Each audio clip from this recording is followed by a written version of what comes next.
Welcome to Team Fortress TV on a Saturday afternoon / evening. We are the biggest losers ever. But this is Admirable. I will be joined by Sideshow when he's finished playing TF2, the fucking nerd. And we got John on the camera. Of course, it's the TF2Center Advanced Lobbies. It's the beta launch event.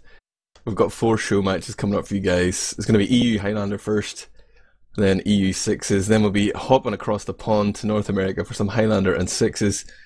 The organisation is absolutely terrible, so I don't know if I'm expecting Archimedes Cup level delays, but it's TF2 history in the making. And there's going to be 20 keys raffled off for each of those 4 show matches, and I control the power. Master Noob, the head honcho of TF2Center, sent me the keys earlier. I was tempted to open 80 crates, but I think I will get the old raffle ball rolling. First game is probably going to start around 1:15, but let's make this raffle happen. Have it all set up here. Hopefully this form hasn't expired. I'm clicking create raffle. You've missed some fins. Fuck you, scrap.tf. We have a technical error here, guys. Sideshow will be joining us soon, but if you want to see the lobby in action right now, I'm going to paste it into Twitch chat, and you can join and look at it as spectator. And one thing you'll notice there, maybe John has it up on screen as well. Do you, John? But yeah, so what you might realise here since the TF2Center update today is that everyone has these little blue stars. At least the people who are in the advanced lobbies, and this is a sort of rough indicator of their skill level. And if you remember back to, the advanced lobbies sort of news post, the entry requirements were either some competitive experience, I think it's like Div 5 and above, or UGC experience, or else the top 20% of TF2 player rankings. But just for tonight at least, it's invite only. So we have some TF2Center staff here, you'll see. People tagged up with TF2Center, but then we have some big names in Highlander, such as Fungi, the mastermind behind Deutschland. We've got Stinson out, the ETF2L admin. Kaltu's going to be playing, although he's in ETF2L and TF2Center. And if I remember to take a look at the list of players, you're going to see more. But then for the 6s, we're going to have Ari, Sonny Black, Camfo, Bite, Cadis, CommanderX, Warherd, yeah, Kratos, great players such as Lupus, yes, everyone's favourite, Lupus will be playing. That'll be after the Highlander game. And we've got our token grill gamers as well. We've got Fribs and Lulu signed up for that one. The NA leg of things is still a little bit up in the air. I'm not entirely sure which players are going to be playing there, but I do know Banny's involved. Perhaps Indust, I think he's unconfirmed. We've got a few TFTV staff going to be getting in on the act as well.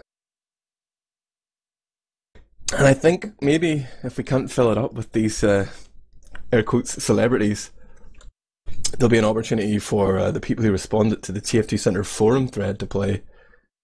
Let me see if I can make this raffle work. If only I had Sideshow here to just natter on whilst we were trying to actually make things happen. I'm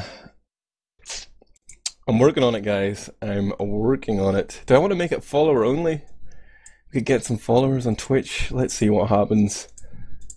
Here goes. Create raffle. No, you've missed some fins. I'm really struggling with this, John.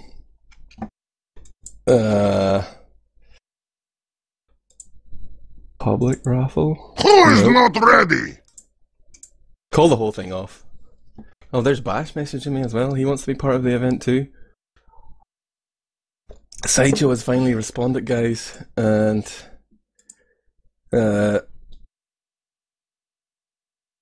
he's going to be joining us, I hope. I message him. Enjoy this silence whilst I type.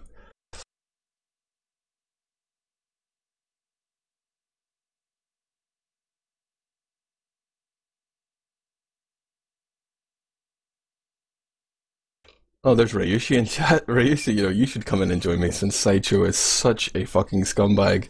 He decided it would be better to play TF2 30 minutes before our cast was supposed to go live. And I'm getting loads of people messaging me now on Steam. There's Thalash. He wants to play in the cool lobbies as well. Oh my god. Please stop messaging me on Steam, fan gays. Who is not ready?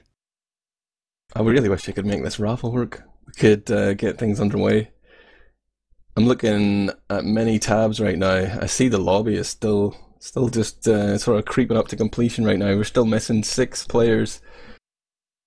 Master Noob reckoned it would start at 1:15. Still 2 minutes to go. I'm disgusted. Absolutely disgusted. This is the Archimedes Cup all over again. Sideshow is such a retard. I've gave him the info for Mumble and he's like, what is that?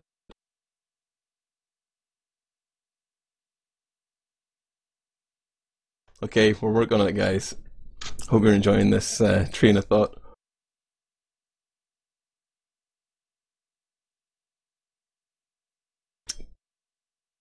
There he is. Oh, good day. We need to register him, John? Oh, nice one. Sideshow. It's just a disaster. I just thought we'd go live anyway, since the event was supposed to start at 20 CST. I've just been rambling on here. I've been trying to get this fucking... There's a raffle. There's 80 keys to raffle out, but the raffle just keeps feeling for me. I need you to talk whilst I try and make the raffle work. I love keys. I love raffles. Everyone loves raffles. Everyone loves winning raffles through keys, or the other way around. Have you discussed what we're going to do? Because I am... You don't know either. I am wondering. I think we are doing... Yeah, we're doing an EU Highlander, then European 6v6, and then a North American Highlander, and then North American 6v6. Okay, do we have a list of participants as well? Well-known celebrities, people that the players will... the audience will enjoy watching play. Who knows, but possibly. No.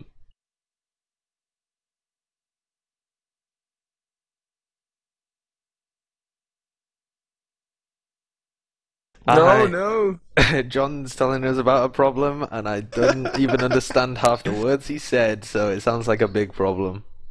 Can the stream hear you right now, John? Is that your setup these days? Oh. No, might be a the stream problem can't with hear STV. him. But John says there's a problem with STV. The inconsequential something or others are not lining up properly, and the stars of Jupiter and Venus haven't quite aligned in order for the STV to go live. So we will be trying our damnedest to get this working. In the meantime, Admirable's working on the raffles, and we're about to start off with some excellent TF2 Highlander. The thing I want to have a look at, though, and I'm just going to log on to the site now to have a look, is how TF2Center advanced lobbies actually look. I'm having a look on TF2Center.com right now. I see the Team Fortress TV featured stream in the top right hand side, which is a fantastic addition to the site. I don't know why I said scout there. I've obviously been playing far too much Team Fortress 2. A fantastic addition to the site, definitely. It says Team Fortress 2 Advanced Lobby Showcase. Oh, that's what we're supposed to be doing, Admirable. I remember now. We're supposed to be showcasing the advanced lobbies. Exactly, mate. So, European Highlander is our first go-to port of call. Do we have that lobby open? Is that how it's going to work? Are the players going to join the lobby? Mate, sorry, I can show it to you right now. Oh wait, I've been kicked from it. No, here we are. Oh, this doesn't look right. Has the lobby begun? Is that what it is, John? Because it just sent me back to the... Oh my god, we missed the magic. Did we catch that live on stream? You know, there's some nice animations and stuff there. No?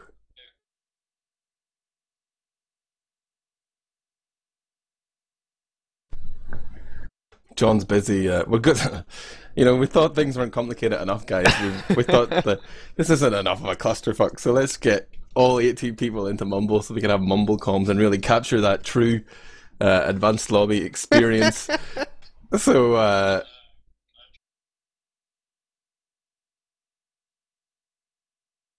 absolutely. John is asking one of us to go shout at them and tell them to move over to the correct channels. I will volunteer for that, and Admirable can carry on fixing raffles and entertaining people and chatting random stuff to the stream. I think I got the raffle working there. Briefly. Create raffle, public raffles, my raffles. You've created no raffles. Don't lie to me, Jill. I just created a raffle, man. The kids want their 20 keys. I've set it up. You're at risk of getting banned. If you do not follow our raffle rules, you will get banned. Don't ban me, Jill. I'm going to try and create that raffle again. It's working its magic right here. Oh wait, I didn't add any items to the raffle.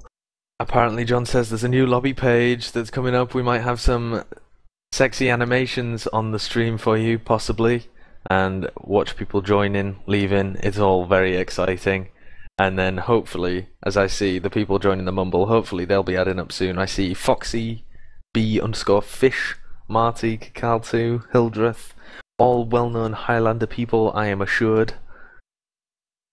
Hearts Farts, I see. But he appears to be in the listening to the casters channel rather than actually the video gaming's channel, so possibly he'll move. Hearts Farts, is he the one who uses the beggar's bazooka, Admirable? That is the very guy. I'm very interested. I haven't seen that guy, but as a soldierman myself, I'm interested to see how he uses that to its full potential. I thought you were a spy main, mate.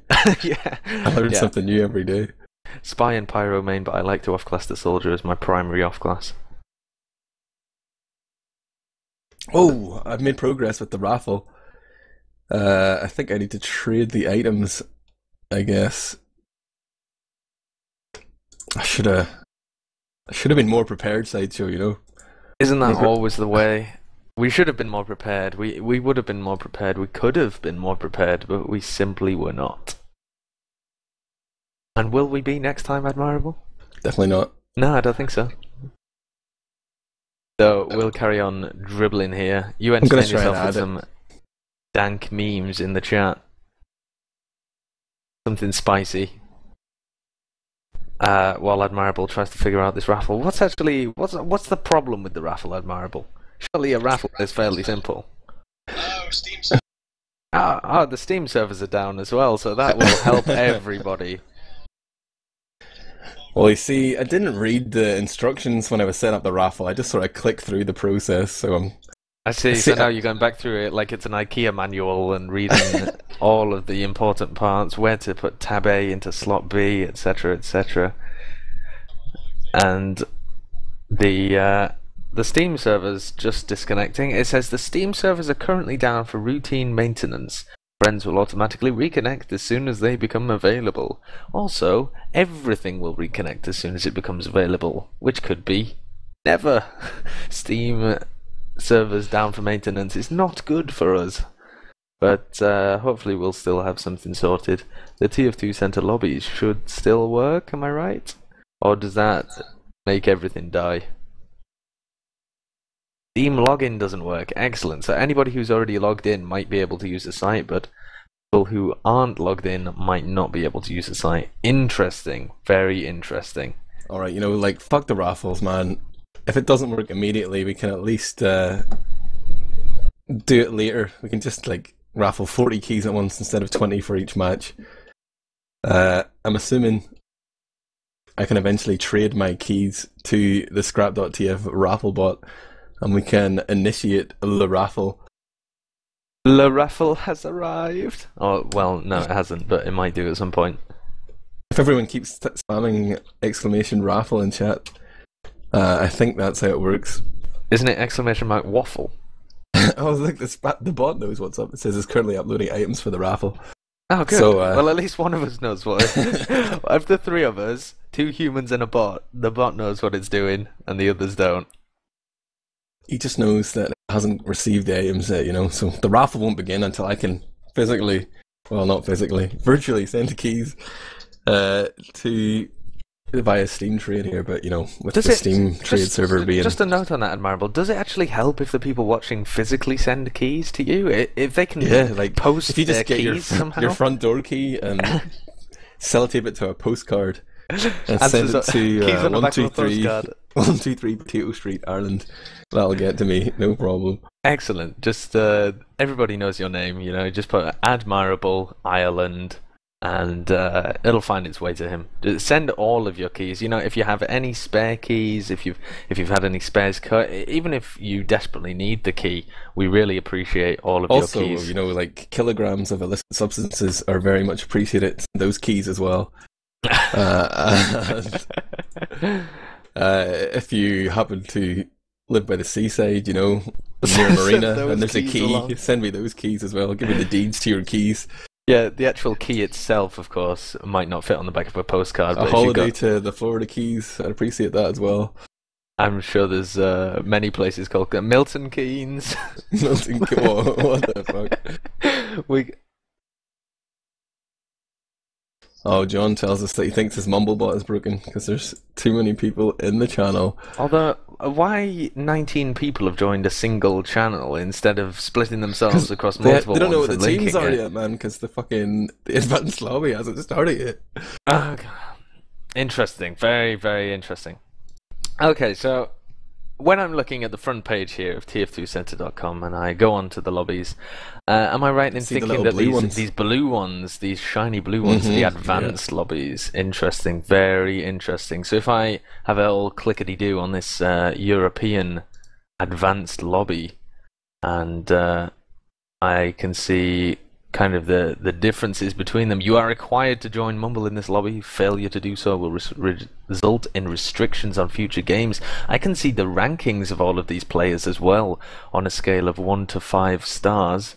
A lot of these players on 5 stars, seeing as they're all the big names of the scene, but a few of them down there on lower rankings. But I think at this point it's a show match, isn't it, Admirable? We're not going to skill police these guys. Well, I mean, that's the whole point in the service. There's going to be some automatic balancing going on here, based on these rankings to try and create, Who is not ready? you know, more even games. Oh, it's filled up. Get this on stream, John. This is where the magic happens. You know, everyone's readying up right now, and the bot will work its matchmaking magic. It'll shuffle the players around. And we'll see a fancy animation, as if I remember correctly from the test. Oh, one of the engineers dropped. I don't know Who what's is not happening. He's ready? back. Come on, Red Revolution, hold it together, man. He's bringing it through for his team. We're just waiting for Aggro to ready up. It's Aggro all and new Fairy. Aggro. Oh, where they This all is gone? it. Look at this. Look at this. This is it. This is it. Oh, wow. You hear that gong sound? The master has entered. Master I did Noob hear has the gong shuffled sound, the teams. and it has balanced those Oh, teams up. The That's magic. incredible. And then it's what?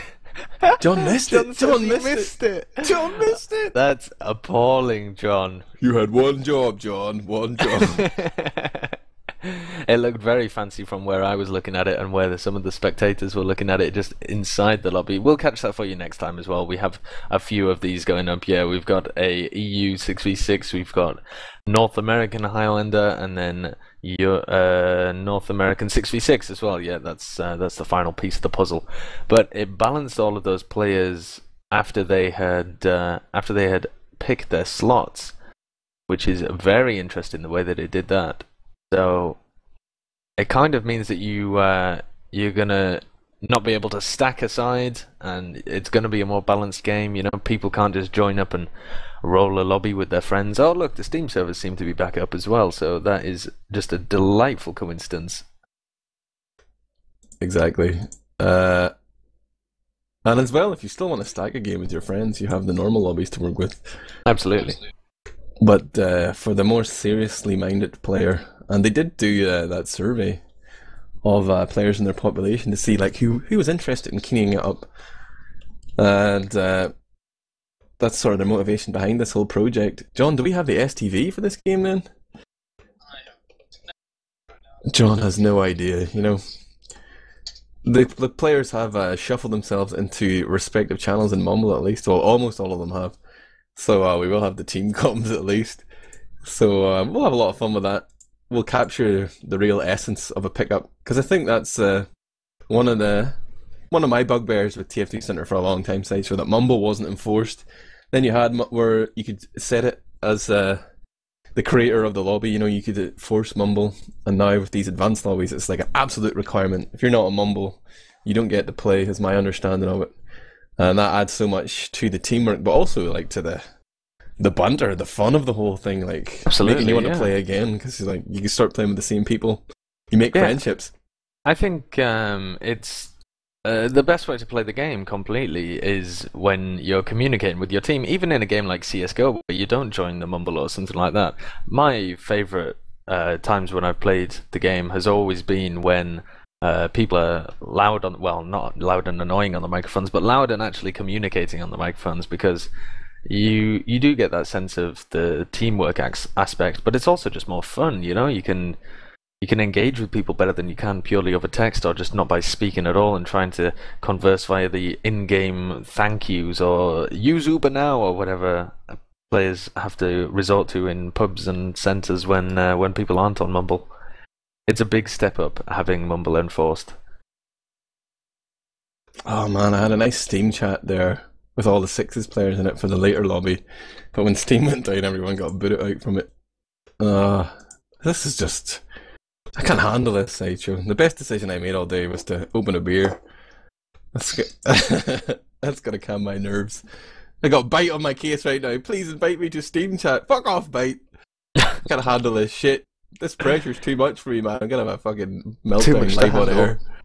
Well, that'll be something very interesting as well. Maybe we should get the webcam up on Admirable as well and just have him in the corner just crying into his beer. I've got a big red face right now, you know. The blood is literally rushing to my head. The rage. Are you upside down? I am. I knew Like you had a Batman. standing desk, but I didn't know you had a head-standing desk. I'm gonna start inviting these people back in, and all the people who messaged me. You know, the latecomers. Bash wanted to play. Thalash wanted to play, but nah, man, they're not infamous enough. I've never heard of those scrubs. Who's Thalash? Is he the guy that got banned from Saloon.tf and VSE banned? Throwlash, yeah, Yeah. through his game for skins. Why would we want a hacker in the advanced lobbies? A hacker and a cheat? A throw?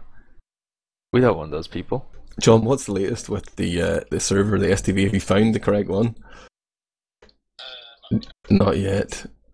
So, no pressure, John. No pressure, John. There's how many viewers on stream right now, Sideshow? How many dribblers thought this would be a good idea to watch this? Oh my god, 430. 430 people making a terrible decision. No, 432 people. Admirable. Great use of your Saturday night, idiots. Even if you're in North America and you've just woken up, you're wasting the best part of your day watching this car crash of a stream. But you know, it's TF2 history in the making. The advanced lobbies is going to go live publicly tomorrow for anyone that made it in. So there was just that sort of basic skill requirement, either the top 20% of players on TF2playerrankings.com, or that you had previous experience from like ETF12, Div 5, or UGC Silver, I forget what it was. I'm probably misquoting that entirely, but for now, you just get to watch this select group of players. Well, you will get to watch them as soon as we find the STV, Sideshow. Absolutely. As soon as we get the STV, we'll be popping on there and seeing how it's all working from inside the game. So that'll be very interesting as well. I keep getting messages on Steam as well. I've got multiple things going on as well, Admirable. I'm getting attacked from all sides because a completely different cup thing has just launched as well, that I had a hand in helping organise and I'm now administrating, which is the kind of higher level pickups just for Prem players and Div 1 players. And now I'm getting added by all of these scrubs who think they're up to the level and want an invite. These kids think they're good enough to roll with Sideshow? Absolutely. Not a chance, Hex. Get out of here. Rock, see you later. Rock, what a joker. Torrent wants a trial. See you in a bit, son. Play some advanced lobbies, get some experience, and then I'll consider it. the criteria is that you have to watch Sideshow's demos first, and then you will be considered. Tell me a little bit about that, because I know that's we're getting into a whole can of worms here, but one of the things that's been proposed by Advanced Lobbies is after the initial 3-month beta period, they might charge £1 a month, but that money would go to fund various community projects, including logs.tf. Zoob's got a big update coming out for that was going to be run on Master Noob servers, as well as the TF2Pug.me EU version, right, Sideshow? I think they actually host the NA servers for TF2Pug.me, if I'm correct. They actually provide the servers that Dango, the guy who runs TF2Pug.me, has on his American side of it. For the EU side, we're actually on something different for the moment, but TF2Center have also offered us a French server to supplement that as well. So the guys behind TF2Center are doing an incredible job, and to see kind of, because the overall response really was quite negative towards these advanced lobbies initially, Admirable, on ETF2L, and it completely baffled me, because they're the biggest European, the biggest anything. They do NA as well. The biggest competitive TF2 site, essentially. I think I'm right in saying that. They have the most hits, they have the most players active on them, and they're the bridge between the public play and the competitive play, and they're completely working out of their own pocket. And so if they want to monetize something and also attract a slightly different audience and provide a service that their user base has indicated that they want from this research they've done, then all the better for them, and it will be completely better for the scene. So I, for one, am completely in favor of them charging a very small, it's incredibly small price for these advanced lobbies, if it keeps the skill up and the people who are playing it dedicated. Just want to give you an update on the raffles. The update is that I've not yet successfully managed to trade my items. It says your items are being confirmed. This can take up to 30 minutes if Steam is having problems. Delightful. So I guess I'm expecting a trade offer from the fucking scrap.tf bot. But until that point, I don't know, Sideshow. Raffles will happen. Keys will be given away. But they shouldn't have given such a great responsibility to such a moronic, potato-headed Irish bluffer. Absolutely. Some people just can't handle the responsibility, and Admirable apparently is one of them. Should not be trusted with your keys, but can be trusted to give away keys, probably. So, interestingly, this server seems to be set up so that I can't go into free cam. I remember having this problem before on a previous server. I love this. There's a command we can execute. John says he's got the same problem. So we have the Archon though, John. There is a command you can execute. I just can't remember for the life of me what it is. I'm sure someone in chat Someone will in Twitch spam chat. it. The people in Twitch chat are far more responsible, far more clever, and far better at casting as well than either of us. So I'm sure they've got our backs. I see Jail's in chat actually. So Jail's saying can't do shit when the Steam APIs are down. So I'm washing my hands of any raffle complications. I did everything I could, guys, but until then we're at the mercy of Gaben. Oh, he's messaging me on Steam as well. And I haven't. Let me talk to this guy, Sideshow. Talk. Make those lips flap. You're having a little talk with Jill then, and I'm gonna have a look and see what players we've got on the server. I'm just having a scan down. I'm gonna read out both of the teams actually as well, just to familiarize the chat with who we've got playing today. We've got a guy called Fairy, Fungi, Blood Drunk, Atomicus, Mr. Palmsky, Stinson Out, MS, Red Revolution, and Marty on the blue team. I recognize a fair number of those names, even though I must profess I'm not a big follower of the Highlander scene. I recognize a few of them. I've never casted Highlander before either, Admirable, so I'm afraid you, as caster and medic of the season. Is that right? And just all-round Highlander mastermind. You know? Yeah, absolutely. Are going to have to carry me through this. On the red team as well, we've got Cloudy, Chris, Hildreth, Kakaltu, Master Noob, Ruskydoo, Kenga, Aggro, and Foxy. Now, if I scan through that, it seems like red team has more admins in total. So I think if blue team start to win, we could be seeing some fairly swift bans. Oh, I'm in free cam. Excellent. That works. Someone fixed it. Absolutely. John says John is taking credit for that. Big John. Yeah, John's fixed the free cam on the server, so we can now fly around and have a look at all the different fights going on all over the place. May have been Ari. Might have been Ari. So John just sneakily taking credit for the good work that Ari's done there, possibly. But we'll give the benefit of the doubt to John. He's our hero here for giving up his time to stream this. What's going to be an excellent pickup show match. Who's your eye on then? Who's going to come out with the big plays, Admirable? Mate, let me just take a look at the server right now. I need to get myself up to speed here. You know, I haven't been focused on the important part, and that is the game itself. So, obviously, the carry player here is Hildreth, Demoman, super powerful class in any TF2 game mode. But also, Blood Drunk is a pretty proficient sniper. He's going to be popping some heads. I'm not sure about Cloudy, his opposite number there, so I'm going to have to give the edge to the blue team and Blood Drunk there. But Atomicus, excellent Highlander player. Fungi as well, pretty decent. But Hildreth has got the Highlander smarts over him.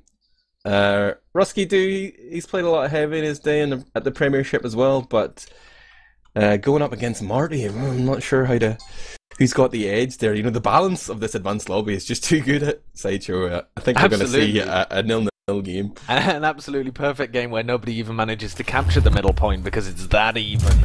Nobody has ever seen such evenness in the game of TF2 before. There's never been such an even lobby. That would be something for the record, but unfortunately I really don't want to sit here and cast a mid-fight that lasts 10 hours, so hopefully someone will actually capture the mid-fight here on Koth Lakeside, I think this is. I think I've played this map twice. So, again, I don't know any of the call-outs or anything like that, so I'm going to sit here like the idiot in this cast, and you are going to carry it through me by virtue of your incredible talent and good graces. I told them to go live. They've probably been sitting here waiting for me to respond to them. Yeah, the call-outs, you know, you've got the point, you know, that's the only point. It's King of the Hill. Yeah, you're familiar with that? Yeah, I'm familiar with the King of the Hill concept. On the right-hand side there, you've got the room with the water in it, colloquially known as the pool room. Pool room, right? Okay. Yeah. And it's a pretty powerful area actually, because you can set up a mini sentry there just on the sort of half step that has great coverage on the point, and it's kind of hard to shoot. Like only really your demo or your soldier can take it down quickly. So if an engineer gets control of that pool room, they can really wreak havoc on the enemy team or whoever's trying to pressure the point at the same time. It makes you like take two fights at once, or it's tricky to deal with, and it's very effective at pissing off scouts as well, who are obviously an incredibly powerful class, but can get very much shut down by mini sentries. But we are live here, we're finally underway, and I guess it's about 30 minutes late. That's pretty good in my book, but I'm watching Hildreth as he pushes forward here, and the blue team are poising, they're pushing across the precipice there of those steps. Marty was up top, he took a lot of damage right now, and we're going to see Kakaltu, the red soldier, getting onto the point with his beggar's bazooka. Look at the position here from Foxy. He's spy there on the right hand side, he sees the medic, he's relaying the information to his team, he's waiting for his moment to pounce, but his teammates, they're actually hemorrhaging players here, and they don't really have position on that high ground, and Fungi's going to move forward. Crits gets popped off onto Marty here by Stinson out, and the laser beams are unleashed, but they have captured the point, but they didn't manage to get that medic pick onto Master Noob, the king of TF2, or TF2 Center. So he has now the charge and the opportunity to drop or pop here, Saito. Absolutely. Master Noob's coming around this left-hand side, leading it forward with Rusky Doo and Hildreth. They're coming into the pool room, but they've been covered in some disgusting substance. They are getting frags, actually. Atomicus and Fairy both down here, and Kakaltu and Foxy deep behind everybody. They're looking like they want to sandwich them from all sides. Oh, so weak there. Marty, the heavy, down. That's a critical pick there, and they have completely sandwiched Stinson out. And Mr. Palmsky into a corner, but they just can't get the frag onto that medic. Oh, there we go. Stinson out, actually flanked from the other side by Kakaltu as well. While Mr. Palmsky was holding off the front, Kakaltu came in from the back, and Stinson got pounded from behind. That was a critical play as well, because he was like 90% crits there. The comeback could have been real, but big plays coming up from Kakaltu. Maybe we'll take advantage of these team comms. I'm gonna go for the currently attacking red or defending attacking blue team. Here we go. Let's see what happens. The right side, demo right side. Nice spy. Get out of Someone kill the spy. Wait, they should have. Yeah, I Made it can't took reach him, sorry. hundreds. Combo and pull. Just heavy. Spy is behind us on balcony. Yeah. Yeah, he's I using can't get cloak. him. Soldier's behind us as well. A scout. Soldier and scout on our So balance. I'm dead. I'm weak, I'm taking... This is spy sniper. Spy sniper. They popped. Yeah, I'm gonna die. I fall down. Save me, Pyro. Oh shit, there's a soldier in my The face. spy's dead. I'm dead. Rest in peace, Stinson. Soldiers jumping. That was such an understated drop there, but that was a big play coming out of Cloudy there to drop the blue medic completely.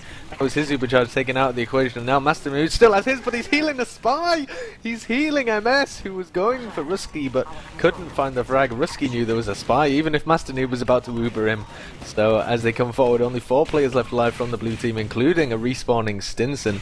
So, oh, and there's a headshot to pick off Fairy, who was the furthest player forwards. It's looking great here for the red team, but they're not choosing to set up any kind of forward defense. Foxy on the spy, hanging around that right-hand side, waiting for someone to come forward, but here's Kakaltu coming in behind. He might be able to get onto Stinson here, who is actually running the crits creek.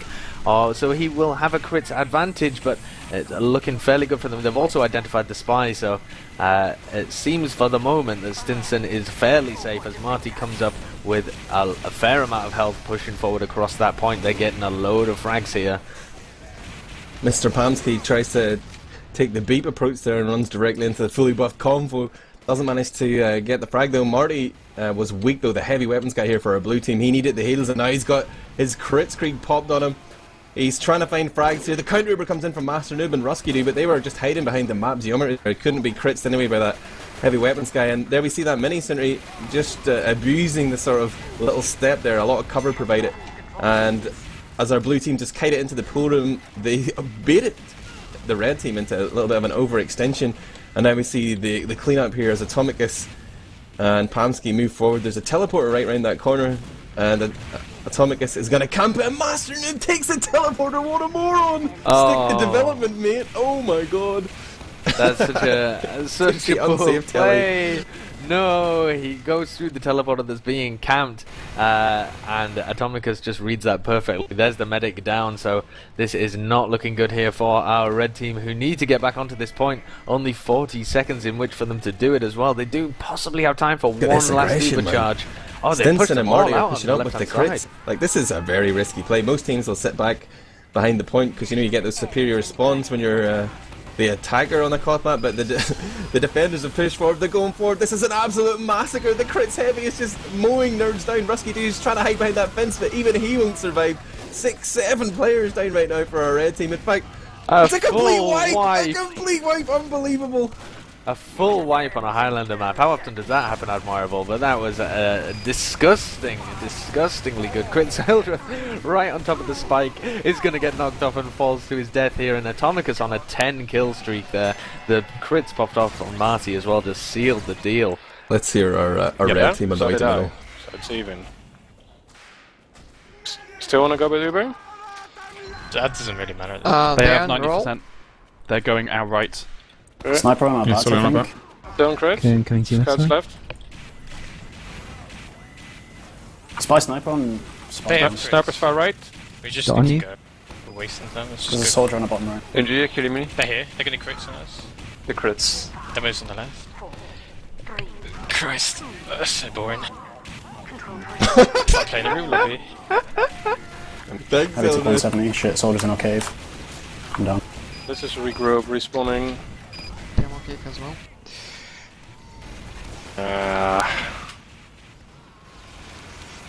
We are really selling the advanced lobby experience here, guys. This is what you need to sign up for. Well, you know the problem with this is... Oh, he'll just bombed in and got the frag on Stilson with his caber there. He just bombs in, decides to take everything into his own hands and takes out the medic. I think we've got a serious case of a salty gamer here, though. I don't think it's boring. I think he's just mad. He's mad at losing and getting spanked in that last round, and he doesn't believe in his team. He needs more passion, Admirable. Yeah, I think we should just stick to the blue comms full time here. These red guys, they're having a nightmare. And Hildreth is right, like he's saying that they needed to go, they needed to get aggressive on the point, because a lot of the success is dictated about like who can just make that first aggression, who can control that high ground. But another really powerful... Oh wait, there's a crits coming in here potentially from Master Noob. Hildreth is calling out for it, he wants it popped, and here we go with the crits. Hildreth is just looking for a victim, but is yet to find one.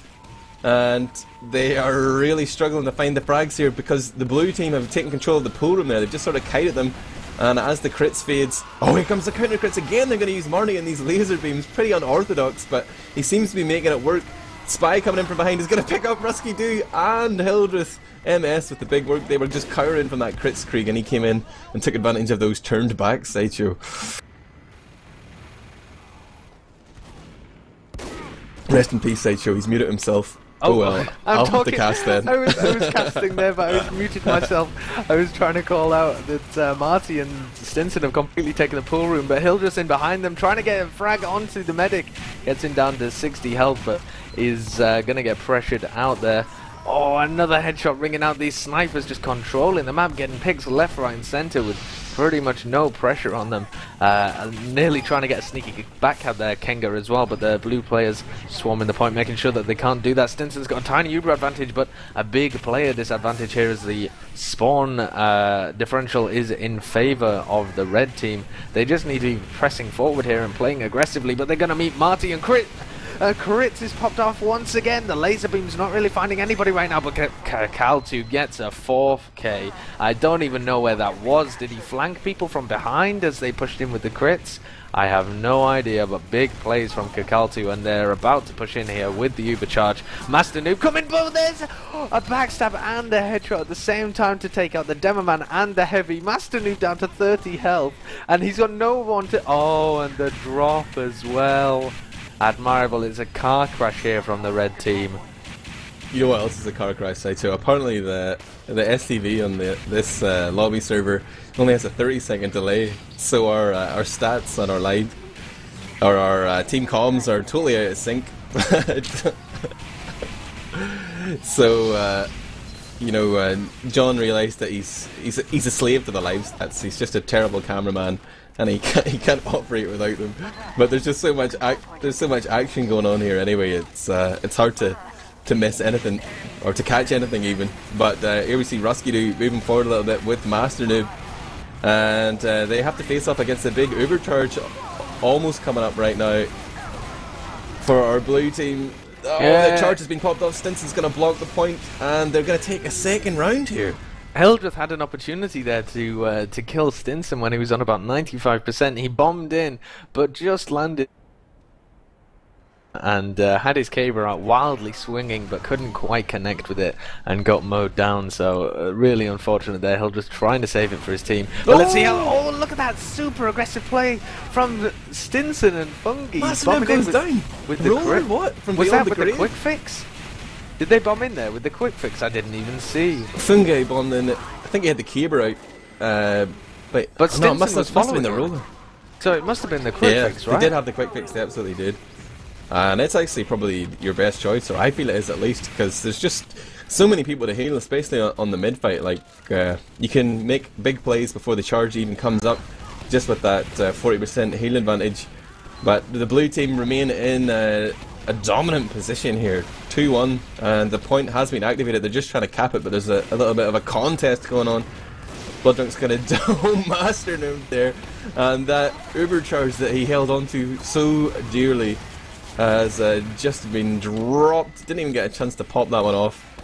Another reason why I think the quick fix is the superior option here, because you can wait and wait and wait for a charge and then just die instantly anyway.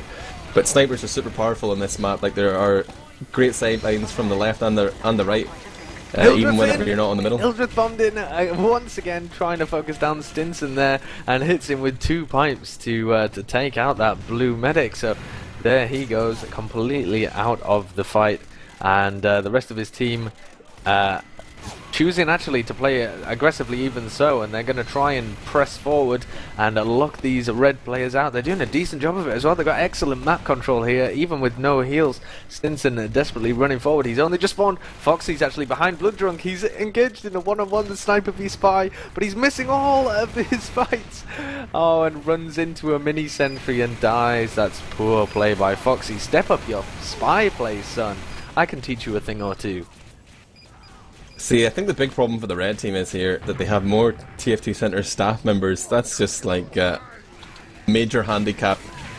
The other team is stacked with pros, it seems, but the blue team are momentarily sacrificing their control of the point. They're allowing the red team to walk forward, but now charge coming up for both sides, but it's quick fix for the blues and an Uber charge. Oh wow, Stinson's gonna get backstab right there. Foxy, he heard your call out, Sideshow, and he has responded with a huge play there. So Master Noob has Uber charge available, but he's probably just going to want to hold on to this. It doesn't make sense to pop it. You might as well just try and control the point for as long as possible, but they're not actually blocking the cap here. Mr. Pamsky playing Pyro has just stepped on, and eventually I think the penny's beginning to drop here. They're like, oh MS coming in and the backstab to actually drop Master Noob. There's Uber completely taken out of the equation. I was watching MS as he hovered above on this little platform area where the snipers usually are. He drops down behind Master Noob and just kills him in one swippity swipe of his knife.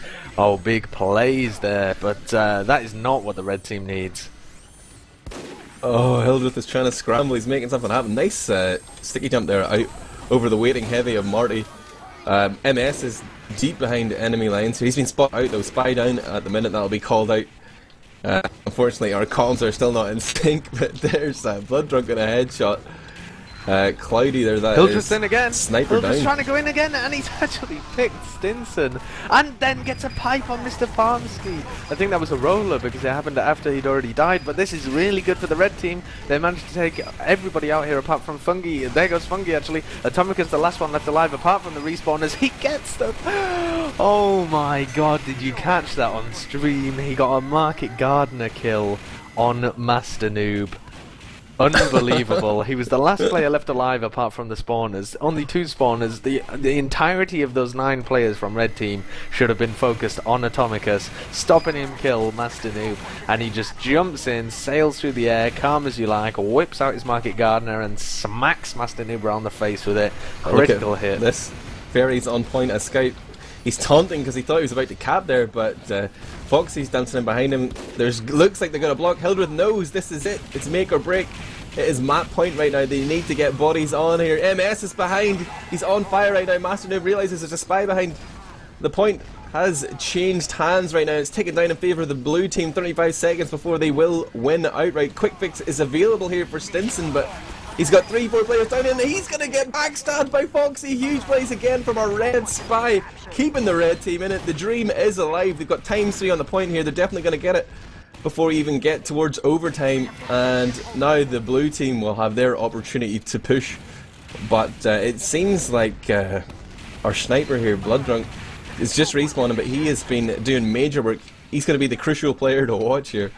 Oh, Fungi's in again! They just managed to take him down. He was running around with the Caber trying to get onto Master Noob. This time Master Noob survives. 95%. He's going to build it up. Is he going to be able to use this Uber charge? He's dropped quite a few, but quite a few of them really aren't his fault either. They're going to be going forward. Stinson only on 65%. Atomicus is in a Master Noob! Oh, he hits the Market Gardener but doesn't get a crit. I think he must have touched the ground. So unlucky. But so they're close. gonna pop off the Uber charge, but they didn't actually manage to get onto Stinson whatsoever. He's nearly got his Uber up. They're 3 plays down the blue team, but they're still going to be able to use it. There's the quick fix. It has been popped off onto Marty, and despite all the damage coming in onto him, it's just soaking it all up. Hildreth piling sticky after sticky into that heavy, and none of it making a dent into his health. The increased speed of that quick fix healing Uber is just ridiculous, and it is mopping up all their damage. They've got control of the point. Only 5 seconds remaining. Red team have one last opportunity to throw players on here. Foxy's actually going to remove his disguise in order to start the cap a little bit, but with that last ditch effort, score 3-0, and yeah, there we go. The first advanced lobby has ended. Ended in a roll. Oh, that But was it was a very for the even red team. roll. Oh yeah, like if once at that point where Master Noob got forced, if they just like pushed across the point and said, you know, YOLO, we've got invulnerable players, let's try and make something of it for these next 8 to 5 seconds, they might have gotten a few frags. But the blue team, they just seem to have a better game plan. Their medic Stinson out with a quick fix, you know. I take my hat off to him. He's not just an admin, he's a lobby hero now, Sideshow. Of course, and Kikaltu, of course, just completely threw that game. You know, just to allow the other people on blue the privilege of beating so many TF2Center admins. They are, of course, all gods at the game. So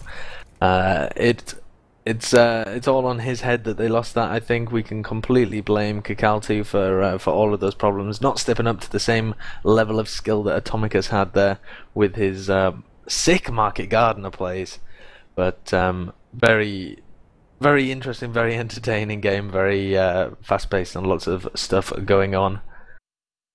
We do have logs, man. So I think we should take a look at the logs. Let's have a look. Oh, I might actually manage to make the raffle do something. Trade offer maybe incoming momentarily. But I'm looking at the logs right now, and I'm going to go straight to the damage stat. John, do you have logs up? Are you with us on this one, buddy? John does. And Fungai is actually the MVP here. We had that TFTV MVP emote, but 535 damage per minute, that is a very respectable number in Highlander. Totally out-damaging Hildreth there. Really taking that nerd to church. Cloudy, the only guy seeming to do anything in terms of the damage stakes, or like to mix it up there with the blue team, put out 487 DPM on Sniper, and I was thinking Blood Drunk was the guy to watch, but clearly Cloudy is the beast unleashed here. Absolutely, doing very well and putting up some impressive stats. I always look at Highlander stats and I can't tell whether somebody's doing well. I don't know what the ranges are supposed to be for damage and things like that. You know, I've got the numbers in my head. You know, above 400's really good for DPM for Demoman, above 300's really good for Soldier. You know, I know where I'm at, but with Highlander, I don't have a clue. So you'll have to tell me who's performing well and who's sucking out. I can see the KDs, and I can tell you who's sucking out. For instance, Kenga with 4 for 14 needs to step up his game, possibly. And Foxy, although he is playing Spy, I called him out, and then he got some sick picks, but could have stepped up to the palette a bit more. But when we're looking at Fungi with 535 DPM, is that a sick play? Is that respectable? He certainly outperformed Hildreth. Oh yeah, like their combo was doing huge work. Like between him and Marty with the laser beam crits, heavy minigun plays, they were seemingly much more effective than Rusky Do, Hildreth, and Master Noob. Although looking at the drops, we were taking our opportunity to abuse Master Noob there, but it was 2 drops apiece. Although maybe some of Stinson's were the quick fix, which you can drop that, no problem. I'll allow it. But yeah, it was definitely the combos.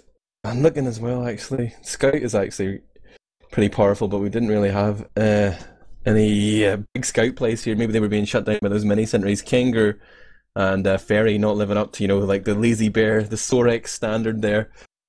But hey, it's a lobby, man. There's a big divergence of skills here, but Fungai has been crowned king of the castle.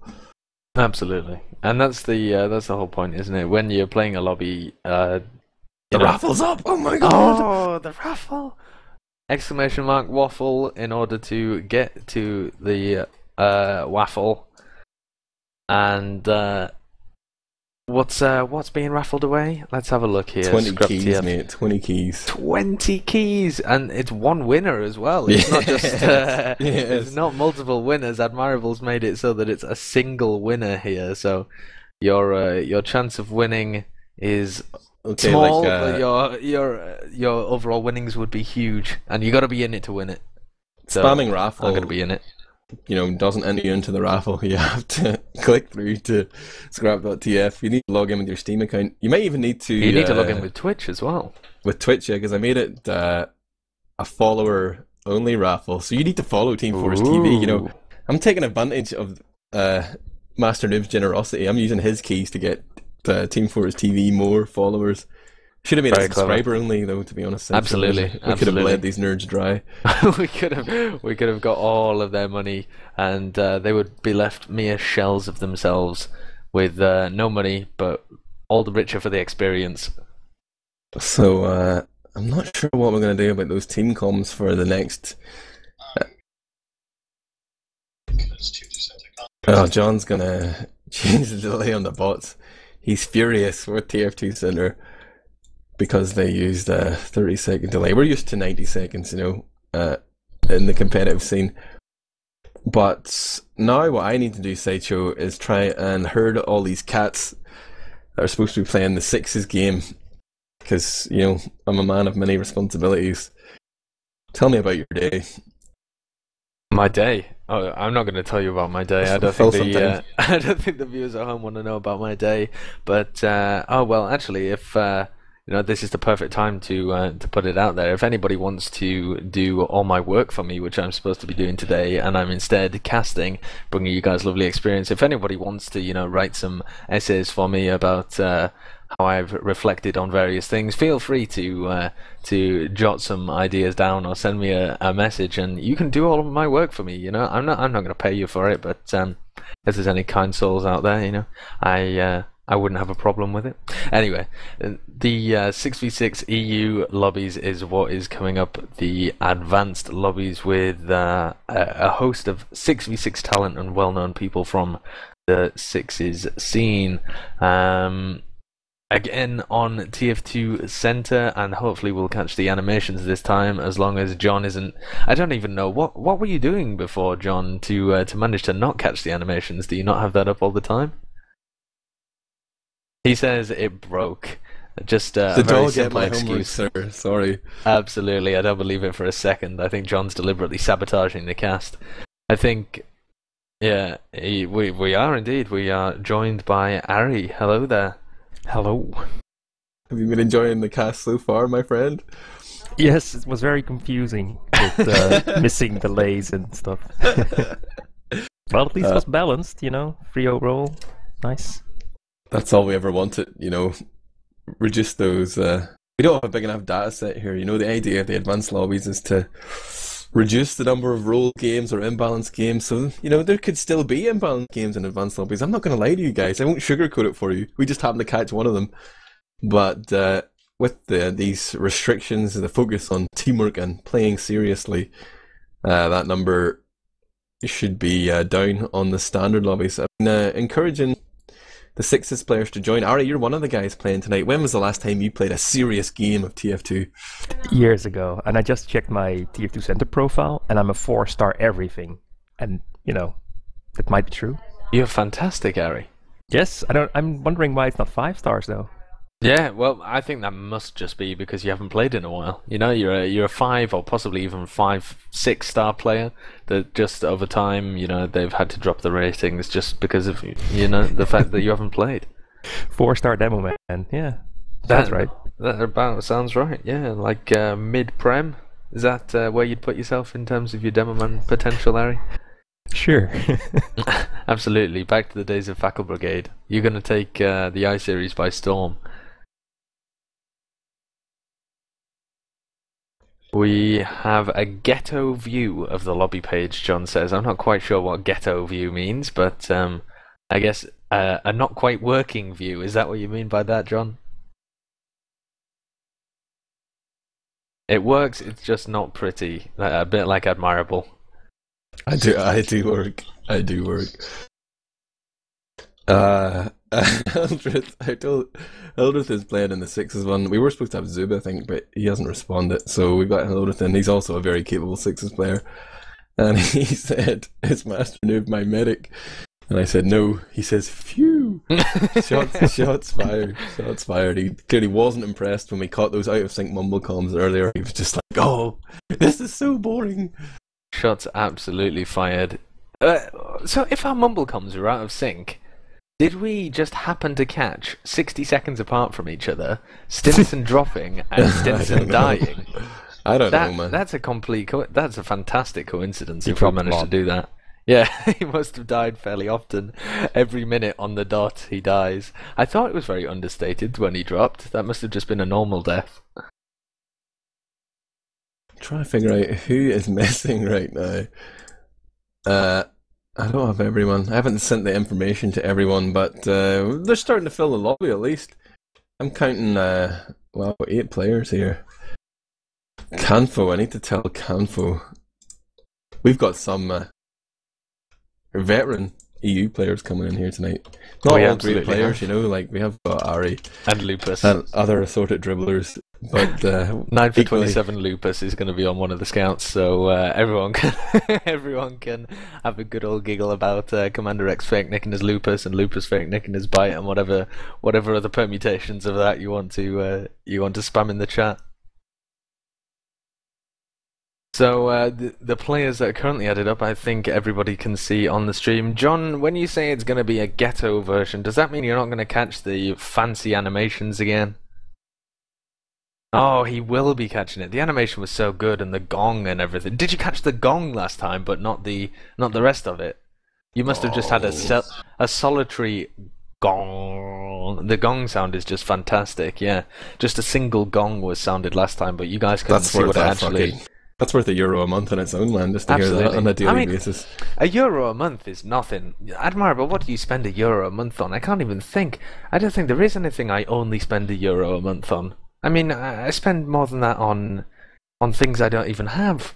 Perms, rollers. I probably lose €1 a month. Just drop loose change around the place that adds up to €1 a month. I mean, that's absolutely nothing. But with the amount of people that are interested in advanced lobbies and would play them, it adds up for a site like TF2Center, and it would actually help them out a fair amount. So I think, given that it's fairly loose change to the players and useful to the site, I think it's an excellent decision to try and monetize the site in some way. I think they're also looking into adverts as well on the site and other things to make it a little more sustainable, and so that the people hosting it don't have to be out of pocket so much. But it's an excellent job so far. It looks like we're almost filled up as well. There's just one last slot. Do you know who's supposed to be in that one, Admirable? I'm looking at my fucking spreadsheet, man, and I'm looking at the lobby, and I'm like, I'm losing my mind here. Have some people added up without actually being invited? No, it's like, it's very much restricted. Like, I had to give the Steam IDs and stuff to Master Noob. So even though there's all these 77 people in Spectator, they're clicking furiously trying to join, but they're getting rejected. I'm going to do a roll call here in my mind. I've got Ari, he's on there. Sunny Black is there. Zub isn't going to show up as far as I know. Canfo is currently in chat. I've seen him say something. He said, "Which team am I?" And he said, "Your name is not Blue, you are drunk." In reply to Sunny Black. He clearly hasn't been authorized, you know. He hasn't been added to the list, I guess. Thalash is now messaging me. He smells blood in the water. The shark Thalash is like, "Put me on stream, make me famous." But we'll try and get Canfo in here. I hope so. I think Canfo might interesting. I can't actually even type in the chat because only advanced players may post in this chat. So I think if Canfo just joins, then he was just wondering which. Oh no, he is. He's already there on Soldier now. So Who are we now missing? Oh wait, was he there all along? Possibly. Oh, that's not Lupus joined the other side. Lulu, aka Umi, she's now missing. She was there though. Oh, no, there she is. She's playing medic. She's there. So, Bite. You got Kratos, Warhurrier. Do you see Warhurrier anywhere? No, I do not see Warhurrier. Maybe I forgot to add him to the chat. Well, then maybe we should go and try and find Warhurrier. Was he streaming? He was earlier. Maybe we can find his whereabouts by having it. No, he's stopped streaming as well. Cadus and Bite are both streaming, but let's see if we can find the nefarious Warhurrier. I've messaged him on Steam. Let's see if he responds. I'm just going to look up Talash's info here, just in case, we need a backup. But he was very keen to play. In fact, he messaged me whenever it was coming near to the time, and he demanded a place in the Highlander lobby, said that he needed his sniper's prowess to be shown there live on stream on the highest level, but it didn't happen. So maybe he's just, This is the highest level, though, Admirable. This definitely is the highest level that TF2 has achieved. Maybe he's throwing his toys out of the pram, Like maybe War isn't going to show up. It's possible. It's possible, but let's see if we can get in touch with him and see whereabouts he is. He says he can't. I think rest in peace. It went on too late. We're going to get Thalash. I'm sending the information to Master. Let's grab Thalashi and Admirable. If you were going to balance this pickup, which scrubs need to be on which team? Who would you pair up? I'm thinking Bite and Hildreth, Lulu and Cadus. That makes most sense. And then the soldiers, couldn't possibly draw a line in between them. They all seem to be... Who's the lowest ranked here? We got Fribs and Ari both on 4 stars, and then we've got Canfo on 3, Sunny Black on 3, Umi, which is Lulu, on 4. So it's very possible that they may end up being very similar teams to the way that they've actually added up. But I think it actually grabs the rankings from Gentleman John's statistics, the way that he's set it all up for TF2Center with the TF2PlayerRankings.com. A combination of TF2 player rankings and people's league history. If you've ever played in Prem, you're automatically a 5-star, which is why you see Bite and Hildreth, Kratos, Cadus, Lupus, CX. Has CX played in Prem? He's getting 5 stars he played anyway. in Prem once. So I think you automatically get 5 stars in all classes as well. But once you're Prem, you've hit the big time, man. You can play any class you want. That's why I am a Premiership demo man. Master Noob has added to the lash, so his perseverance has paid off. All those people who quit messaging me when I told you not to message me, you failed the test. The test was to keep messaging me, keep spamming me on Steam. The lash wins. So he's been added, or he is being added right now, and he should be able to play if he joins the lobby. Maybe he'll have to refresh there. He should refresh the page, Master Noob says. I'm going to tell him that too. But that means we will be getting underway soon. And I was pretty sure this event was going to be delayed, Sideshow, but right now it should have been the North American games getting underway. So apologies to our cousins from across the pond. Your game will be starting eventually. There will be 2 more lobbies tonight after this one, guys. So we're not even halfway there yet, Sideshow. Talash is having technical problems. It says he's not a lobby user, I think. You do not qualify to play as this class? Talash isn't allowed to play Scout, his main class. Called out by the bot there, Sideshow. Rest in peace. He shouldn't be allowed to play Scout in any team, but for some reason he slunk into a Premiership team as a backup, so, somebody gave him a chance somewhere. Master Noob not willing to give him the same chance and allow him to play in TF2Center. Let's see then. I'm just messaging Master Noob. Yeah, Master Noob seems to have fixed it. Thalash has joined. I'm hearing. Catch this live, Who John. is not ready? John, we've got to get the razzle dazzle of the ready up process. The razzle dazzle. The razzle dazzle, John. Apparently it's working. It's going to ready up. Oh, I can see Ari Who with is a not little ready? donator symbol next to him as well.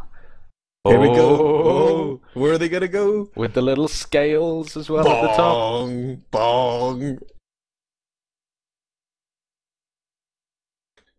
No, it's now It's balancing slowly starting to align people.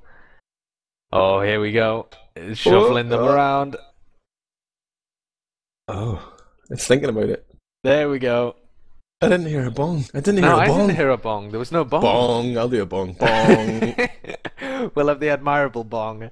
Excellent. So the teams did get balanced there, but the first time we didn't see it, and the second time we didn't hear it. So interesting. Very interesting. Maybe the bongs are broken, Admirable. Are you willing to do the same that you did for TF2 Pickup and record yourself saying bong? Absolutely. I wouldn't want to show favoritism. I'm looking at the raffle. I know we said we'd do one for each game. There's 13 minutes left in this one. Instead, what we'll do is we'll add more keys to the next one. Maybe even allow multiple people to win it. Actually, but I do like the idea of winner takes all. It balanced them exactly the same as they had added up. So I think that was just it balancing them properly, because when you kind of scan across, it does look balanced, and that's the way that I would balance these teams if I had to. So interestingly, they seem to have subconsciously chosen the correct teams when adding up, so that it didn't in fact have to balance anything at all. So we'll see what happens here as we go into the game. Do we have an STV and things? John is telling us that we have STVs, possibly, maybe. We'll see if we can connect them. Yeah. We're super organised here at Team Fortress TV as usual. But I think if you compare this to the Archimedes Cup, Admirable, I think it's a resounding success. It's night and day, mate. This is a well-oiled machine by now. Still not entirely sure who's going to be playing in that North American one, but we'll have plenty of time to find out, since the first game took an hour to complete. I reckon this one could take 45 minutes. We're not going to see a roll. Fingers crossed there will be no rolls. But the players are connecting to the server, as we can see on the delightful TF2Center site. Well, the blue team were actually there earlier. John has got us the STV. It's going to be the same as before. If you want to join and witness the action firsthand, head over to factorbrigade.eu/:27100. I'm going to fire up TF2 again, Sideshow. Maybe we should do a sort of a roster rundown once I get into the server here, explain who these people are. I think that's an excellent idea. As soon as we hop into the server and see them all running around, I'll run through the rosters. It says for me that the connection failed after 4 retries, but I'm going to attempt to rejoin, because John insists that it is the right... Oh, there we go. We're on our way to process. Fantastic. It says at the top of the page on TF2Center.com as well, this is an advanced lobby. See if you qualify to sign up. And I believe that it's in kind of a beta for the first... for the foreseeable future as well, just for the first few months or first few weeks, something like that, isn't it right, Admirable? Yeah, 3 months. It's just a beta. It's sort of semi-closed, semi-open. They don't quite know. So they've let in certain high-skill players, or 20% of that TF2 player rankings population, the top 20%, and people with league experience, just to try and refine the whole process, get feedback.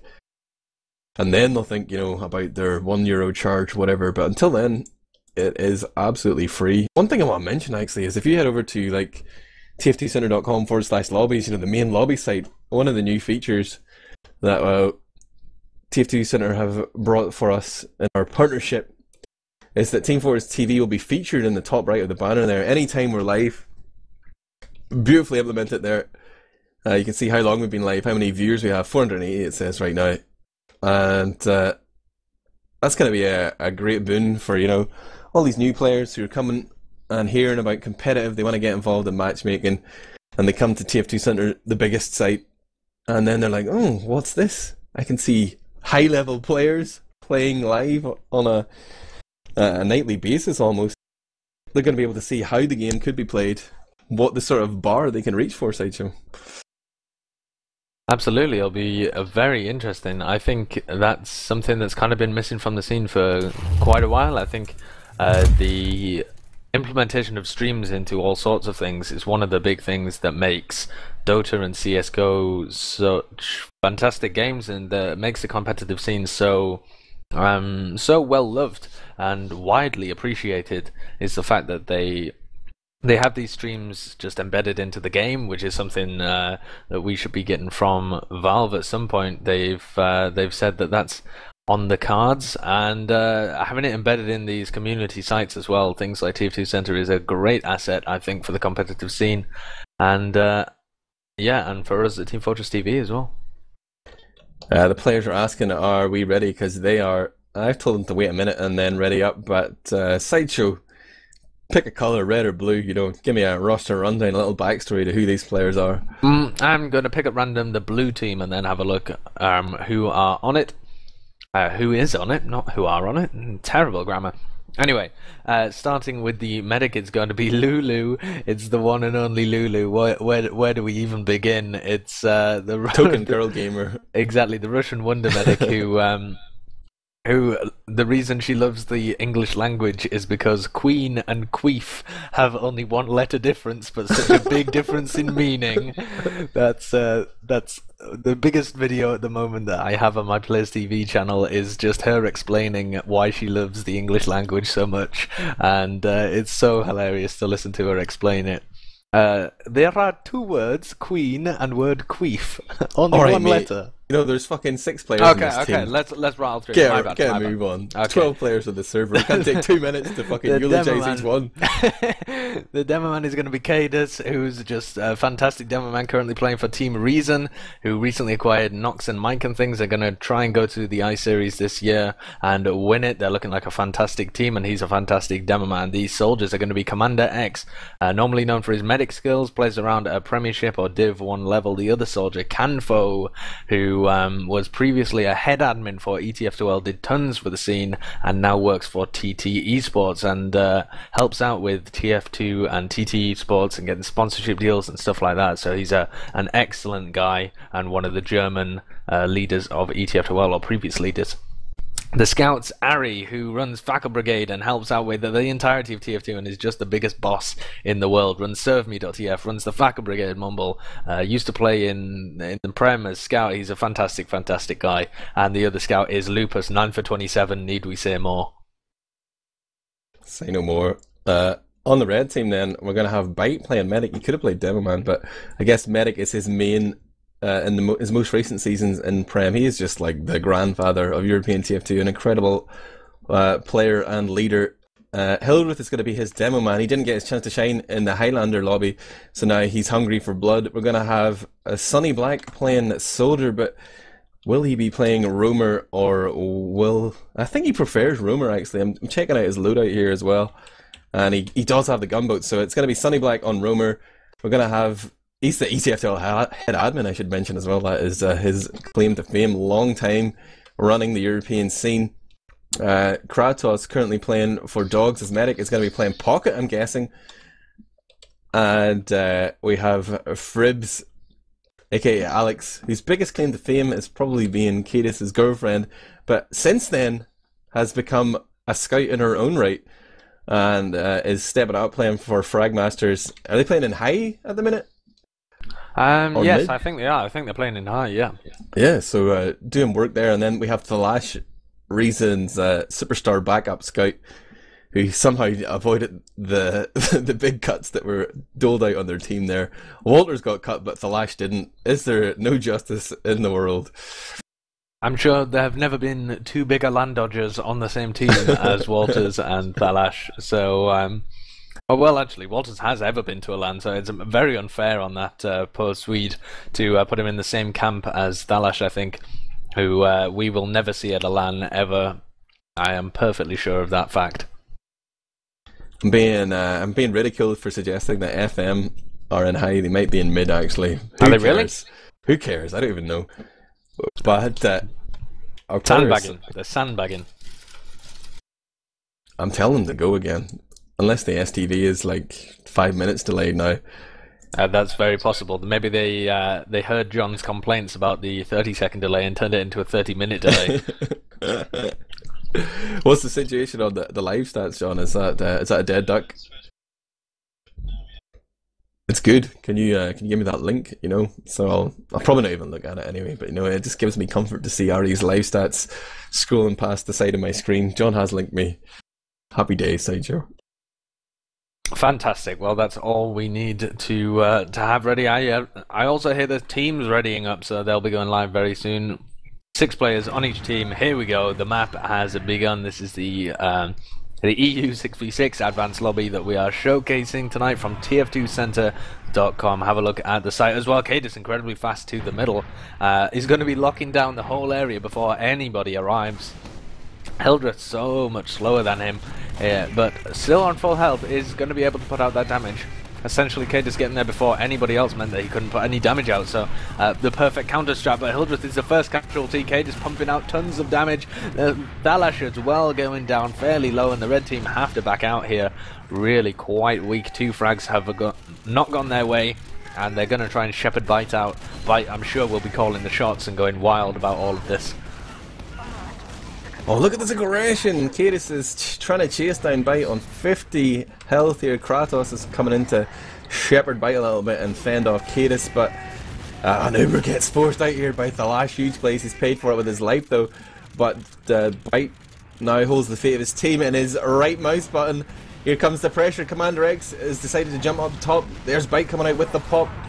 He's already lost 2 players though. Sonny Black and Kratos get 20-second spawns. The Lash is just about to respawn, but the repush is going to be deadly here from the blue team. See the stickies already coming in towards that rollout area from Hildreth. He senses something is up, and they seem to have done enough here. The scouts, Fribs and the Lash focusing down these aggressive blue players who came in on the flank without the heals. Lulu was all the way back there towards the spire, and I think they just got sold down the riverside here. Absolutely, I think that was they perfectly predicted the repush, and Hildreth got a big fat sticky onto Canfo, and then Fribs and Thalash, as you say, doing incredible work there to halt the repush. So they managed to defend their last. Thalash helped by forcing the Uber charge off very early on Lulu, but the Ubers are going to be equal now. No off classes for the team, and the position from the red team screams, I'm not going to push into mid, let's let them push into us. So I think it will be on our blue team here to peek in through the choke point, realize that they've got quite a base. Oh, actually, by moving up to the choke, now that they have their Uber charge, they might want to get a bit more aggressive. Lupus catches a big fat pipe. Nice one there, Lupus. You are the class that can dodge the most, and yet you catch the pipe. I reckon the team comms are supposed to be working now, so I oh wait, an Uber's been popped off here. Forget that for now. A force has been dealt upon Bite. He felt he had to pop there, and he's actually died as his Uber faded there. Lulu pops off her charge at choke, and the blue team pour forward here. Cadis is controlling that high ground. He's denying the aggression of Fribs from the lobby there, and the rest of Fribs' teammates have tried to retreat there. Sonny Black goes in, but doesn't get much other than the smackdown. Let's hear what the blue team are thinking right now. Let's push from lobby, because we have advantage. We have 45 for the moment. I'm in on top. Nice, let's get in. Point. Lead heavy now? Heavy, yeah. Oh, I don't have anything loaded. It's okay, we're staying. Just tag 150. Frag him for your lives, team. This guy's piped on the point. Soli on me behind you, Kratos, Soli. He's 120. Got him. Medic down. Nice, good job. Oh, we're the best. Champions of the world. I missed all my rockets, but I got some pretty good equalizer damage. Yes. Hey, that is the lobby atmosphere I was hoping for, not that funeral earlier with Hildreth. But yeah, lobbies are supposed to be a place to like have fun, you know. But the advanced lobbies are supposed to be more serious, so that you can enjoy the game while still competing. But it's not supposed to be something where you're screaming at your teammates and getting mad and etc. It's supposed to be an enjoyable environment to play the game. Oh, the red team here just getting shoved into a corner. Kay just going so aggressive. He's going to try and hit people, but he's actually missed all of his stickies. I think they anticipated a bit of aggression there from the blue demo man. CommanderX though is going to flank them from top of PC. He's going to drop down onto Bite. 1 rocket, 2 rocket. He's whiffed them all. He's got time to reload. He whiffs it. He reloads and whiffs it. Bite gives him the horrific. jukes. I'd CX say couldn't handle it. 2.5 out of 10 at most there. Bite's giving him the disapproving look and cancelling his subscription to pick up 2. The classic Bite Jimmy, too much for CX, but Lupus is on the back cap right now. He thinks he can beat that times 6, times 7 in fact, there's no one there. Oh, Kiedis gets in, blocks it for a brief second, but still isn't enough for Lupus. A bit of a miscalculation there from this Premiership Scout superstar, and now Sonny Black is going to shut him down. That's a lifetime ban on ETFTL right there. And the red team continue to barrel forward. CX is trying to get out of that rollout area, but that's a tiny exit. And Kildrith is moving up to control it. He's spamming those stickies. Bite's going to pop off the charge here. He's sending his combo forward. He's got Kratos in tow as well, along with Hildreth. They're really spamming that left-hand door. There goes Lulu. That's a huge pick. Yeah, caught in the dying seconds of the shutter door there. Only 2 players left alive, Cadis and CommanderX, and we're looking like we've got a really decent game here. 1-1 going to be the scoreline. Cadis can't defend the last. And here we go. This is going to be the third middle. The score 1-1. Should we have a listen to somebody's comms, Admirable, for this mid-fight? You want to hear the big plan, so we've got to hear Bite the Mastermind. Say, do you want a piece of me, bitch, so you learn. God. Oh, that just made it all better. Hold on. I'm just sitting My roller is so terrible. I know, I just saw. I'm gonna go right side. Guys, you're all in the same area, be careful. Scout's weak. Ah, he's dead. Nice. Demo's on top of point, I'm gonna jump him. Oh, just really low. I'm fine. Demo took 150, I kept the pipe Tony, down. nice. Don't take a grenade. Both soldies are dead. Demo's low, Demo down. Nice, Chasing it's a wipe. Keep going. Let's go, PC. Do we have a scout to cap? The medic down. Yeah, let's go. I see. I'll see you on the other side. Let's go for last. Let's go for last one. Actually, no, we haven't started cap. Yeah, we can peek in lobby a bit. It's 1 scout / sniper spawner. Oh, scout on the left. Someone needs to cap. Yeah, I'm capping. Okay, cool. I'm on him. Oh my god, no, with you. Oh, guys, no, chill. I need ammo. The Kratos beef. Get wrecked by Ari, a guy who hasn't played the game at a high level in about 5 years. Just schooled Kratos, the biggest tryhard in Premiership. Rest in peace, Kratos, stream dreams. He's the only German in Prem this season. And he just got absolutely smacked by a Dutch comeback. Oh, they've used their Ubercharge as well, and they've got nothing from it. They got 1 sentry gun, which was level 1. So in that entire Ubercharge, this is looking like a great defense from the blue team, as long as they can deal with Sonny Black, who's up top now actually, and might get frags. He's actually picked off. Oh, the soldiers coming in here are going to ruin it here for the blue team. Only 3 of them left alive, and Kratos and Sonny Black there doing big work, but I don't know whether they can finish it. They can't manage it. Lupus with the defense. Oh my god, Fribs. Lupus beefed every shot. He only hit 1. Fribs ran in. She was 30 health. She manages to pick off the medic and then takes the buff off of Lupus and knocks him down to 116. And Lupus only had to hit 1 shot, and he had to reload 8 in order to hit 1. Which of these 2 scouts should be in Prem? Definitely Lupus. I think John's telling us that there is a audio sync issue on the stream, and that we're recommending to restart it, so I'll leave that one up to John. Me and Sideshow, we'll just keep casting here like nothing's happening, or like nothing's changed, but if the stream restarts, don't panic, it'll be coming up immediately. Right? Panic! Picnic! Ripnic! Don't panic! Don't panic! Come on, 2 down. Get in. Soldiers down. Get in, come on, I'm with you. Medic, I got you, Fitters, don't worry. I'm super weak. Someone's dead.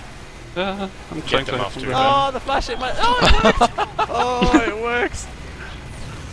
Oh, that was close. that was nice. I was just hiding behind the pillar. Oh man, that was a pretty dire Uber from Lulu there. Her heavy was already at like 10 health by the time she popped or found the target. Cadis went down as well. It was Bite bringing the medigun skills right there, but onto this mid fight. It's currently 2-1 in favour of our red team. Cadis is pretty Sonny good. Black hits a rollout, hallelujah, but then dies instantly to Lupus as he tries to get a single rocket onto Cadis and fails. CommanderX is in for a bomb. He's also doing similarly nothing. Finally hits a rocket actually, but it's the blue team here that have completely gotten control. CommanderX bought them a ton of room, even though he beefed all of his rockets. So They have taken control of mid, and they're probably going to be able to pick up Spire for free as well, since Hildreth doesn't get a spawn for another 4 seconds. Our raffle ended. We had one winner. Where do I see who won the raffle? The winner was... I don't know. I can see their avatar. I'll figure out, Sideshow. I want you to cast this game. I better set up another raffle. I don't have much time. You set up more raffles, they want to win more keys. They also want an apology for us crashing, but we didn't crash, we restarted the stream. We told you guys. Anybody who's asking for an apology in the stream chat now has got to be trolling or deaf. Come on, guys. Oh, the Sniper v Sniper battle won by CommanderX. CommanderX wins against Thalash, so there we go. Maybe he should be on some kind of hit scan classing instead of medic. He's going to allow a bit of room for his team, but it's going to be Bite and Sunny Black. Oh, they're going to get flanked by the push in through that lower shutter door. CommanderX waiting behind them. Might need a flash of the Uber. Might make everything go badly here for the blue team. But it's Sunny and Kratos going to try and push it out here. And it's not working for them. The blue team have lost a few players, but they're trying to get in on last as well. They're actually going to lose it even more. This is going to be disastrous here for the blue team. Cadfo goes down as well. Only 2 players left alive. Ari so far out, and they pick up the frag on the medic. Only Ari left. Let's see what Ari can do. Let's have a look at the Ari Pov. He's just chipping people away. He's given away his position and going to back off to mid. Let's see what Bite and his squadron are going to go in. Look at Sunny Black. He's just... Oh, there we go. The pick onto Cadus. As Cadus was watching the sticky trap and choke, he didn't realise that Sunny Black could do rocket jumps. I don't think our stream did either. After the dribbly performance of all of his rollouts so far, the fact that he could hit such a sick ramp slide and skip jump like that leaves me baffled and bamboozled. The raffle will be coming up momentarily, Sideshow. I need you to continue your great work. Absolutely no problem. We live in service of the raffle. Kratos is going to push this supercharge forwards. They've got the frag onto Ari, but Lulu's on 50%. He's in onto the medic there, but does actually get taken down, Kratos, before he can secure the frag on Lulu. She's now on 80% Uber. She's got about another 7 seconds. There goes Thalash as well, trying to get the Uber out of Lulu, but she is going to have it up. Only 3 players really left in a position to defend this Spire from the red team, so if they go deep with this Ubercharge, they might be able to pick up frags onto Hildreth, possibly Fribs or Bite. It depends how they want to use this. Are they going to be happy just taking the point? Kratos is in. Ubercharge popped here for the blue team. They need to go forwards now. Cadus jumping in, but not actually going to be able to secure a frag. Lupus is just going to barrel through that choke point, but they all decide to go back and secure the point, given that there's a back cap as well. Sunny Black We're getting the raffle madness! Oh, waffle! Waffle, waffle. There, another raffle up there, 30 minutes, 20 keys. I'll try and find out who won that first raffle, but the new raffle is underway. I'm looking at the game again, Sideshow. I'm not sorry at all to interrupt you there, as Uber gets popped off here by Bitey's. Release the hounds. They're rushing forward there. They've got CommanderX trapped in sewer, while it's Cadus and Lupus trying to decide whether they should continue in this engagement. Actually, CX gets out for free there, and it seemed like our red team here, aka TCM, wanted to cap mid first, but CX pins Bite against the wall, slams him with a rocket and sends him to the spawn queue. The red team are trying to continue here on the health that they have, but they killed Lulu right there at the same time. Hildreth with the huge pipes. Kratos and Thalash are preparing for a big play, perhaps. Oh, Kratos has just baited Thalash out. Kratos runs back to mid there as Thalash is dying around the blue spire. And on the respawn, Bite with the crits creek. He's the man with the plan, Sideshow.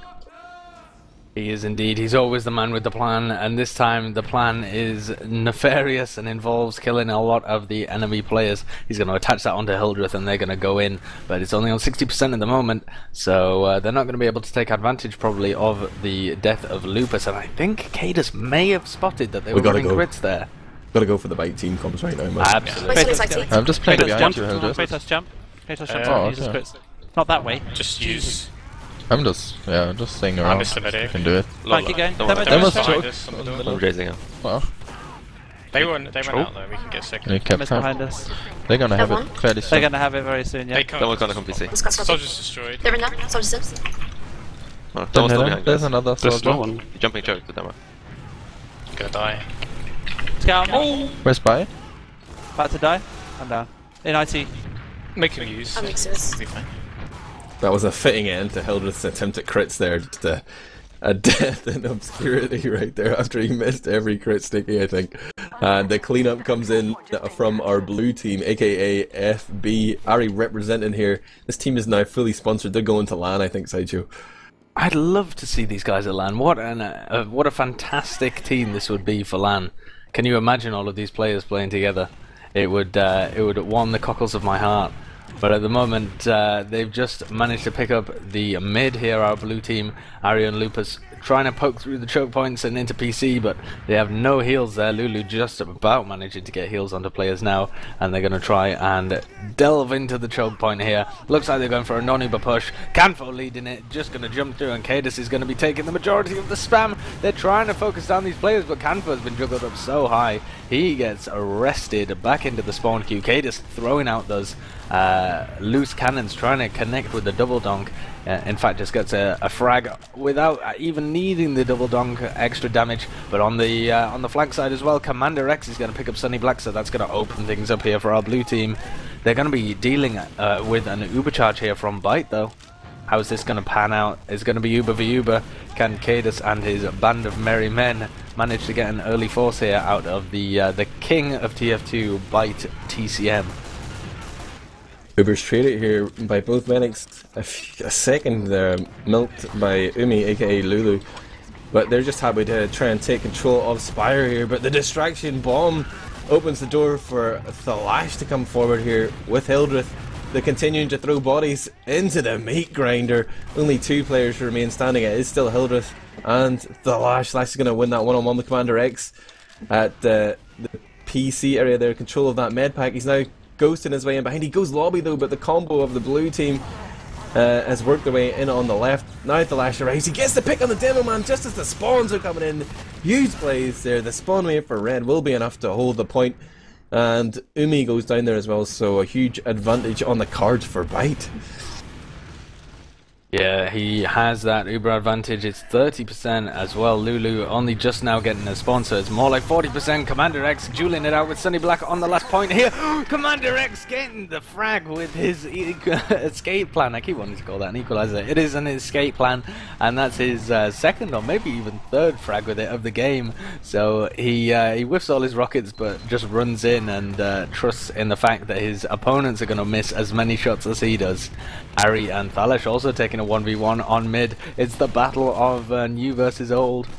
But Thalash hides like a little pussy boy, so they're not actually going to have that famous fight. Instead, Cadus is just going to be out on his own getting bottled to death. Man. Fribs couldn't pull the trigger on her beloved, so she had to get Hildreth in to slay him there with the bottle. She was just dancing around, but you know... It's true love. Oh, CommanderX is bombing in there, trying to get deep onto Byte, and does get that foresight this time.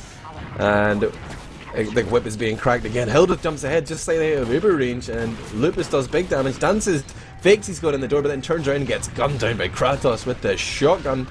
Here comes Canfo, Cadus, and Lulu through choke. They're going to pop off that charge. They're looking for frags here.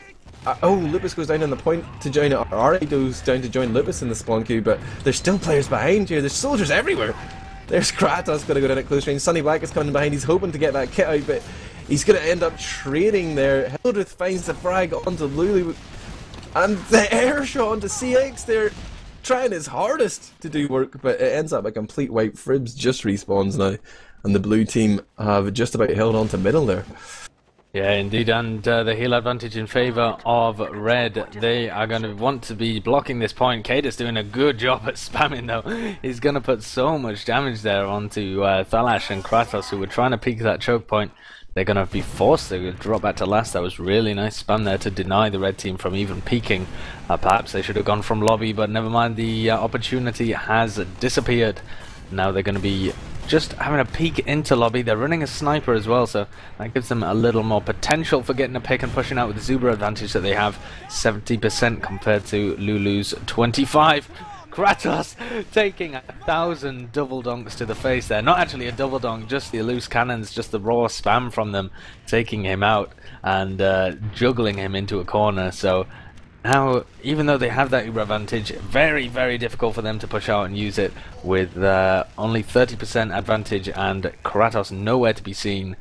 It's, I think it's going to be last for them, and they're going to allow Lulu to get her Uber charge up and consider pushing in. Shall we have a listen to the Cadus team's team comms?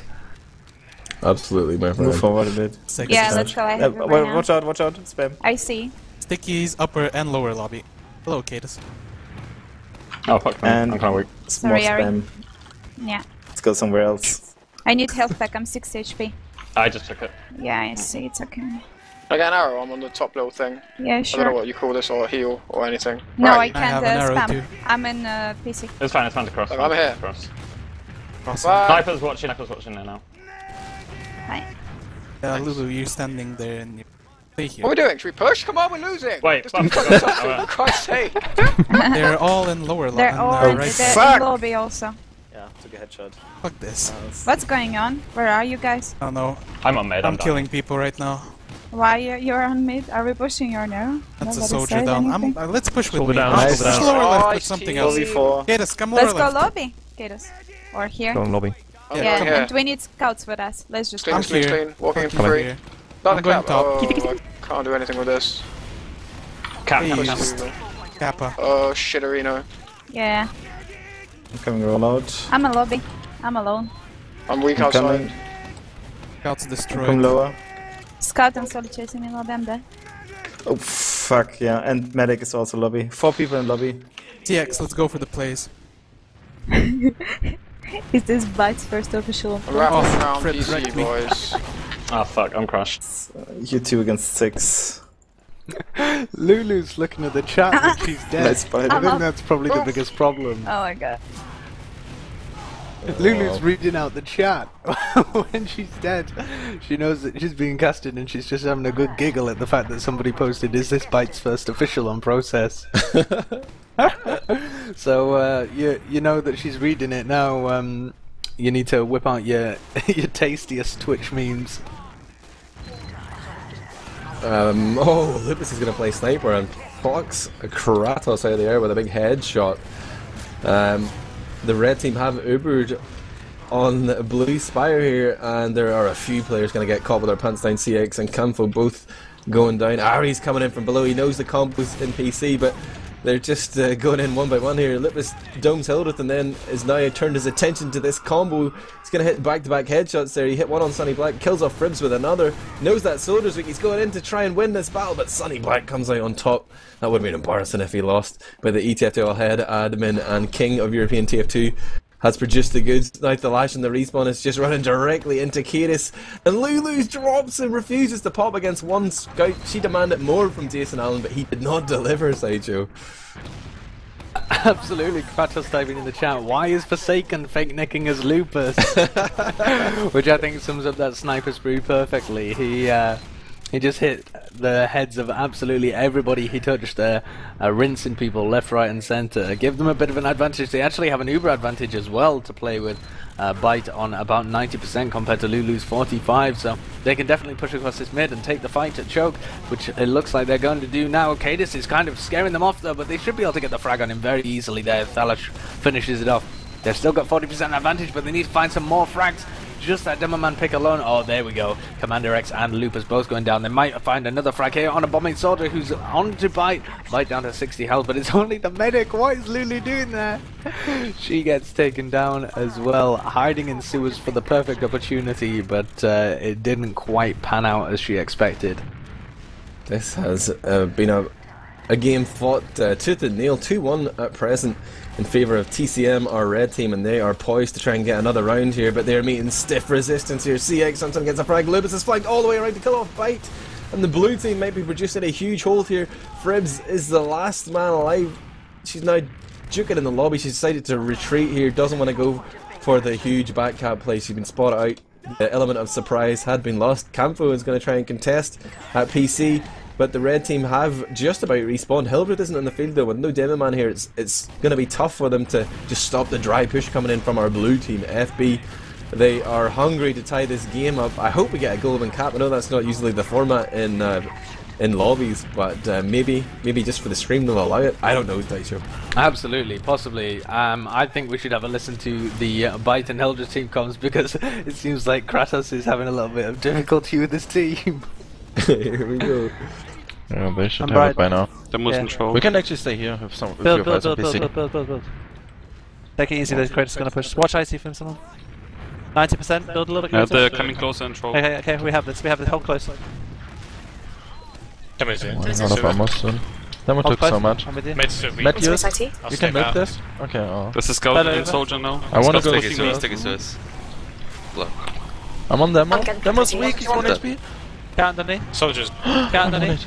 Soldier weak. Soldier Jumping. I'm coming back in. Get the soldier. Nice. Soldier down. Choke. Nice guys, I'm pushing Scout choke busy, team, Scout busy. I'm pushing Scout running out from PC, you can catch him. Okay. I'm pushing IC. Oh no, I can't. 40 HP jump into Scout. I thought you would be later. Cap. Come on, just get numbers on this. Hildreth can hold, it's fine. Oh, we're winning. Wow. We heard the rare German laugh there, which you don't hear very often. That's in its natural habitat. That's one to note down in your books. Oh, It's a Byte's under collector's big pressure item. here. Byte somehow manages to surf. After a couple of rockets there from CX, he just balled it again. Sunny Black comes in to deny him and keep Byte alive, but Byte seems to be the steady hand on the tiller here. He's a big factor in the success of the red team so far. Lupus is going to deny Fribs from the cheeky cat, but is now getting bomb rushed by Thalash. Sniper down, and Thalash is going to jump back onto the point here. Campo is getting the information for his team. He's got Ari in tow, but they've got no heals here. They're going to go anyway. Campo jumps on 60. Just channeling the other German soldiers' actions previously on middle there. And with 3 minutes left on the clock here, the blue team need to find some big pallies. Uber popped off from Byte though. They're going to kill off Kiris. You see Ari and Lobby. They have a 2-man advantage, 3-man advantage here. This is a huge opportunity. Lulu needs to try and heal her scouts here and hope that they can just focus down targets in time, but oh, the red team are edging the way onto the point. The spawns won't come in time, and they're going to extend their lead here to 3-1. 3 minutes left, the score 3-1. They need to try something different here. Lupus is sick of dragging his team by the scruff of the neck through this. 68 points, doing incredibly well.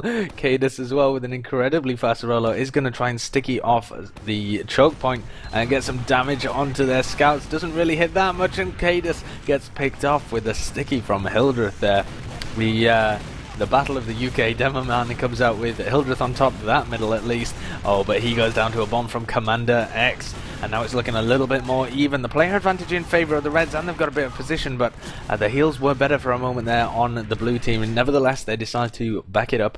They actually have an Uber advantage as well that I don't know whether Lulu will realise she has. Byte just healing the same target for quite a while, and they didn't take as much damage, so he doesn't even have his Uber up. The Uber popped. Can they actually manage to chase down Byte? Byte on 27 health is going to move into sewers, but nobody's following him. Oh, actually, here it comes now. Cadus was on him there, but doesn't manage to pick up the frag. Byte now on 199. Oh, does actually pop it off there as he gets pressured from Ari. So nice force from the Dutch scout, but this Uber is just in the perfect position to clean up every single player on blue. Donkey's for life on Twitch chat asks, why do players use wall hack? Too noob to play normal. Sorry, Donkeys, that's just our outlines that we use for casting. They're not actually wall hacking. There was an air shot, I missed it. I'm sorry, John. Sideshow, did you see it? I didn't either, but I imagine it was on stream, seeing as John saw it, so everyone in Twitch chat can go wild. CommanderX said it's an advanced shot for an advanced lobby, so bring in the big plays. Oh, I love it. I love that donkey guy. We don't actually play with the wall hacks, it's just for you guys to spectate. Have you never seen CSGO before? People don't play with wall hacks all the time in that. Oh, I'm losing my mind here. The red team are currently a man down with Sunny Black waiting to respawn. Kratos is getting focused hard though, but he's got those hints from Byte. There's a lot of other softer targets that the blue team can be taken advantage of, but Thalash manages to kill off Cadus, who jumped forward trying to lead his team with the charge here. Now Thalash runs out of that sewer there. Seems like the team didn't react to the calls, and Lulu goes down. It's looking really grim right now for our blue team. 20 seconds left on the clock. Let's go and tune into their misery right now. I'm so far behind. You're doing big plays. 15 seconds. They're shot from Could beginning, we- you're known as the new Incoming. jukebox. Could we watch for scouts from behind a capping. little bit, please? Because He like I didn't come forgot. from behind, he Believe came in from Zero. CX. Yes. Oh, Nice. CX. My boy. Okay. The back cap is ours! Nice! Oh. We won. But our We have medic mid, is we dead. win the game, right? Yeah, that's how Yeah, it yeah, works, we had I'm that. pretty sure. Oh, they're still positive in defeat there. That's all I wanted to see, Sideshow. I think we missed the end of the game there. It seems like the STV's gone down or we're in a pause. Yeah, Both. what has happened? The game just paused halfway through, and then they won, and the time is over, and now the STV's dead. I have no idea what just happened. I guess, to be fair to them, the lobbies aren't really set up to be casted, are they? It's a rarity that the lobbies are actually casted. They're probably used to, the 30-second STV delay or whatever, so maybe the server just went down without considering that. And yeah, so that's the end of the EU lobbies. Hildreth messaged me to say we didn't pause. We know, buddy. There's going to be 2 North American ones coming up then, Highlander and Sixes. It's a little bit up in the air as to who will be playing, but I wouldn't have it any other way, Sideshow. I like everything to be an absolute surprise. An absolute surprise, all last minute and terribly organised. That is us. That's our slogan here at teamfortress.tv and TF2Center. This is a beta cast for a beta launch of the advanced lobbies functionality. I'm just going to catch up with a few messages here. Does it make sense for us, Admirable, to go to a short musical break while we drag all the players around? No, you just want to man it up? People want to just hear rambling Hear us idiots. What we should do rambling on. is bring in Hildreth. He's a pretty salty guy. He'll give That's us a some brilliant drama. idea, yeah. Just message him there or drag him in, whatever you want. I'll see. Oh, I don't think I have admin in this mumble, but I'll see if I can drag people around. John's going to give you admin though. Don't worry. John, instead of dragging the player himself, is going to go through the process of giving me admin so that I can drag him around. So, excellent. I now have admin. Let's see, who should we pluck from this veritable pot of scum? Let's see if we can find good old Hildreth and drag him in here. That's the Hill Doge is in the house. And who else should we grab? Let's see if we can grab CommanderX and pop him in here. Yeah. Oh, hello. I'll force captains. We've dragged you into the casting lounge, buddy. So, was that an in-depth discussion about the advanced lobbies you were going for there? And I'll be very disappointed if the answer's no. Why don't you start with a different question, man? What do you think then about the advanced lobbies feature, Hildreth? Hello.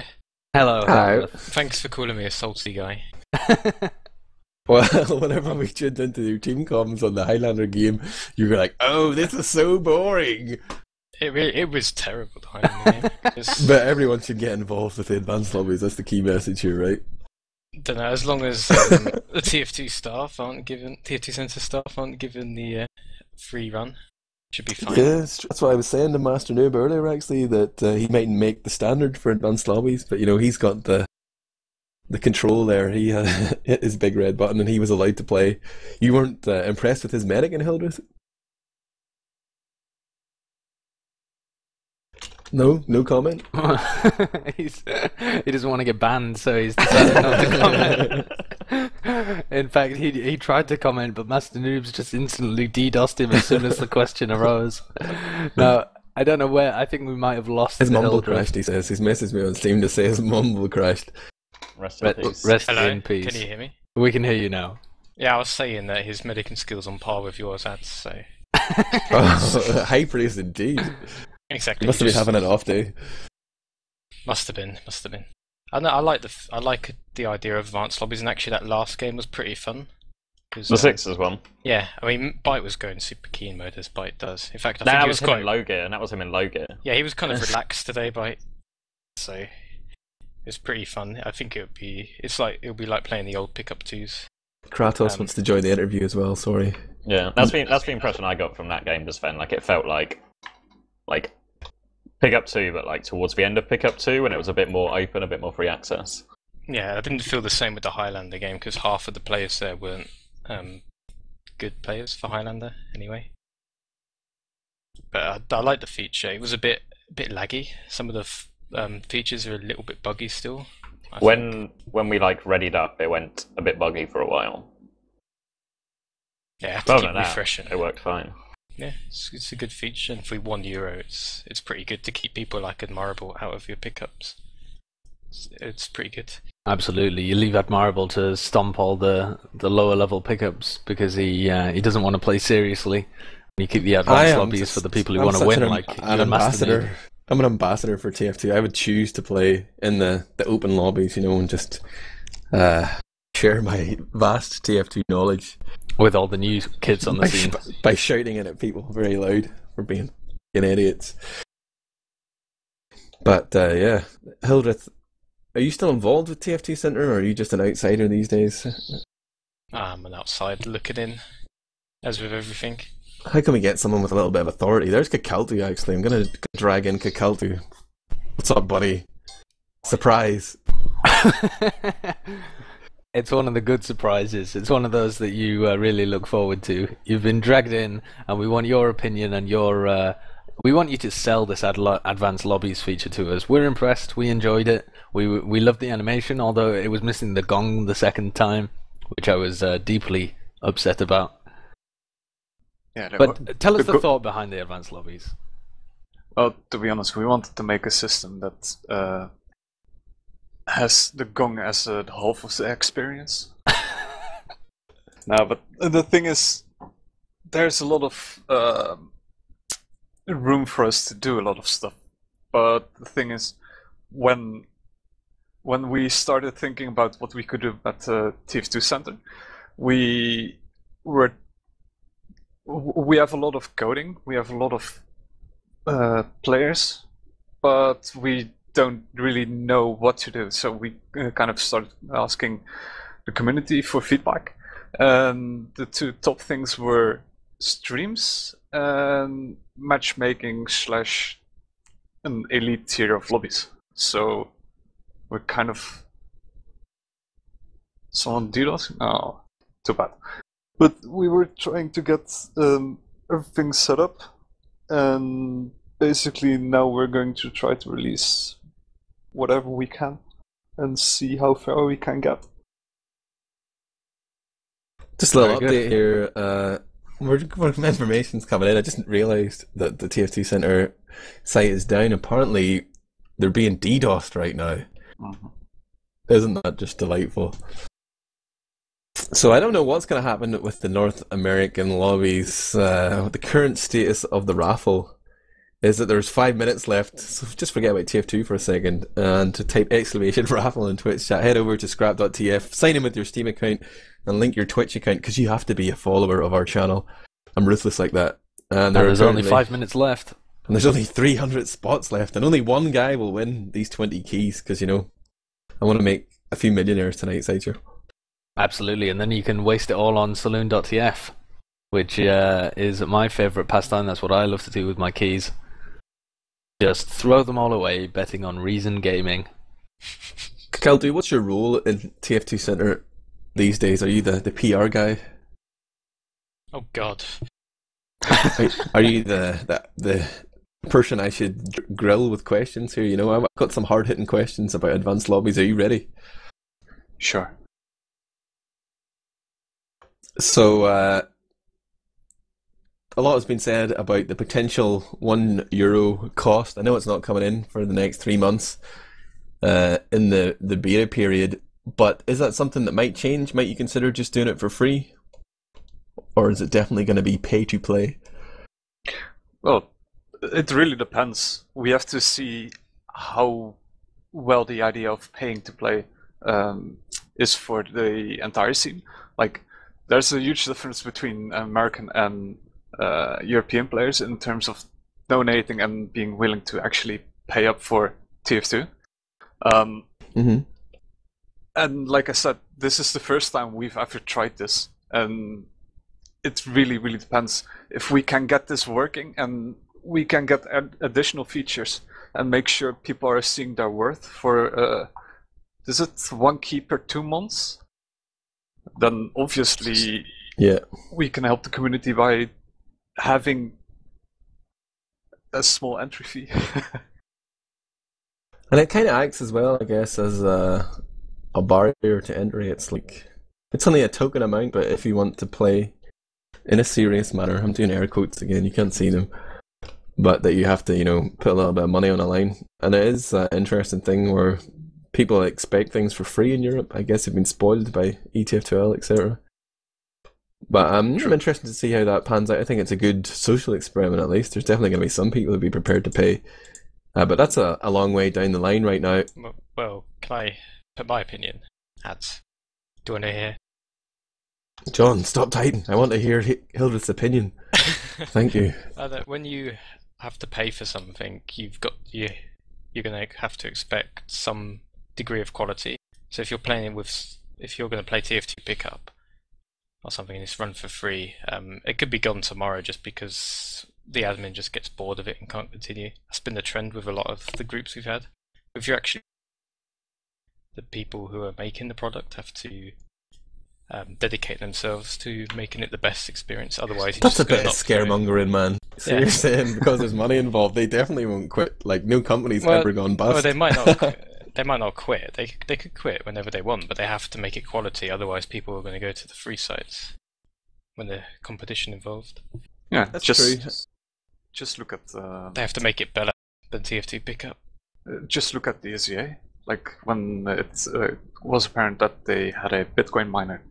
A lot of players just went to UGC, but obviously they came back after the whole fiasco was over, because ESEA provides really, really good quality service, and that's. Are you going to run a LAN 3 times a year if I pay you €1 a month? We're already sponsoring a LAN.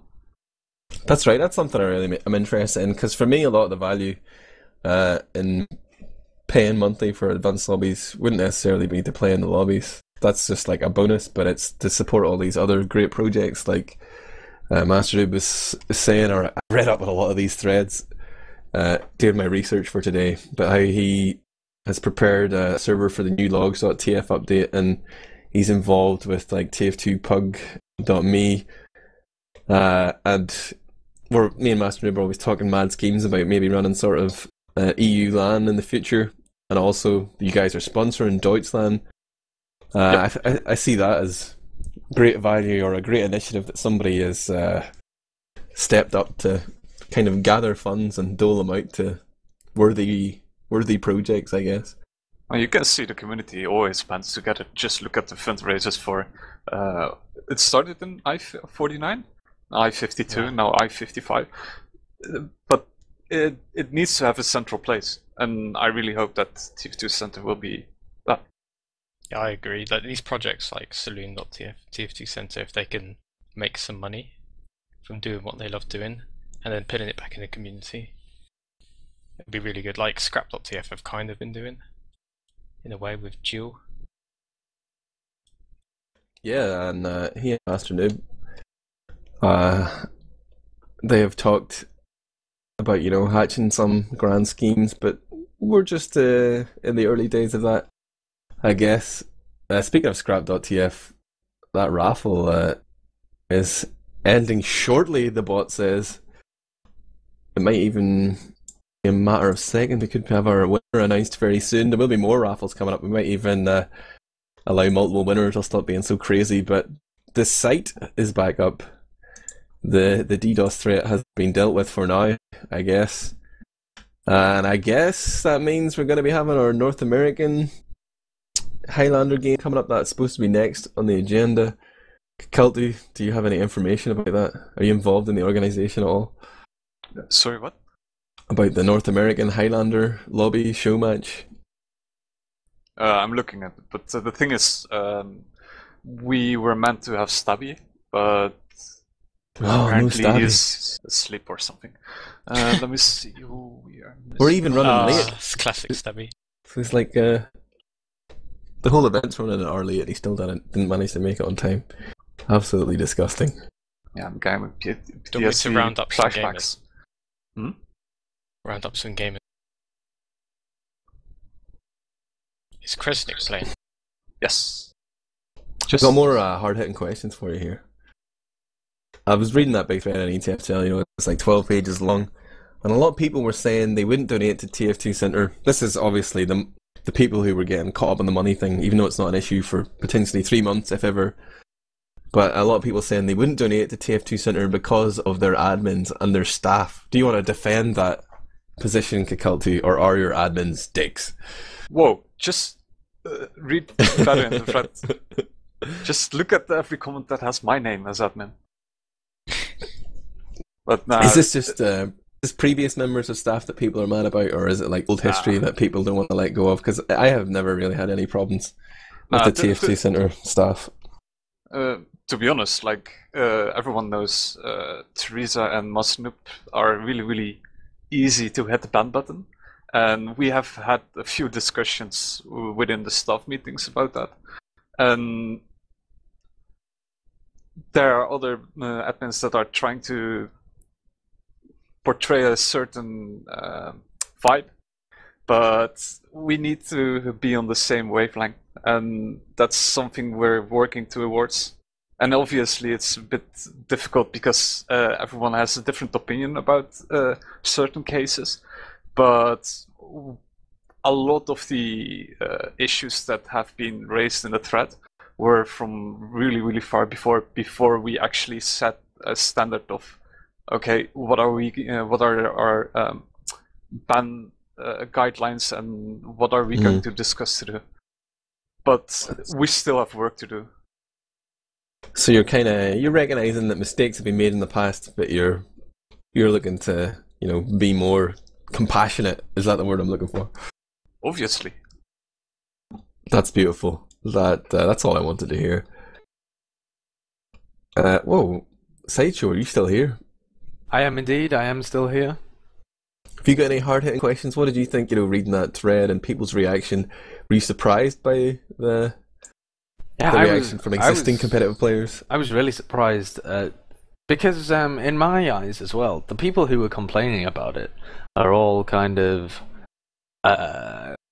they're not the people who normally play TF2 lobbies or centers anyway. Like occasionally they'll play, but they're only playing to really mess about with their friends or whatever, or play in an environment where they're much better than everybody else and they're just kind of stomping it a little bit. But the players that this is really for is the ones who want to try and get better but don't quite have a team yet, or they want to play in a competitive environment where they are the same skill level as everybody else. So it's not really a feature that's designed for anybody here except for possibly Admirable, because he really needs to step up his game on Medic. But it's more for those players who've played lobbies and feel like they're not quite they're not progressing when not everybody's in Mumble, or they're not progressing because some of their team are doing weird stuff, or they're not progressing because they constantly have players like Prem players randomly coming in with all their friends and stacking it or whatever. And so I think that really is the target audience, players who currently play TF2Center but want to progress and want it to be more of a competitive atmosphere. And I think for them it's going to be perfect. And I think the people who were complaining about it in the forums didn't quite understand that they weren't the intended target audience. Yeah, because I guess they already feel that they're well. Who is not ready? By existing offerings. Like, it's hard to discuss advanced lobbies without mentioning like TF2Pickout.net or the new TF2Pug.me. Is that it? Yeah. EU.tf2pug.me. So there are already existing. I mean, advanced lobbies is kind of picked up by another name. Let's be honest. But who is not ready? I mean, people are, like you say, I can't agree with you more. Like, they're asking these questions, like, "Oh, what's the point in this? Why would we pay for this?" But it's not necessarily for you. But it's just, I feel like it's going to be successful, But maybe with a different category of player, like these. Ever since the matchmaking was announced and like we had the Moose Elk video, TF2Center has seen a massive spike in new players, right, Keltu? Definitely. And that was one of the catalysts that started a lot of the dev work behind advanced lobbies. But we have to aim for the people that... What? Well, there's a game starting? 3 slots open. Oh, John's John's telling us that the lobby's starting. I don't even have the link for this, man. Hit me up, brother. Oh, it's because I've got the EU filter on. I can't see the NA lobbies. I'm such a clown. Clear, save settings, no filter, please. I see it. The magic is about to unfold. Whoa, they've got Jalen here. There's all sorts of superstars.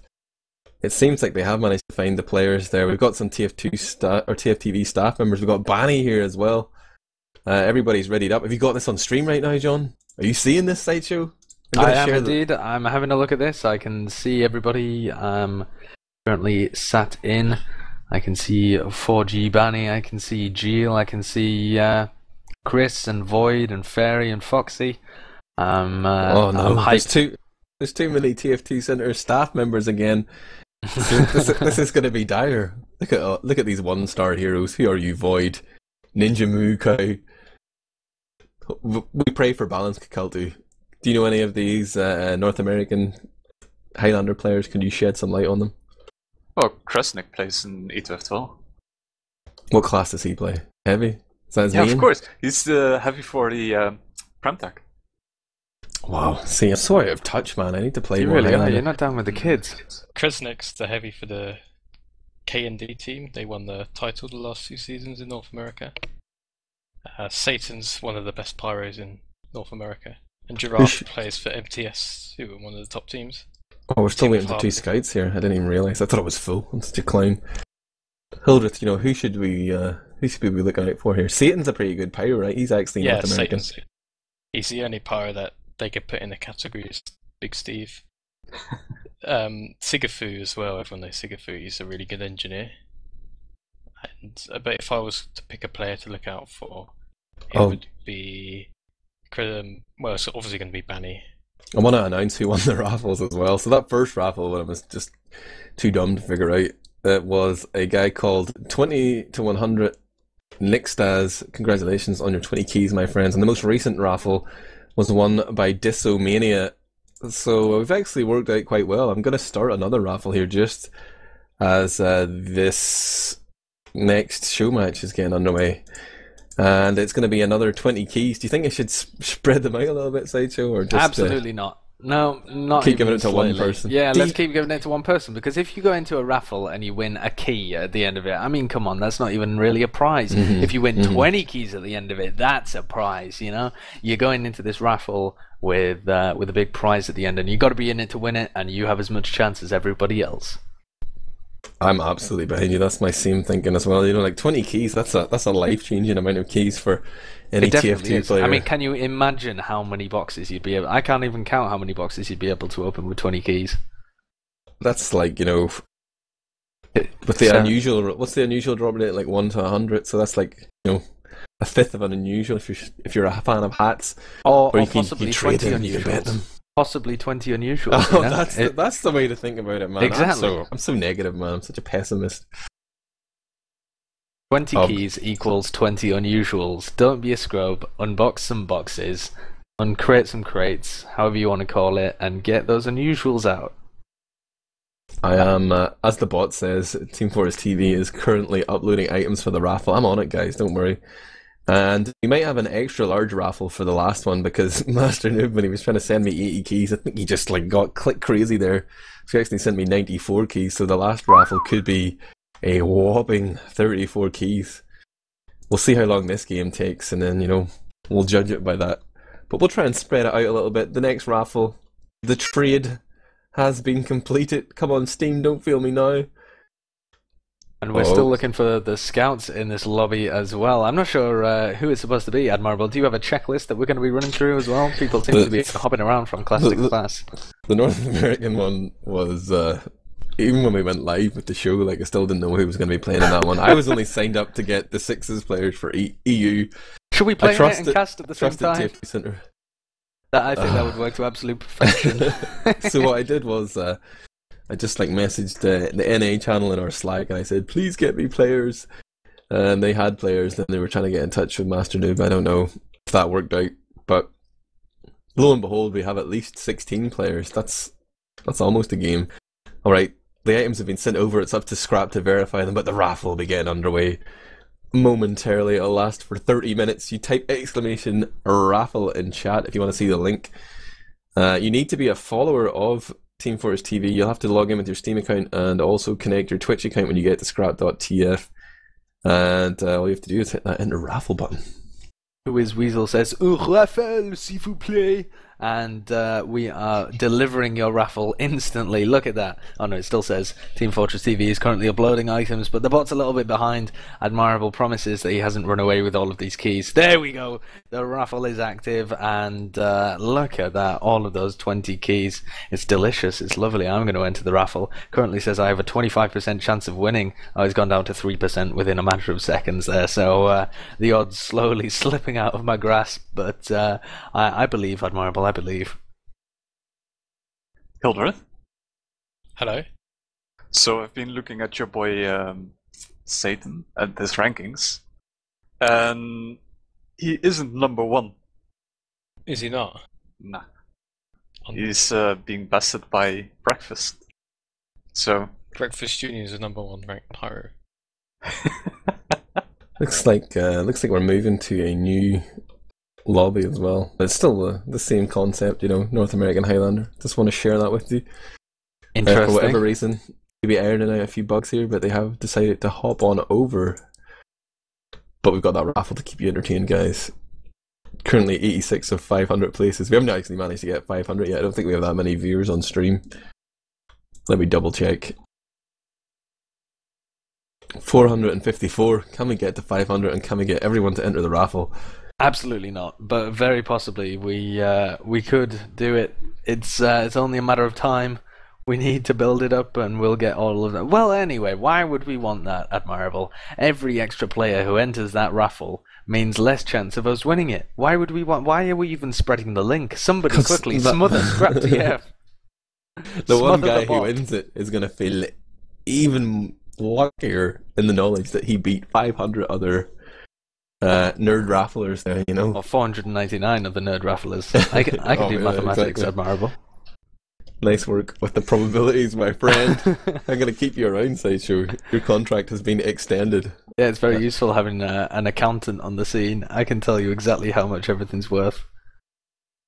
Oh look, I've actually got a blue name here in the lobby. I wonder, can I join this?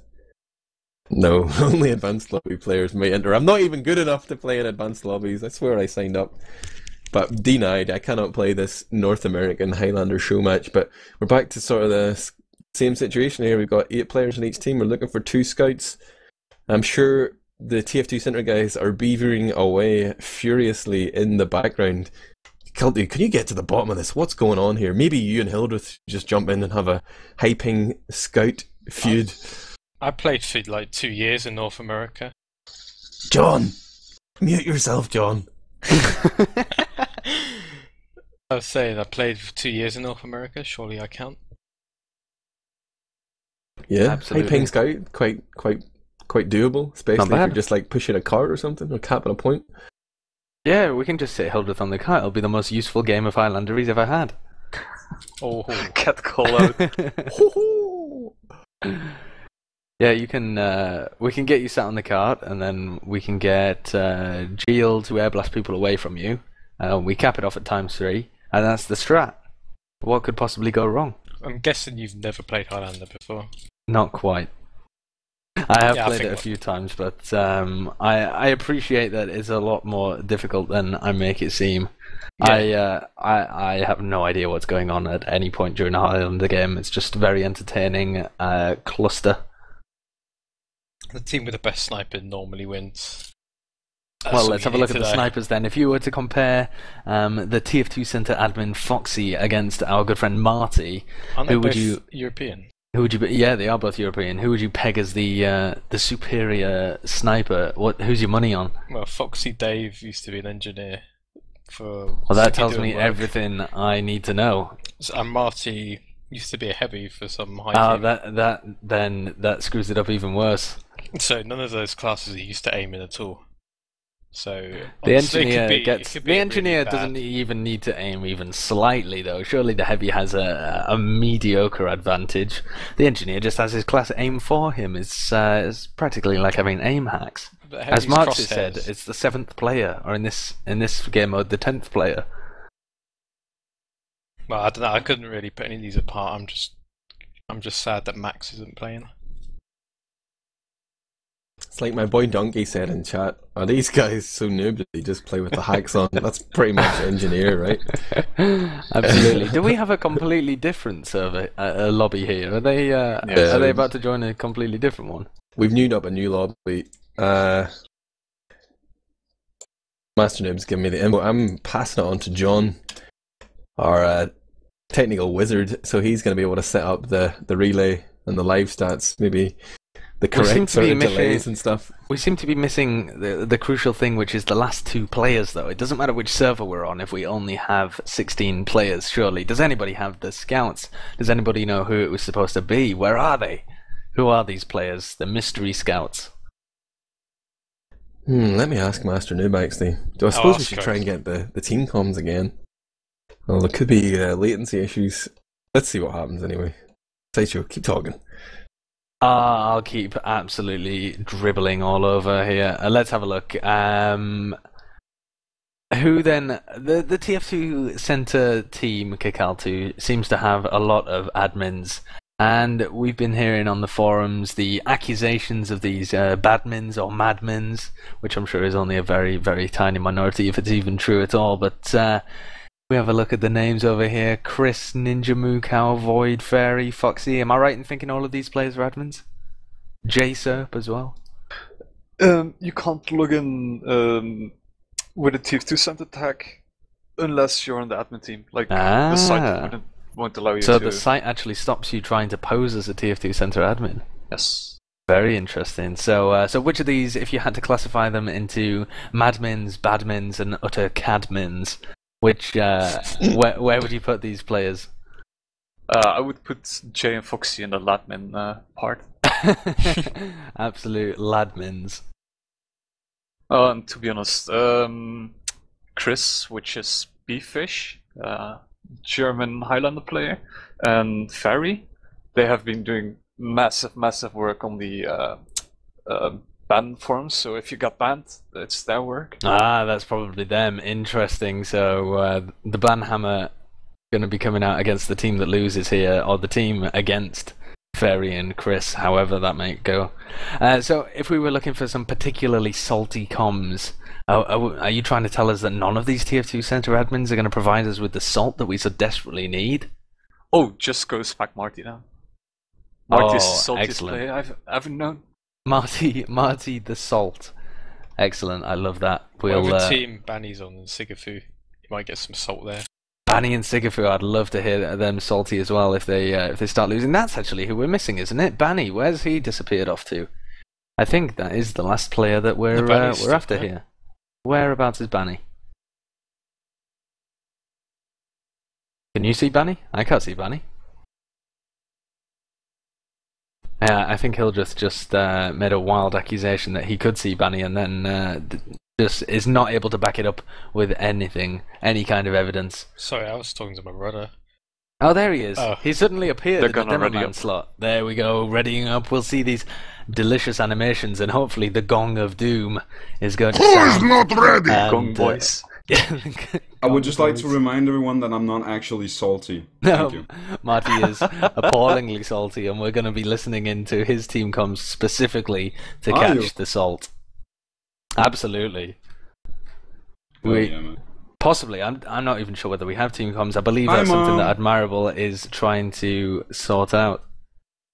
So these teams readying up now. Kevin is Pone, Marty, who's tabbed out just to say hello to his mother. Oh, and there we go. The flashes. And the gong. Oh yeah, buddy. Oh, what a lovely gong noise. Oh, gong boys. There we go. And the teams have been balanced. Let's see. Geel is going to be carrying the hell out of 4G Banny there. Marty on the same team and Sigafu. All the salt on one team. The blue comms are going to be delicious. We're going to be mopping it up. You missed the gong, Admirable. It was fantastic. It's so deep and it's so long as well. That's what I love about it. It goes gong. and then the reverberations last in your head for another 10 seconds. Fantastic. It's worth donating $1 a month for just for the gong. As Kikaltu said, the gong is half of the experience. I don't think we're going to get the team comps, or maybe we will. But because that chat is public, we have to message each player individually. 18 players, it's a lot of time. We're already running behind. I'm not sure what's going to happen, but we do have the server info, right? People are filtering in, actually. We've got 2, 3, 5 out of 18. We could hear some comms. It might be sparse. Are you satisfied with that, Sideshow? Absolutely, as long as it's the correct team. So we really just want the blue team here. It's going to be some fantastic salty comms. In an ideal world, the red team would be winning, so that the blue team get maximum saltage, and then we'd be able to listen in, and it would just be a fantastic. It would be delicious. I'd be able to like mop my bread up with it, and just I can taste it on my tongue already. Just the little salt receptors. Okay. I'm looking at the raffle, man. We've dipped under the 20-minute mark here. We currently have 190 of 500 entrants trying to claim that bounty of 20 keys. It's winner takes all here, guys. And it's going to be the same for this show match. The winner takes all the bragging rights. The king of the advanced lobbies. CommanderX said it earlier. Advanced plays, advanced shots for the advanced lobbies, man. Absolutely, we're looking for some advanced plays here for the advanced players in the advanced lobbies. I've had to actually download this map, Badwater Pro. We'll get the Highlander experts here, Hildreth and Kakaltu, to walk us through what are some of the differences between Badwater that I've played many a time in a public server and occasionally in Highlander, and Badwater Pro. Oh dear, why did you have to ask me that? I've never actually seen it before. So Hildreth has also never... Is it not played in EU? It's not played in Not EU, yet. I think it's something for EU. I see. Well, to be honest, Interesting. it's played in EU because UGC just added it to their rotation. Right, but it's not played in ETF2L. Not yet, no. Oh, Is obviously that not. because it was only developed halfway through a season, or was Yes. it... Well, right. Badwater Pro is an entirely different version than Badwater, so some maps get their latest version added during the season, but because this is such a vast difference, we're not taking that risk. Yeah. But Okay. it might be for next season, so who knows? Depends on the votes and depends on how the map is being developed further. Very interesting. I'm just having a look around the map now, and I literally cannot tell any difference apart from there's a wall somewhere where there isn't normally a wall, which looks off a sniper sight line near point 3. Apart from that, Oh, and there's a forward spawn in another odd place. What are actually the differences, Kikaltu? Do you know? So basically, at first point at the bunker, next to the tunnel. Oh, I love your voice, my friend. But there's been a forward spawn at the bunker, so after you cap the second point, you will spawn a bit further up. One of the major things at the first point is that if you are the defending team, you can open the gates that are normally closed, just in front of the first cap.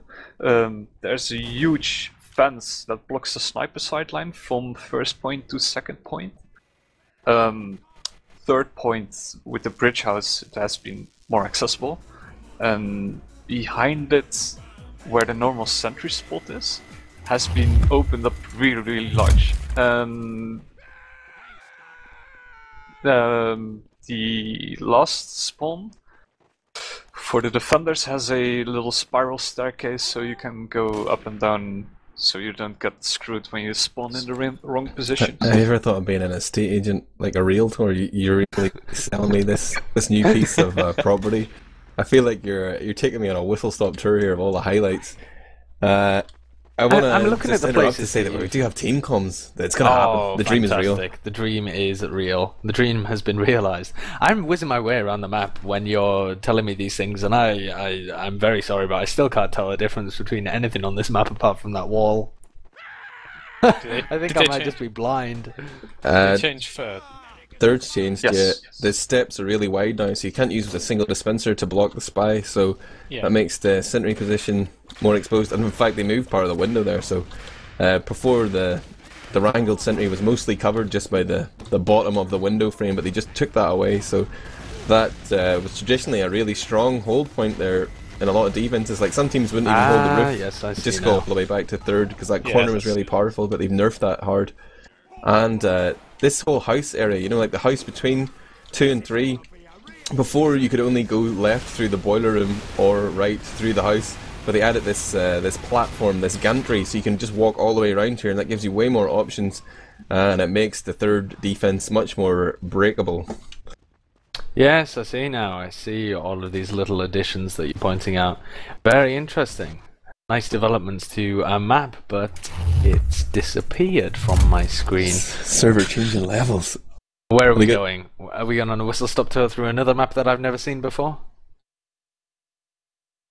John tells us that they're fixing the STV delay, so that's going to really work well for our live stats. And the team comms, hopefully everything will be in sync. Am I looking at the right stats? It's empty for me, John. Help me out, brother. Give me the right URL. Number 49, I believe, for the... 49? stats. I see nothing on 49.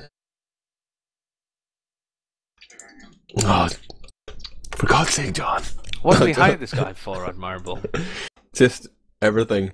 Apart from being the kingpin of TF2 and doing everything, what do you do around here?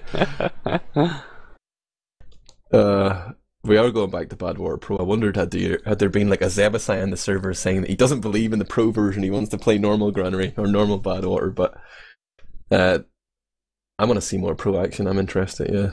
Play normally. Play normally, Blade.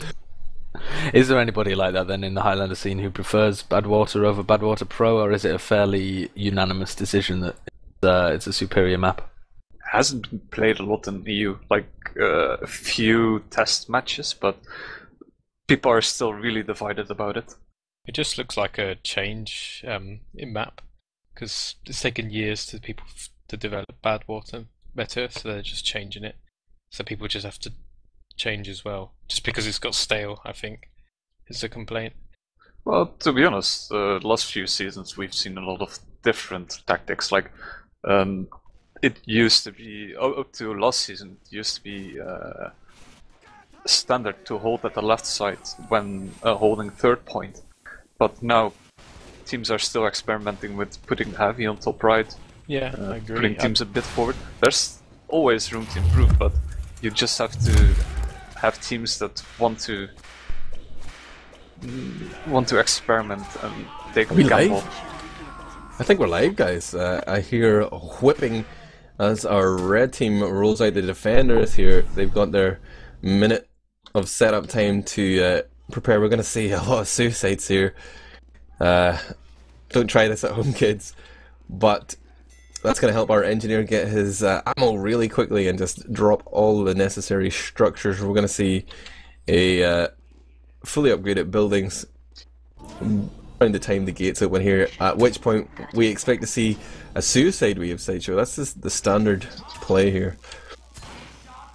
Absolutely. Let's see if the suicide wave ends up being successful. Have we got a fairly default setup here from the red team? It seems like it to my uncultured noob Highlander eyes. The lock and load on the demo man. I believe the lock and load was allowed but not considered overpowered in EU or something, and there was a big debate about it. Oh, there's no debate. Let's see if this suicide wave from the blue team is going to achieve anything. It looks like the soldiers just spamming, tentatively trying to push his way through as the heavy gets in, and there's the demo man jumping in there. Marty gets a pick on Foxy, but Banny does get taken down instantly, not able to get onto the red medic here, and he's crouching in the corner, absolutely trying to keep out of the way. Kevin is Bone. He's literally crouching in the corner. Here comes the soldier here, Jace up, and another bomb in from Banny. Oh, he just gets taken away so far. Oh, that was the sentry as well there. The sentry and the air blast combining together to send him all the way out, but he didn't even die, so he's going to get healed up and going to go straight back in for another suicide, I would imagine. This is the sort of where the meat begins. Oh my god, Bunny gets the keeper pick straight in onto Kevin, medic down. he popped it, or he dropped it, he did not pop it, but the cart is moving, and this is the critical point in the defense here. Once the cart moves up, you have to start looking behind you and as well as in front of you, and the blue team have managed to keep pushing it forward here. We see Sigafu as the engineer rolling that cart forward once the level 1 sentry up top isn't even in range, and the combo are realising now, uh-oh, we're going to lose the point here, and as soon as that point comes in, the spawns change for the red team. They start spawning a lot farther back, that door closes. Am I right? Something changes anyway, but they're going to try and head up to the roof here, but they're not set up already, and this is a dangerous game. If you don't already have your defense set up on the roof by the time that cap comes in, you're taking a big risk here. Like, there's no engineer structures up just yet. We're just getting a level 1 up, and already the cart is rolling forward, and it's gone down already. He didn't even get a chance to upgrade that. Here we see the pressure coming in as Jacer jumps forward. He's going to get gunned down though by his fellow TF2Center admin Ninja Mukai. Kevin is on a balanced team, is up top here, feeling void the air, but he's essentially committed himself, and this is the danger of the roof hold. If you stay there and the blue team manages to cut off your retreat, you are essentially screwed, Sideshow. Absolutely, it's a bit of a... it's a good position to hold. I'm currently watching Kevin take on Banny, and Banny hits him with a pipe right in the face there to take him down. He was miles away from the rest of his team, the only survivor from that failed defense there, but they've taken control of the little hut area as well, and they're just steamrolling this forwards, getting as far forwards as they possibly can here, and the blue team really going wild. They've almost got their Uber charge up as well, and Kevin just got a spawn, so he's starting to deliver heals over to the red team. I can see Rolls Royce as well digging around, trying to make something happen behind them, but this cart is definitely progressing very quickly. This is a very fast time right now, and I think just in the lobbies it's played best of 1, and low in your officials at ECHL or whatever, you would normally be playing best of 3. This is potentially painful. Here they come from map room though, the blue combo about to drop out the window. Marty, or Kresnik and Ferry moving forward here, but look at this, Kevin sees it coming, he's just backed away with Ninja Mukai. They're probably going to lose their sentry here. Void can't keep it up, but the fully buffed Heavy is now trying to contest, but he gets focused down immediately. The pick from Satan! Pick from Satan straight onto Fairy there is going to take down the blue medic, and it's now a 5v4 scenario with the Reds getting quicker spawns, or not quicker spawns, but closer spawns, sorry. So they might be able to get back into the fight. The red spawn's just going to come out now, but Banny's got such a good position. He's actually going to meet straight there against Fish, and it does get taken down. He pops off the buff banner, and he's going to be able to pick him up fairly easily there. So that is the demo man down for the blue team. That's going to allow them to get a little more position here, the Reds, and set up their defense a little stronger than it was previously. Things going to start to slow down here. The time continues to tick down here. Our red team, the defenders, getting a little bit of a breather here. You can often find vital minutes here on last, but there are only 7 minutes left in that raffle, so head over to scrap.tf and get involved there. You'll have to link your Twitch account as well as your Steam account, because it's only for followers of the channel. But the action continues here. 3 players down right now, including the Demo Man and Heavy for our red team defending. They are missing key damage dealers here, and they're about to get swarmed as Kresnik drops off the high ground. It's going to be a massacre. Sentry goes down, Uber gets forced here. Kevin, our TF2 staffer, and Dango trying to make it happen here, but he's empty. It seems the scout doesn't have anything loaded in his scar gun. He's trying to pistol down. He does get the kill on the Kresnik, the Heavy. The spawn wave is coming up in just 1 second. We're going to see Satan, Fish and Void back on the field. They're looking to go for it here, but that mini sentry is just a thorn in their side. Nobody's on the cart right now though, so the wheels have come off, but it's only temporary. 8 players down right now on red, the defenders, and blue have set a fairly brutal time of, what is that, 5 minutes? 5 minutes and 6 seconds, yeah. I guess this Badwater Pro is going to be favoured to team, seeing as most of the changes you mentioned seem to kind of nerf the defense around that 3-point and possibly around 2 as well, with that sight line being taken away. So a reasonable time, am I to imagine there, Admirable? That seemed fairly quick. That's a very good time. Like, as defenders, you know, you're hoping to hit double digits. Like 10 minutes, you'd be happy enough. But maybe it's different on Badwater Pro. I don't think I've played enough of this, but this is going to be tough.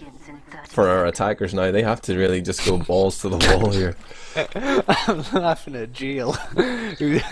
Half his team suicide for metal for the engineer, and he says, "Guys, why are you killing yourself? We need to play."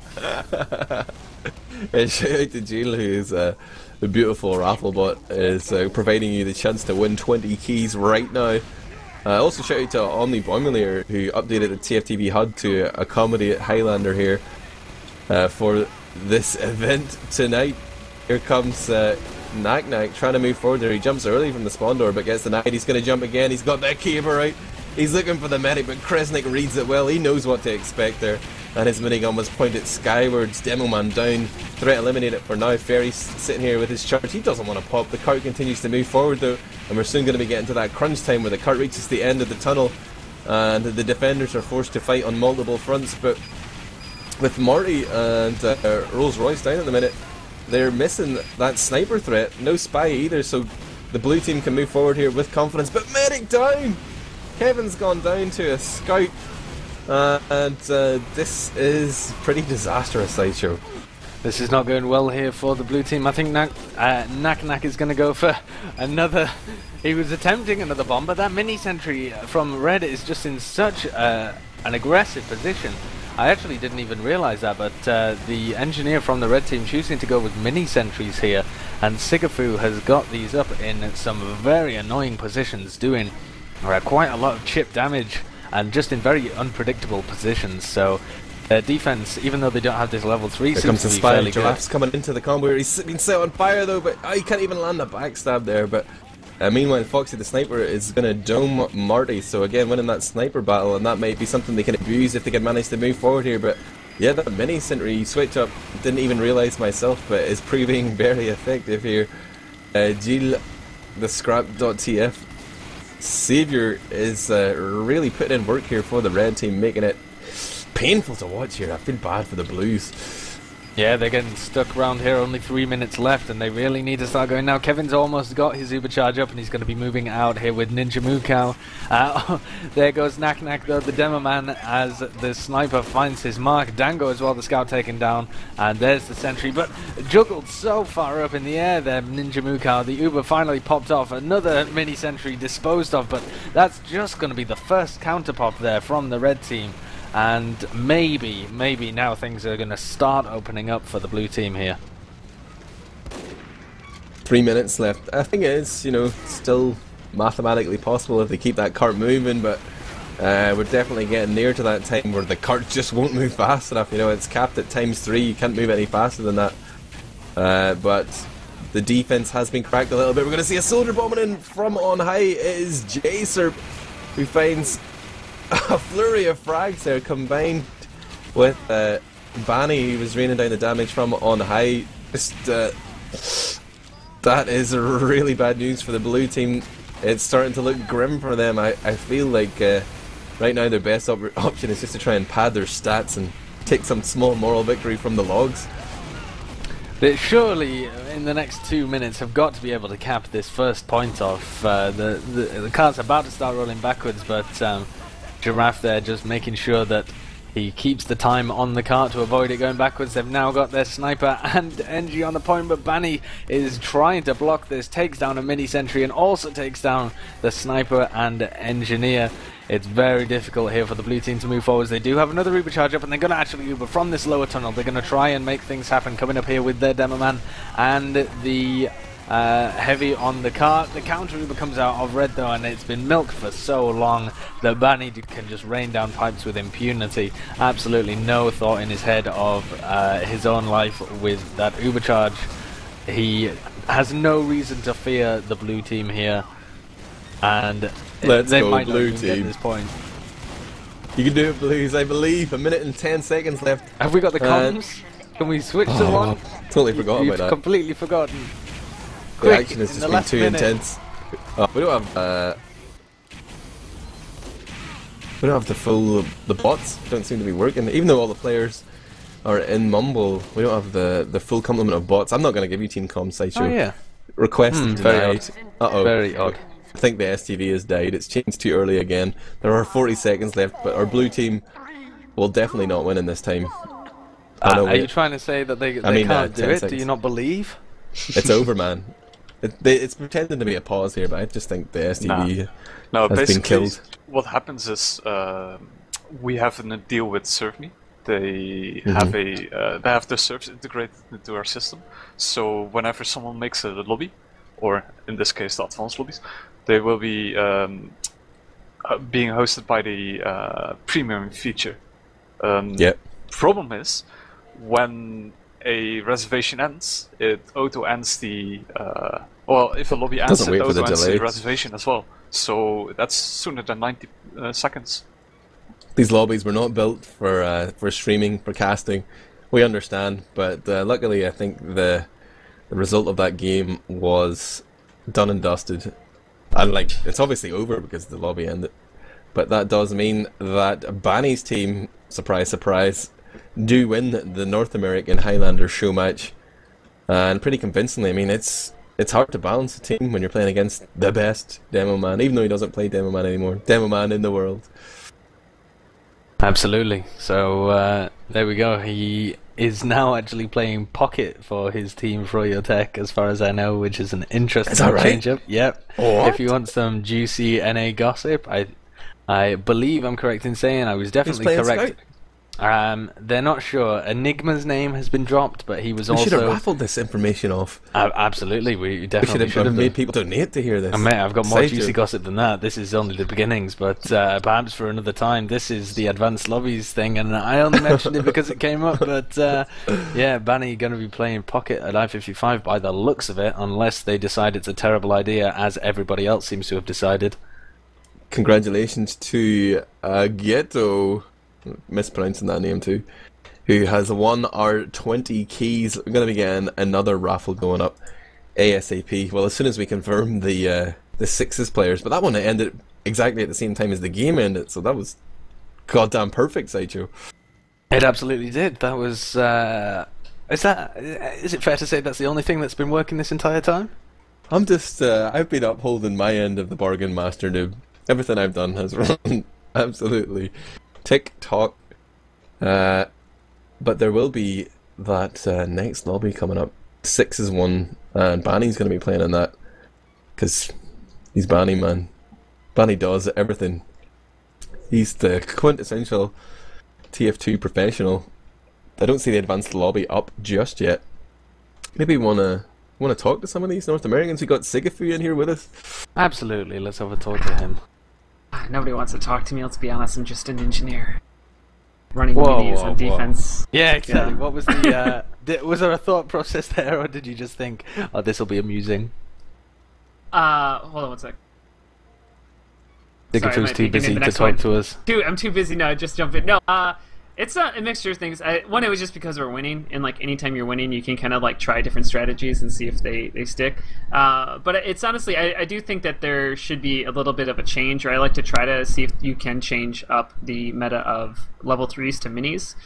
The idea being that people have gotten so good at a high level of taking out level 3 guns that as soon as you get taken out, you are now in an 8v9 fight, you know? So it's before the gun's down, it's a 9v9 fight because the gun is the replacement of you, basically. But as soon as the gun gets taken down, it's 8v9. And so it's okay, well, I can be a 9.5 because I have me as a shotgun and a mini sentry up to do damage as well. So it's kind of that trade-off of okay, well, if people are so good at taking out my guns, then I'm going to just go around doing damage, kind of an idea. So it's why Upward... first, the meta in North America now is to run mini sentries instead of level 3s a lot of the times, because your level 3 doesn't do anything. It doesn't cover any areas. There's no area denial it really does, and it's so easy to take out because the sight lines on it are so long that it's well, why run a level 3 if it's not going to do anything when I can just run minis? And even though it's not going to be as good at defending big pushes, it'll consistently put out damage, and I'm also now a person in the fight. Long-winded response to that, sorry. Oh, that was fascinating. Nobody's ever said that ever about an engineer talk, but I appreciate the fame. I love the depth of top level Highlander. It's so many people don't seem to get it. You know, I love the LOL Highlander memes though in chat, but it really is a game mode with tons of depth, perhaps even more than 6s. There's so many variables to account for. It can be pretty chaotic at times, but I'd love to see more and more time poured into Highlander. We've got our first Highlander-only LAN coming up sometime in September, Deutschland. So that's once people, start investing more of their life into the game. I just expect Highlander to go from strength to strength. Not that they haven't been up to this point, but I think there's so much more to explore, as you say, man. Yeah, well, I think K&D in particular. I don't know. Do you know of K&D in North America at all? Kids Next Door. Yes, yeah. I've heard of them. I've seen them on Saloon TF. I've watched a few of their games. So they're kind of like this team that kind of came together, and I don't know if there's like an equivalent in Sixes over or anything over in Europe, but they don't really have any big names in particular, but they're just like they just put in the time and that effort to play really well and become up with really solid strategies. So it's like there are some of the, and it's forcing North American Highlander to have to change because it's like people can't just be good anymore, and there was kind of like this mixture of like it used to be back in the day. You could just like have Sixes players and they would just win for you, and now it's like you need actually Highlander players with this like high level DM players to kind of balance it out. But now you have this team who is literally pretty much only Highlander players. I don't think there's any like primary Sixes player on their team, and they're winning multiple seasons of Highlander just because like they understand how to play the different positions of it like to their most annoying way, as we like to call it. Like they're really good, but they're super annoying to play against. But that's why they're good. That sounds a lot like Europe as well. We used to have SNSD, and now we have chess. Yeah, like these out-and-out Highlander players have maximum respect for their sort of game knowledge and what they can do outside of what people assume to be the best way to play, Sixes style or whatever. I just want to take a moment to stop this fascinating conversation because John needs to restart the stream. I know there's been some audio desync issues on Twitch, so John, go ahead and kill it, but stay with us right here because we will be right back. I'm going to whip up another raffle as well, a bumper raffle. 34 keys coming your way soon.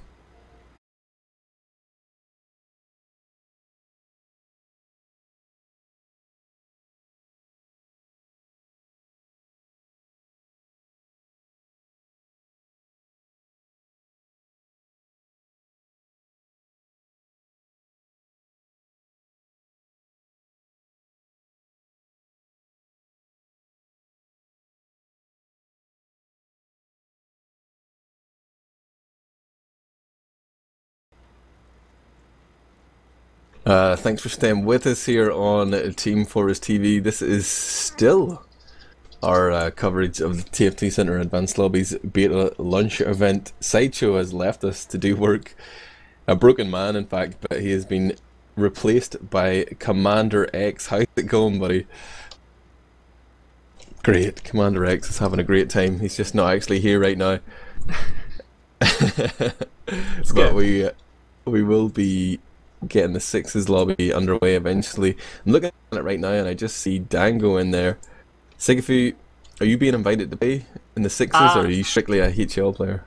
I like to play Sixes, not a lot, but like pick up games and stuff like that just because I think it's much more DM focused, which it's a good way to practice that stuff. But currently I believe the issue is anybody who played in the previous lobby got a mumble ban because we changed mumbles.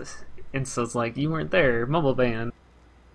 This is a problem we were aware of, or Master Nib, he was aware of this, that it could happen, because obviously we're dragging the players out of the actual mumble, which is a big feature of the advanced lobbies, that you have to be in mumble. If you're not there, you don't play. So just for us to try and capture the lobby atmosphere by having the ability to jump into those team comms that are synced in time with the source TV delay, we've actually ended up getting people banned. Do I feel bad at all, Sifu? Not one bit. Just taking out on everybody, just getting everybody banned. It's just good like that. But did you guys get any good comms from when listening in last time?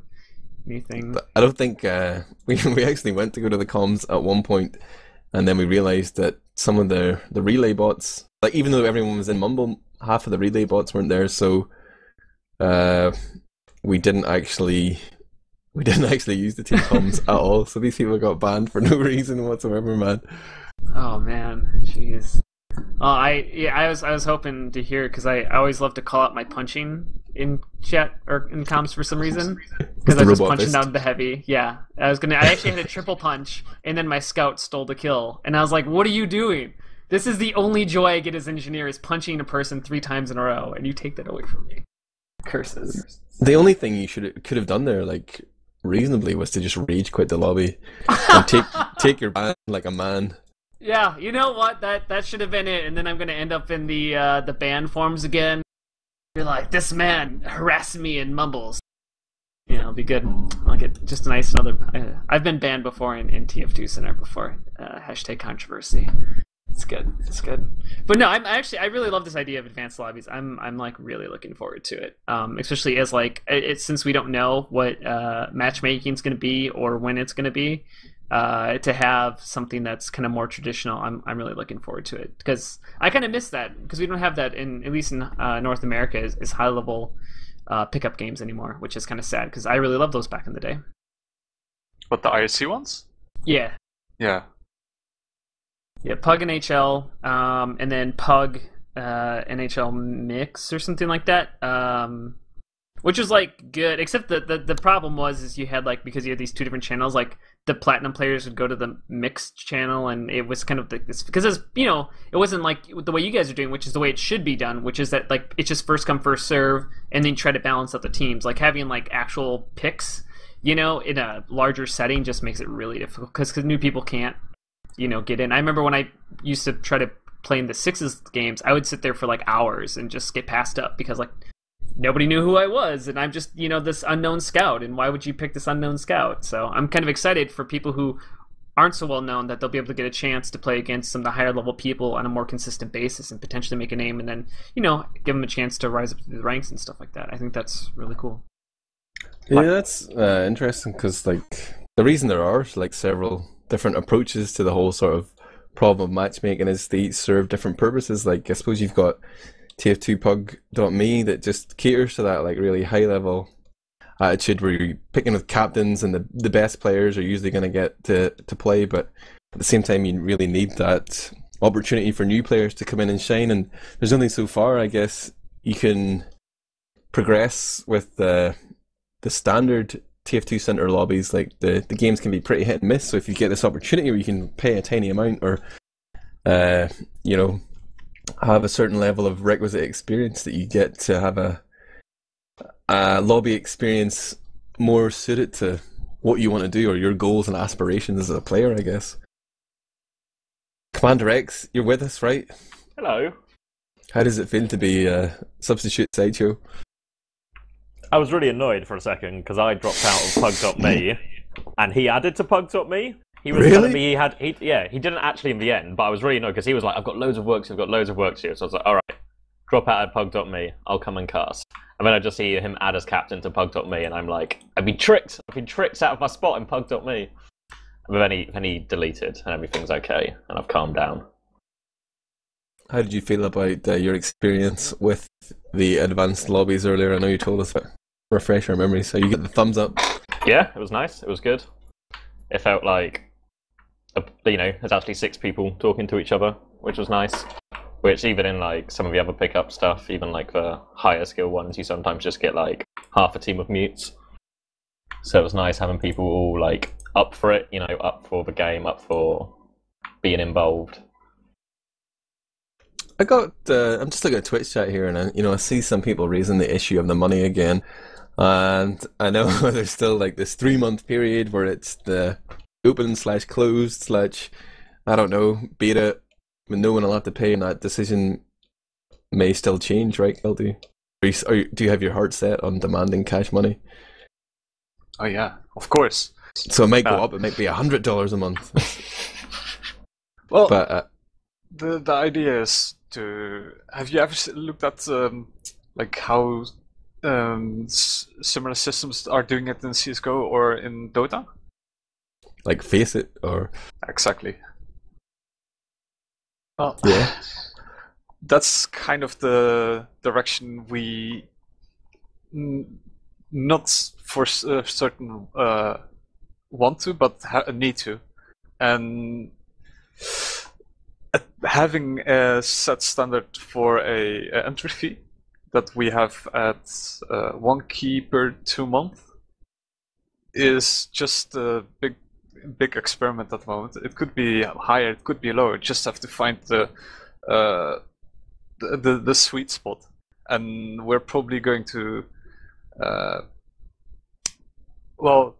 we're probably going to tinker with it. Obviously, the most fair way so that people won't get shafted because they've paid a huge amount and now they're really cheap. So that's something we have to keep in mind as well. But it's for the first period of 3 months, and it gives us loads of time to see what's actually the right thing to do. I hear you. People looking for a raffle in Twitch chat right now, just hold your horses. The raffle will start once I see that the Sixes North American lobby is, or advanced lobby I should say, is going to get underway. But it will be a bumper raffle, 34 keys. I'm just going to give away everything that Master Noob sent to me. And again, it's only going to go to one person, you know. We're going to create some millionaires tonight. So you're saying like 1 key for 2 months, 34 keys. That could be 64 months, 68 months of advanced lobby subscription. You could use it at Saloon.tf. You could just open crates with it if you're absolutely crazy. But that's quite a prize, having been put up by Master Noob, the mastermind behind TF2Center. Do you feel like that guy gets too much credit, Kakalti? Does Master Noob reign on your parade? Nah, I've been over to his house, seen him at work, and that guy's like a beast. He's just pouring out code and trying to test it and see if it works, and then he just, well, he doesn't really have time to talk, and he just goes on with his coding, and suddenly you have a really cool system. Obviously, what the approach at the moment, what we've done in a lot of TF2Center projects is to open it to see if people can use it. Obviously, there will be a lot of bugs, but it's as fast as you can get, which is kind of irritating at times like these, like at COS. But it makes the development iterations really fast, and that's something that you have to have a lot of experience in to pull it off. It is an impressive achievement. Like, obviously we had TF2 Lobby in the past, but TF2Center is so much better than that, and the potential for growth here is huge. I'm loving that you guys are experimenting with new approaches, and you're looking for feedback, like your survey that led to this, that sort of thing. I'm interested, you know, to see, because I have a clear idea of what I'd like competitive TF2 to be, but I'm interested to see what everyone else thinks. And the fact that, what was it, like 49% or 50% of players want to play seriously, I was pleased to see that. I'm really interested to see how this 3-month period pans out and what becomes of advanced lobbies. But there's still matchmaking on the horizon, but it's Valve time. You guys might have the scene wrapped up by then. Maybe Valve will just pack up and go home, Kakaltu. Well, that's the ideal scenario. But yeah, to be honest, if Valve wants to take over the lobby game, it will be easy for them, but to make it perfect, like, that will be a bit more difficult because they haven't shown any community support in recent years, and one of the biggest issues is, as always, is cheating. And I have seen nothing from Valve that indicates them having, or them being willing to set up some kind of Overwatch or actual VSC system for TF2. And I would be glad to give everything out of hands to Valve if they, well, if they did something serious about cheating in competitive TF2. Yeah, it's definitely something I understand Valve are grappling with since the infamous visit to Valve where we learned about the matchmaking and stuff.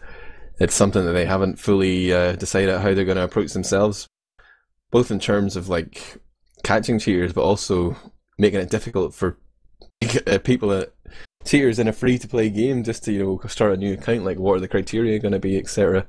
But that's a whole other kettle of fish. I'm sure they're probably looking at TF2Center and the various other pickup formats to see what lessons can be learned, as well as their experience in CSGO. I'm talking to Master Noob here as well, and it looks like the wheels are in motion for this Sixes lobby to get underway. They have a server. I'm looking at the lobby page right now. I see 3 players. What more do you know about this, Kaltu?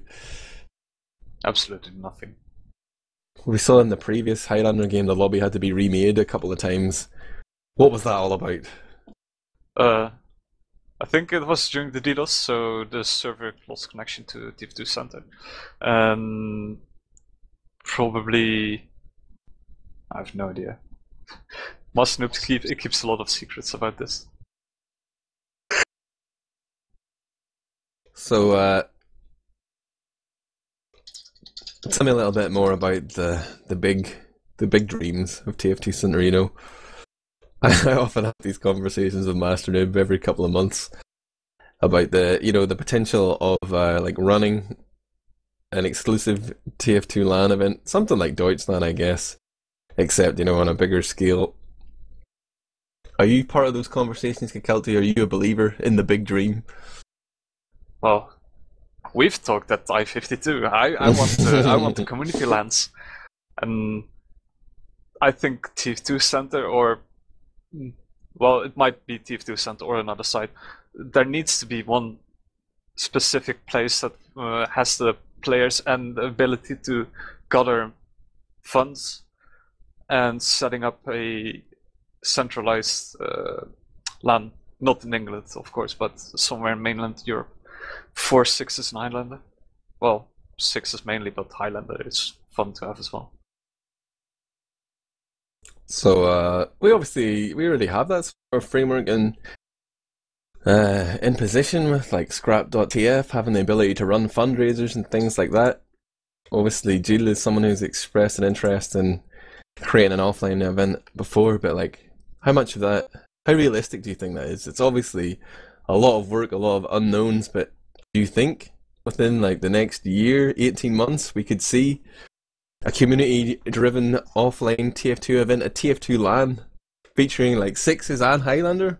Well, we've done a lot of calculations to see what actual costs are and what the actual man hours are, and it's more than expected. And the easy way out is to take a seat at the current LAN. Like, there are a few LANs in the Netherlands, a few LANs in Belgium and France.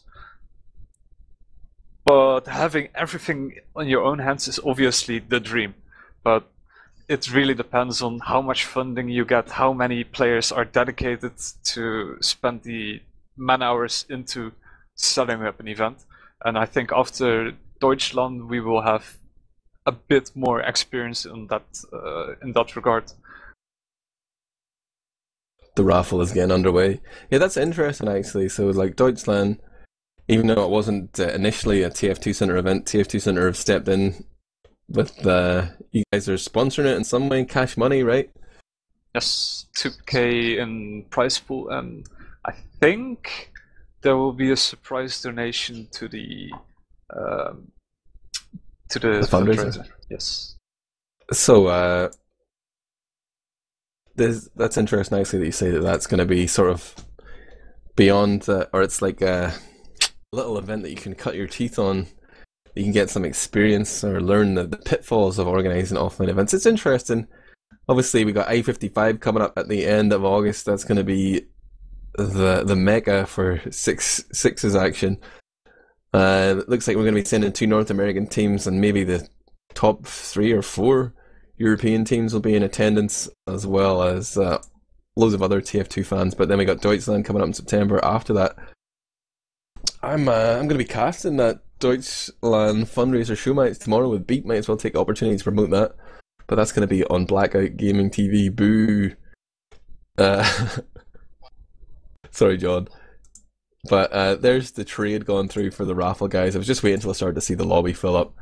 So the raffle has begun. 30 minutes from now, 34 keys will be won by one individual.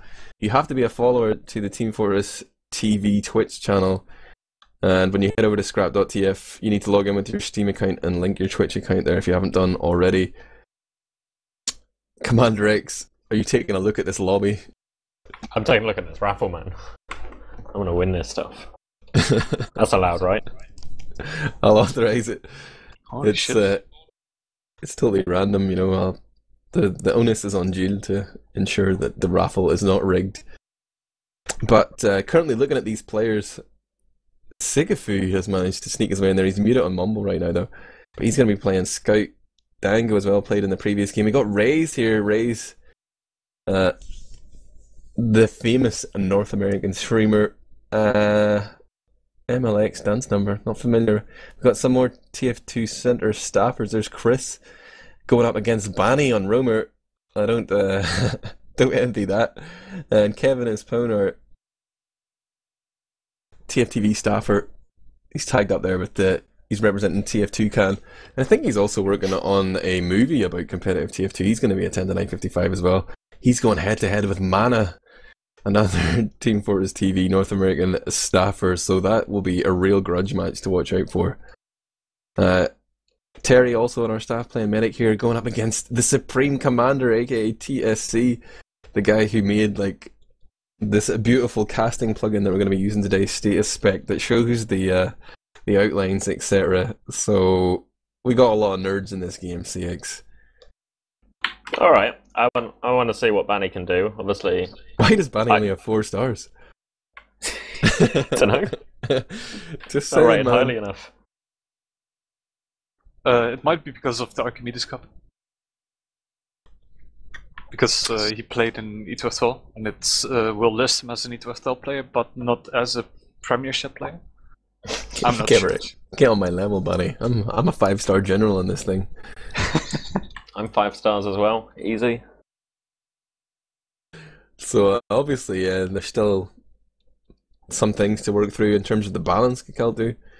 It is a big range of skills. You know, what's the lowest limit for the skill Div 5 at ETFL, and what is it in UGC? Steel, I think. It's one of the lowest divisions, but it's just to guarantee that someone has actual structured competitive experience.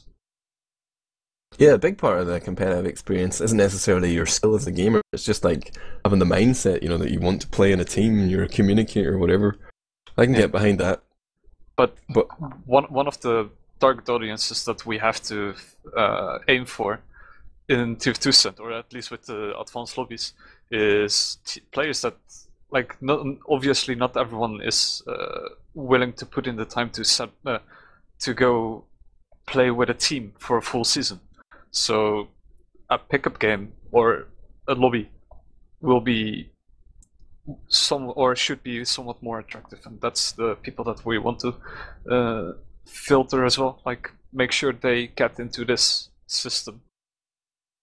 Yeah, that's one of the really regrettable things about the way the competitive TF2 is structured. There only are, like, you know, 3 seasons a year, and if you miss that start of the season, you don't have a team or whatever, like, you're shut out of a lot of the best action. But with more and more of these, like, diverse pickup systems, advanced lobbies, whatever, like, there's more and more options for everyone to play and compete, even without a team, at you know, a level of seriousness of your choosing. Right now we have 11 players here. We're waiting for one demo man. I have no idea who it is, but the action will be getting underway shortly. It says it's going to be Gully Wash. We're going to be playing in Chi-Town. That should be pretty good for the pings, right? That's like bang in the middle, more or less. Yeah. CommanderX. Oh, they've got Paddy in. Paddy versus Banny now. Paddy, the basketball legend. He might dunk on Banny, in fact. He's got 5 stars. He's a b-ball player. Yeah, I think he paired up with Grape on a couple of competitions to crush the competition. Maybe I've gotten that slightly wrong, but he's definitely a very impressive soldier. We both got obviously follow on to my roaming skills as well, so big shoes to fill, big gumbos to step into. It's a tough act to follow, man. Obviously, guys, whenever the advanced lobbies do go live tomorrow, it won't take this long for each lobby to start, but at the minute, you know, for each player that's played today, Master Noob has had to go and add them to the system and, you know, verify them as an advanced lobby player. So sort of like, we've been herding cats all day. We didn't even know who exactly was going to be playing. Thankfully, the North American guys woke up and they went to work for me. Kevin, Terry and Mana managed to round up some players, and we will be getting our last game of the event underway soon enough. The raffle is rolling on. Oh my god, they filled it. I hear the heavy calling out there. Prepare yourselves for the gong, guys, as the 12 players start to ready up. I'm going to leave it in complete silence. Who is not ready? Wait for that gong. We're waiting for 5 more players to ready. Mana, pull your finger out, mate. Ready up. Here we go. It's the animation. The shenanigans. Drum roll, please. Prepare for the gong. I don't hear no gong. Ah, no gong. No gong again. Gong. Please make a gong sound, CX. I don't know what to do. Like, it didn't make a gong sound last time we added either. I feel like I'm being trolled, like there's never really a gong. I feel like you only got the gong the first time. It's like you only hear the gong once, then no gong. Once per career. We know it's a beta, we were expecting bugs, but I think that has to be bumped up to the top of the list, man. Top priority. Gong in every advanced lobby. But this players are connecting to server. John, what's the crack with the STV, you know, the live stats? Are you on the case? Same as before, John says. That's still factorbrigade.eu 27100. So you guys can join STV if you want to experience this lobby firsthand. You say 27100? Yeah, boy. It should be. Maybe it's just coming up now. There's live stats as well on Mumble CX. I got some. Okay, team. Prepare yourselves. This is the beginning of the end. The raffle is still underway. You can type !raffle.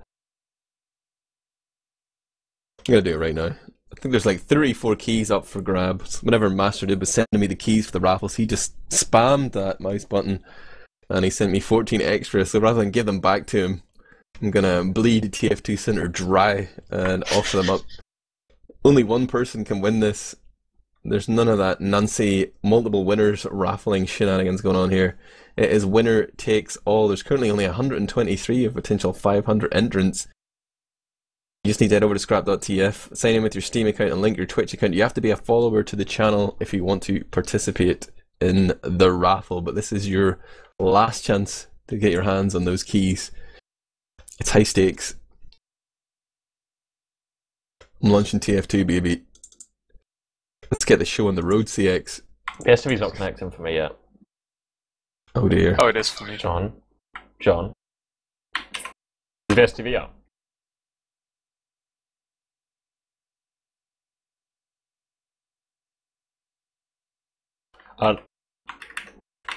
Hold on. Can't spell fackle, can I? Got the end the wrong way around. It's not like I've had to type that word, you know, for the last 6 years of my life since I started playing TF2. So it's quite understandable now. I'd make a mistake. I won't judge you, CX. It's fine. It's been a long day. The STV appears to be working fine now. I've typed it incorrectly.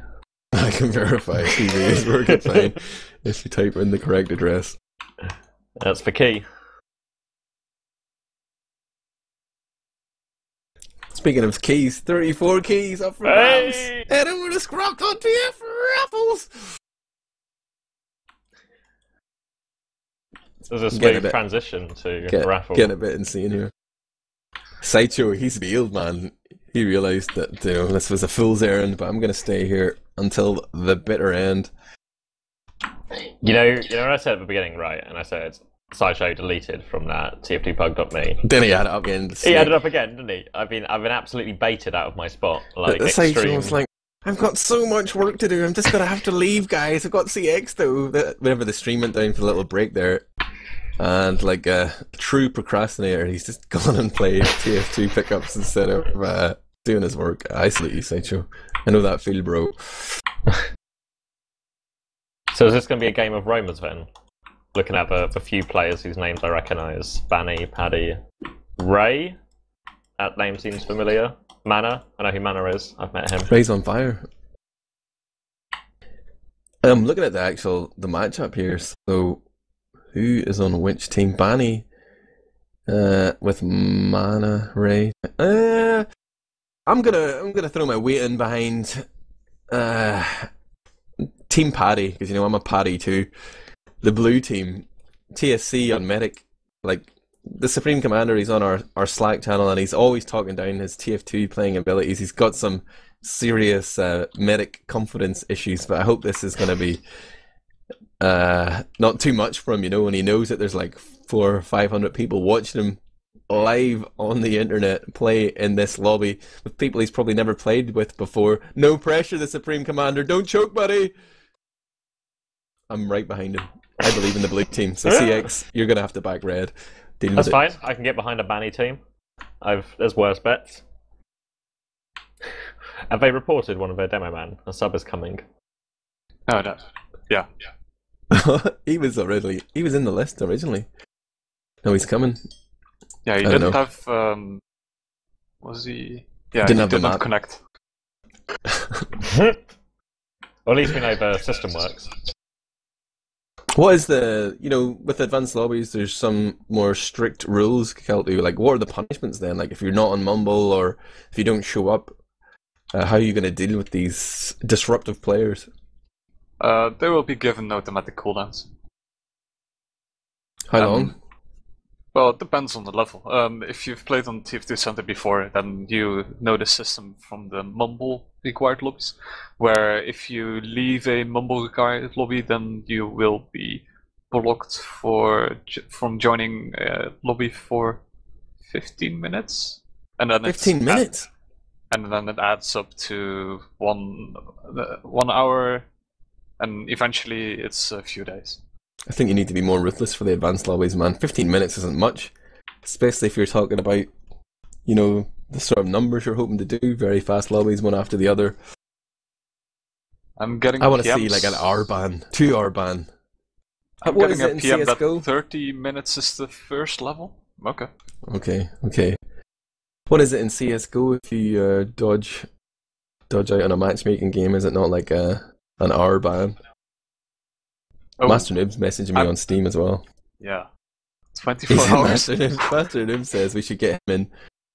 Is it if he's in Mumble, drag him in? I thought he was still in the channel. Unmute yourself, Master Noob.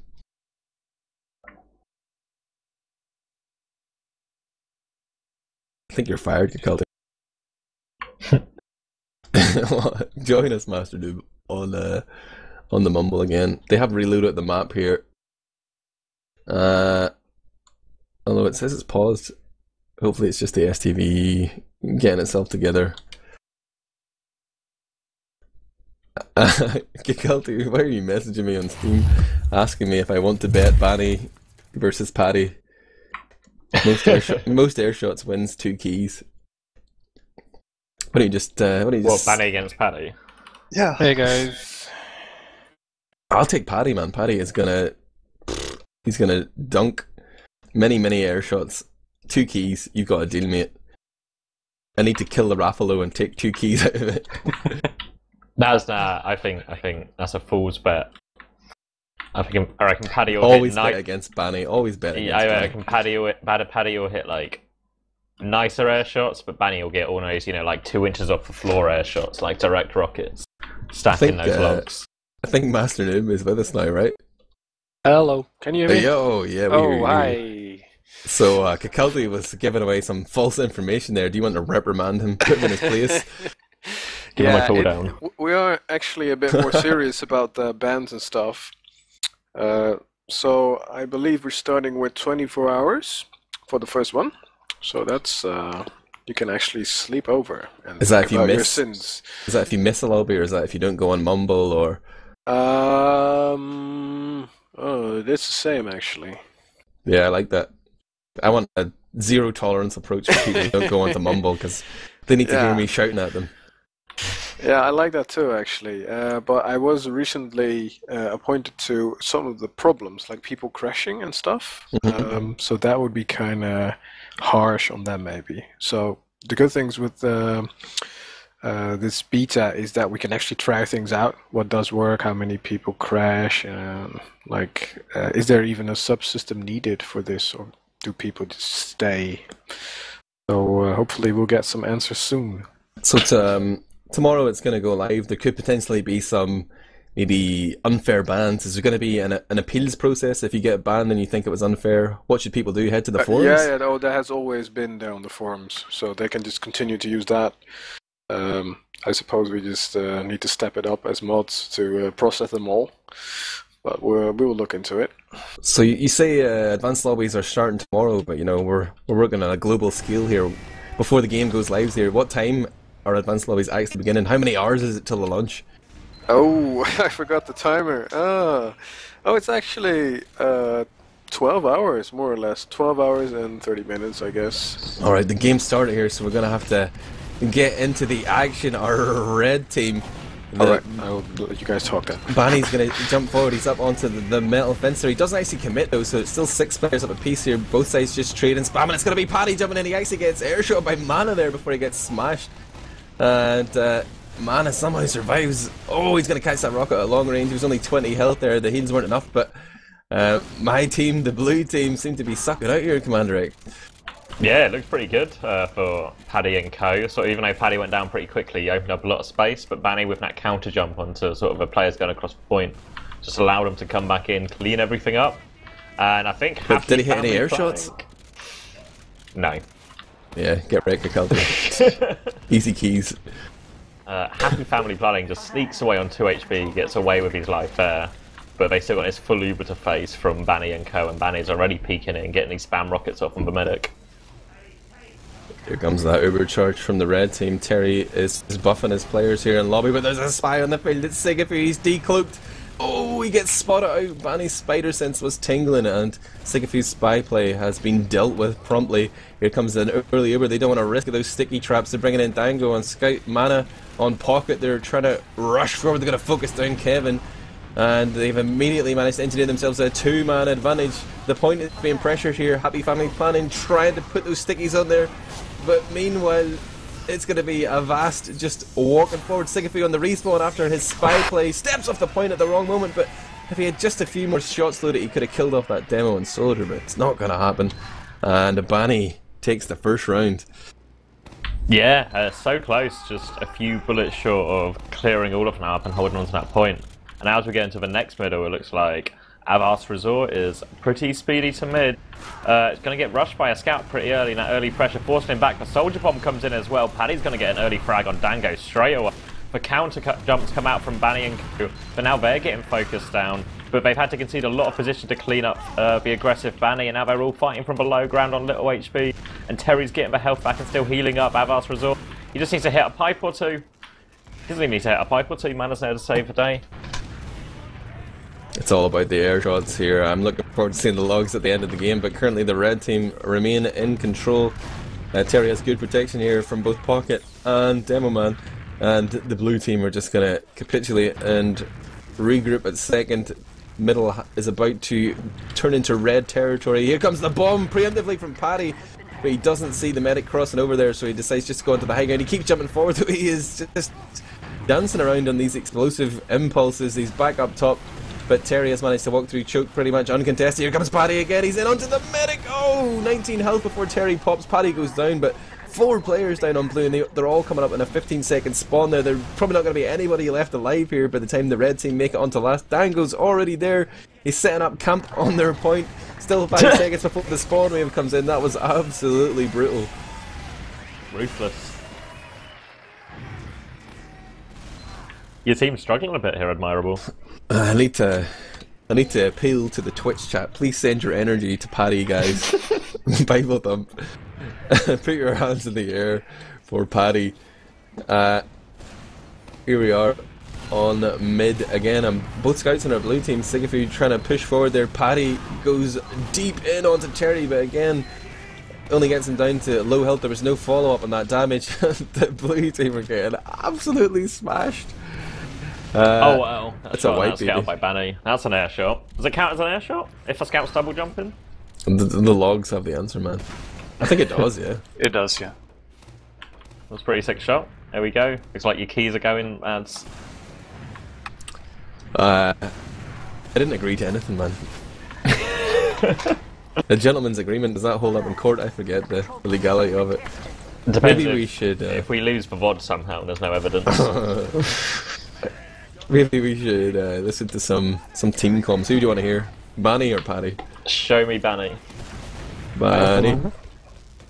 There's a sniper. There's a sniper looking lower right now. Lower main. Okay. Let's go Shutter. Let's go Shutter. We need a scout. I'll come here. Yeah. We use. Oh, Bandy's in with us too. Oh god, we're all here. It's okay. It's okay. There's a gun. There's a mini. Go for it. It's a level 1. There's a soldier hit 82. Thank you. They still have a sniper somewhere. Scouts. Scout left. Min. Kevin, I'm with you, right? They're on the low ground. Oh god, I'm gonna die. Bandy's going in for a I'm play. going to point. You guys have numbers. Fuck, I killed Oh, this myself. scout's so hurt. Oh, you guys Oh are my fine. god, he killed me. Kill that. Yeah, you guys are good. Well done. Oh, this is all one-way traffic, man. 3-0. Who was the panicky guy in there? Who was the guy who was having like a... He's like, oh no, he's having an in with us. aneurysm, yeah. Like, there's too many of us in, there's too many of us in. Someone had to calm him down. Don't worry, it's okay. It's okay. It's a Libra advantage push. We can do whatever we want. Next mid now. Both roamers going sort of up against each other on top of it. Paddy's going to get the early frag. And the red team are kind of on the back foot here, just getting spammed back, but they don't really seem to want to advance. But here comes the double soldier bomb. Huge from Paddy and Kevin. Just focusing everything down and just cleaning up all the frags. They've got a bit of fight left in them. I'm getting confirmation here on Twitch chat that gentlemen's agreements do hold up in court, but I'm no gentleman. You're screwed, Kikaldu. But I think it's still pretty sure Paddy's gypsy agreements do as well. You calling me an actor, mate? Let me just look at Paddy's that still word. finding plenty of air shots. Right now, though, the blue team, they're you know, they are digging deep, man. They found something. They've taken control of middle, taken control of the CP4, and they're working their way in here. We got to go to the comms, see what is happening in Blue Town. Here we go. I'm gonna cut him off. He's 129. That's right. Oh! Nice. Air shot. There's a trap on balcony. Yeah. Where's their combo? Demo debt. Come up. Scouts on you. Scouts are connect 80 there. Scouts They're dead. down too, yeah, we should I'm gonna go. die maybe. We should use Here, it then. Uber through Shutter. Use early. Bandy just spawned. Use early. They used. Staying out of this. I'm gonna come from river. No, in I'm 2 getting that seconds. point. I'm behind Soldiers them. in lobby, I think. Distracted Lobby point, they're please. looking at me. That down. Point's close. Bandy's crush. God damn it. Demo's 2. Demo's 2 HP. Scout's dead. The scout. Nice guy. There you go. Wow!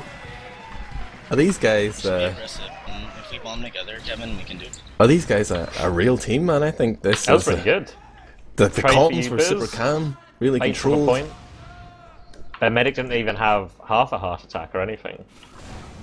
These guys will be holding out for us for 3 rounds. I think this is you know, these are pros. These guys are all big ringers. They're set up for a betting scandal. They lose 3 rounds, now they're going to win 5 straight, but they actually continues in middle. Oh, Paddy's gone down, my boy.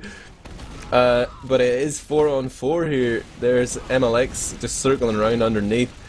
Dance wow. number finding a couple of frags there. He's on a 3k this mid. He's got a 4th in his sights, but Banny is going to shut him down. Shoot floor, get kills. The blue team have decided to back out here. There's the combo retreating. It's the Supreme Commander and Happy Family Planning meeting up with Kevin. They're going to go up top, and they have their charge. So Uber versus Uber here. Or Banny is going to jump ahead. He knows that they're going to be there. He skip jumps in onto Kevin, gets the soldier frag. He's trying to play for the med pack, but Happy Family Planning is going to shut him down. Dance Number is hiding underneath. Man has jumped ahead of his team here. He's taking a lot of damage. His life is null and void. And the blue team are barreling forward. Well, their scouts are at least, but they need their combo here. Come on, TSC. Crack that whip, man. You could be pushing in already. Yeah, nice work from the scouts. MLX Dance Number seems to be stepping his game up.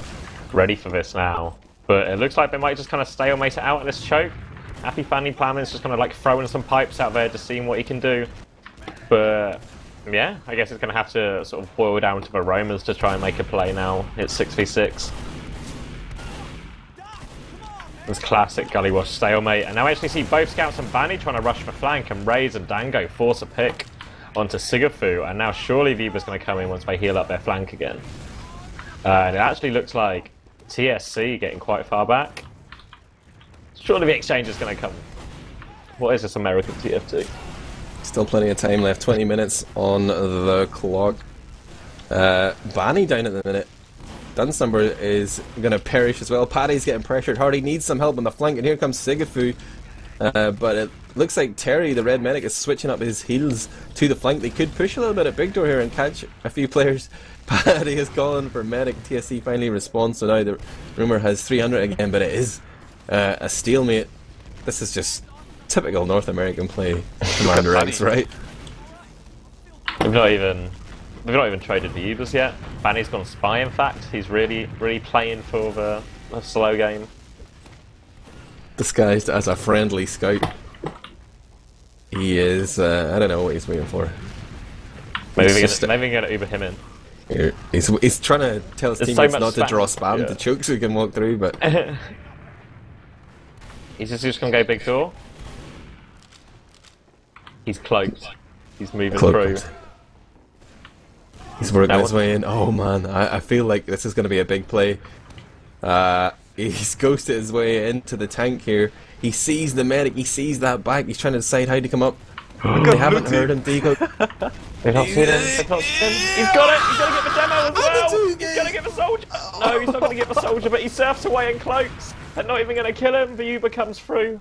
They clean up the rest of the blue team. Banny's patience pays off. There's two spies on the blue team. Sigafu and Dance Number are both playing spy here.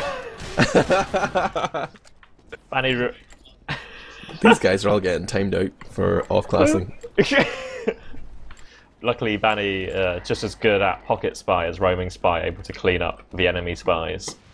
Gets the frag with Latronje as well there onto Sigafu. He's already pushing ahead here. I'm still on the Banny cam. He is just hiding in the edge of the point there. He's looking for any frag whatsoever. Oh no, he whips the stab! He chokes! This is what I expect to see at I-55. The Banny choke. 40 HP on the medic, there was no one to follow up. Fade spammed with that, they might be able to get him. And now it looks like Paddy's trying to make a play. He picks Raze, he's going to go for the medic on low HP. He's got the skill stick out. He's jumped again. Mana is able to land the floor rockets though and clean him up. There's even more pressure coming now. Sigafu throwing his life there. Really aggressive, reckless defense here from Team Paddy. The blue team are just regrouping here. They're 2 men down, they can't move forward. They're actually at a slight Uber disadvantage as well, but TSC's going to have that up momentarily. Banny pushes forward 2 nice rockets into MLX Dance Number, and Sigafu is feeling reckless with his life as well, so both scouts down here. And even though it's Uber versus Uber, this is a tough hold coming up for our blue team, but I believe in the power of Paddy. He's looking for a flash here. TSC's going to give him some love. He's jumping up top. We already have Kevin blocking the point here. There's a little bit of a meat grinder going on there, but here comes Banny and a vast rockets and stickies raining in towards the blue point. TSC's gone down, no heals available right now. It's a 3-on-3, but it's 3 combat classes for the blue team. No, Paddy's going to go down, but Kevin finds the frag. Sigafu's going to run into Terry here, and Banny doesn't react. Banny lets his medic die, but Banny on 6 health fakes to go for the med pack, then turns around. He's an easy pick here, but Sigafu's gone for the cap instead. And now he's going to be contested by Banny. The block is going to come in, maybe. Oh, Sigafu dies, they don't get the cap, and his teammates were too slow to help him out there. But a lot of cap time there, CX. Yeah, it looks like they might still want to go on it. No, they've changed their mind, but combo goes back. It's just happy family planning, waiting on that forward sticky trap. He's got stickies on both lower and the front shutter door. And is there a spy? There's a scout up top even. MLX Dance Number hiding on that vent. Be interesting to see if they go top, but it doesn't look like Terry wants to walk top. It's just one scout peeking, but he's not seen MLX. No one checks MLX. 3 players have walked past him. He's just waiting. There's the entire red team. The medic is walking up top. They're all walking. He's gone. He's missed all his shots. He's done 7 damage. Oh, he gets axed. The patience was brilliant. The aim was not. Oh my god. Look at Banny's hiding in the Greg spot there in lobby, hoping that somebody pushes out whilst the rest of his team are trying to contest on Riverside. Paddy's gone down there, shut down again by Mana, and the red train rolls forward. They've got their charge, they're ready to go, they've got to push here immediately. And, oh, Happy Family Planning drops onto the point where he can't be seen. He's on 6 health right now. The heavy gets dropped by TSC as well. Demo Man down as well. And TSC gambled with his team's lives here. Now it's only him and Kevin. Paddy on the respawn is immediately getting pre-fired as he comes out of the roller door. And the red team are going to make it 4-1 here. And 15 minutes left on the clock. Still plenty of time for a comeback. Do you want to hear the blue comms? Yeah, give me Paddy. Here we go, Paddy. Wait, right side, let's go. We're going in. It's the calm before the storm. Demo's playing right. Soldier lower right. He's hit 70. Scott! Scout's destroyed there. Fight right, fight right. Come on.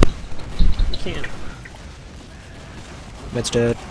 Demo's at 140. Soldier took 80 on the right. 2v3. Scout's full choke. Ooh. Ooh. Soldier's near our choke. Soldier's near our choke. I'm fighting him. He took 50. It's just you. Oh, it's just me? Come up. Oh, shit. Yeah, I got their meds, so. What do you make of that, CommanderX? Dunno. I guess some quite nice aggression on, but they don't really have like the follow-up. Like once they get that initial damage, no one seems to. Everyone seems a little bit scared of going up right side. You know, like just balls to the wall, committing. Oh, they've all pushed big door here. The flank is leaky. Mana's coming through. Raze was going with it, but he decided to go back. Mana goes up top. Now he's coming in big door. But meanwhile, the fight was 6v4 in favour of the blue teams. They managed to crush that. But here comes Mana, having made his long plays come all the way around. He's going to get the pick onto TSC. TFTV staff members showing each other no mercy there.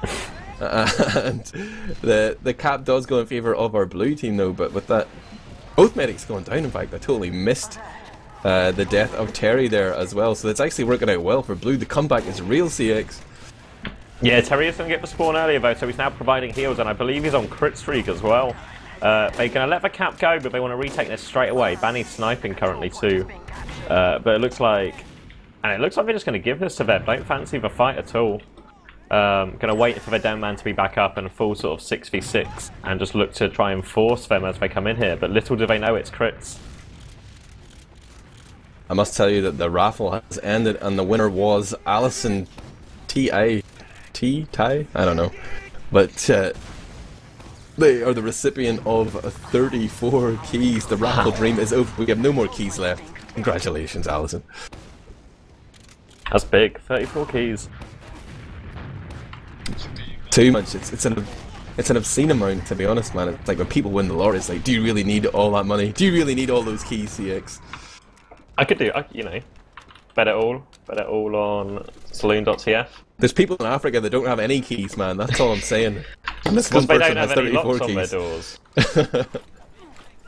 Oh, Kevin don't need any keys. Kevin tidying up top there, but he does drop down to meet up with TSC. Sigafu, it's just going to press W and mouse 1, gets one frag, but runs into a brick wall. It does manage to survive, but Banny playing sniper, peeks in from choke there, gets the body shot onto TSC.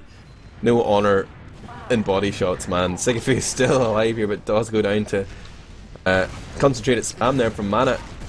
Now we see Paddy and Kevin just throwing caution to the wind, and wow, the red team who were just concentrating on the low ground there to get that cap in actually get destroyed. Only Raze is up. Now Banny's on the respawn here. Yeah, as soon as Banny got that pick, they just sort of rushed him at choke. There was no one to cover him, so it'd be the easy pick on Banny, and then Terry and co just sort of moved further and further in to sort of now just get surrounded by the blue team. It was easy pickings after that once they were fully surrounded. Uh-oh, Avast is, he's trapped Paddy, and Paddy has to jump forward because he knows he's going to die anyway. He manages to do the high jump there, skip jumps all the way around onto the med pack, draws so much attention, creates this huge opening for his team. Banny's trying to get in deep there, he gets the medic pick onto TSC, but again, they just lose too many players for that one pick.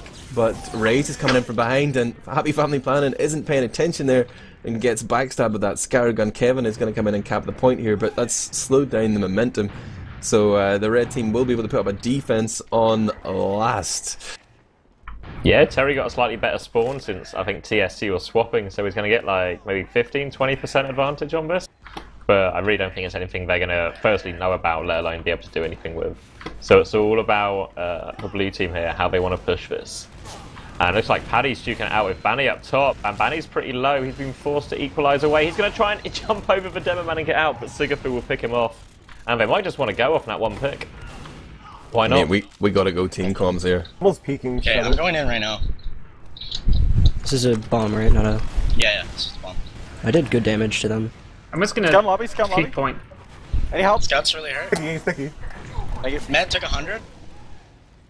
But I would just wait on that, Yeah, just wait for spawn. No more deaths. You guys should back out of lobby because they can easily push in. Soldier's 150 in river. We're out of lobby play second. Did you see North Americans, man? These North Americans, man. Why does nobody follow up on the damage? Like, what? How did Paddy get away with that? Sorry, a scout just dropped on for medic. I'll come back to that. TSC's in trouble. Dango will kill him. But that Paddy play, like, he bombs in, takes a load of gets some nice damage, but gets knocked to the floor, and just walks back up with like 10 HP, and just walks straight into the medic's face and does like 100 damage. Sigafu plays the point. Oh, back now up! There's a backup! Sigafu, the man who played the point initially and created that big distraction, has managed to get back in there, and we've got a game in our hands, man. It's 2 rounds, the difference as we go to middle, 9 minutes left on the clock. Whose comms do you want to hear, CX? Let's keep it Paddy. We're all about the blue team here. To help that, because I'm not doing anything aggressive. So just jumping They're left. going up left. He's doing a big bomb. Took 70 from me. Scouts on our med. Scouts on our point. Focus their med. Their med is our focus. Where's their med?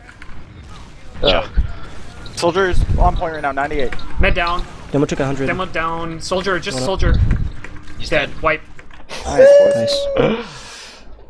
Big. Oh man, why did I cut the comms off there? Go back. We need to hear him sing. No, we missed it. Oh no, you... Sorry, that was terrible timing, team. We missed the Sigafu vocals. But we are family. You know, he's really he's building the team spirit right there, man. He's already sort of created a team page on ESEA. He's started adding these guys. Avast peeks there and gets right-clicked by Happy Family Planning, so Demoman down and no Ubers for a while. They could just abuse this.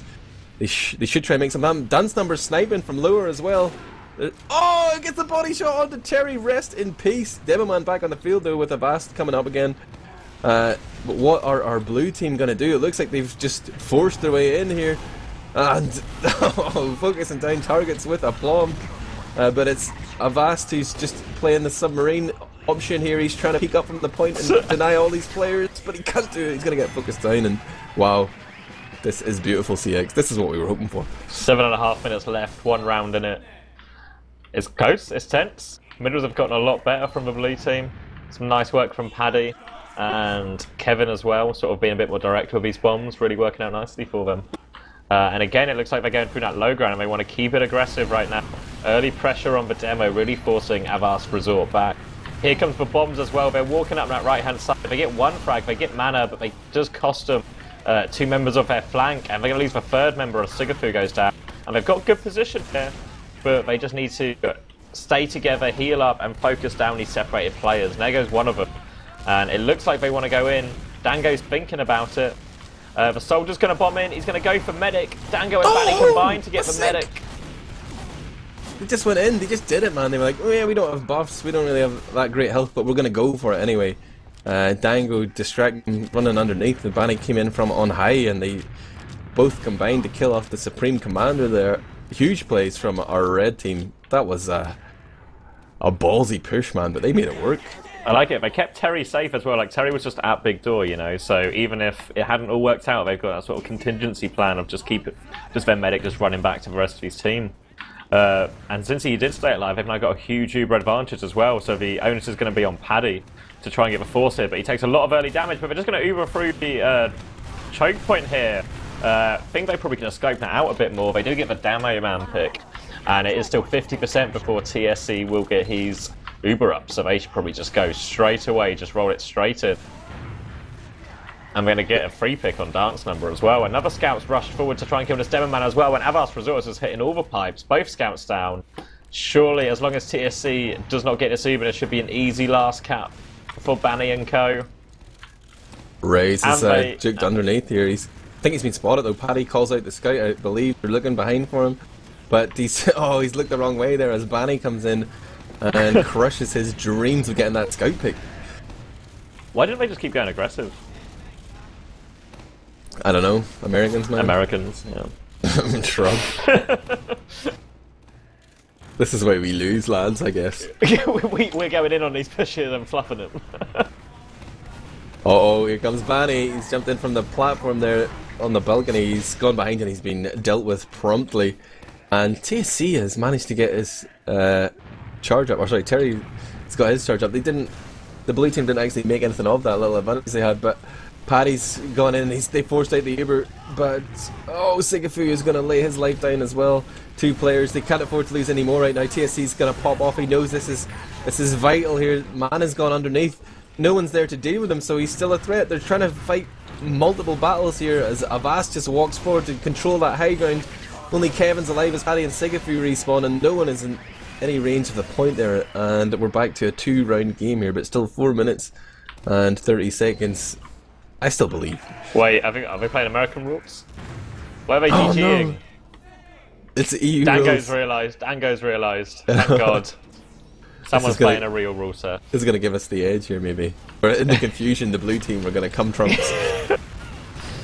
Big skip jump from Banny straight all over TSC, and that's going to allow the rest of his team just to get easy point presence and clean up these players. There is a scout behind though, trying to get onto this soldier, but Man has done a good job of protecting himself. He's going to clean up Dance Number. And now it's just Paddy and Kevin. Paddy's up top getting the health back. They're both racing for the health back, but Paddy gets it first. It's going to be a double soldier bomb round choke. I can feel it coming. They're both going to jump. There goes one. There goes the other, but he fluffs the jump. Kevin's just going to walk. He's going to kill the demo. Paddy comes back in. The medic's so weak. Shoot the medic. Oh, what Didn't was want the to shoot the focus medic. fire there? There's a spy though. Sigafu's on spy. Go for the revolver, mate. 2 shots. Oh, the kit's come up. He's waited. He's decloaked. He's too loud. Too loud. Surely.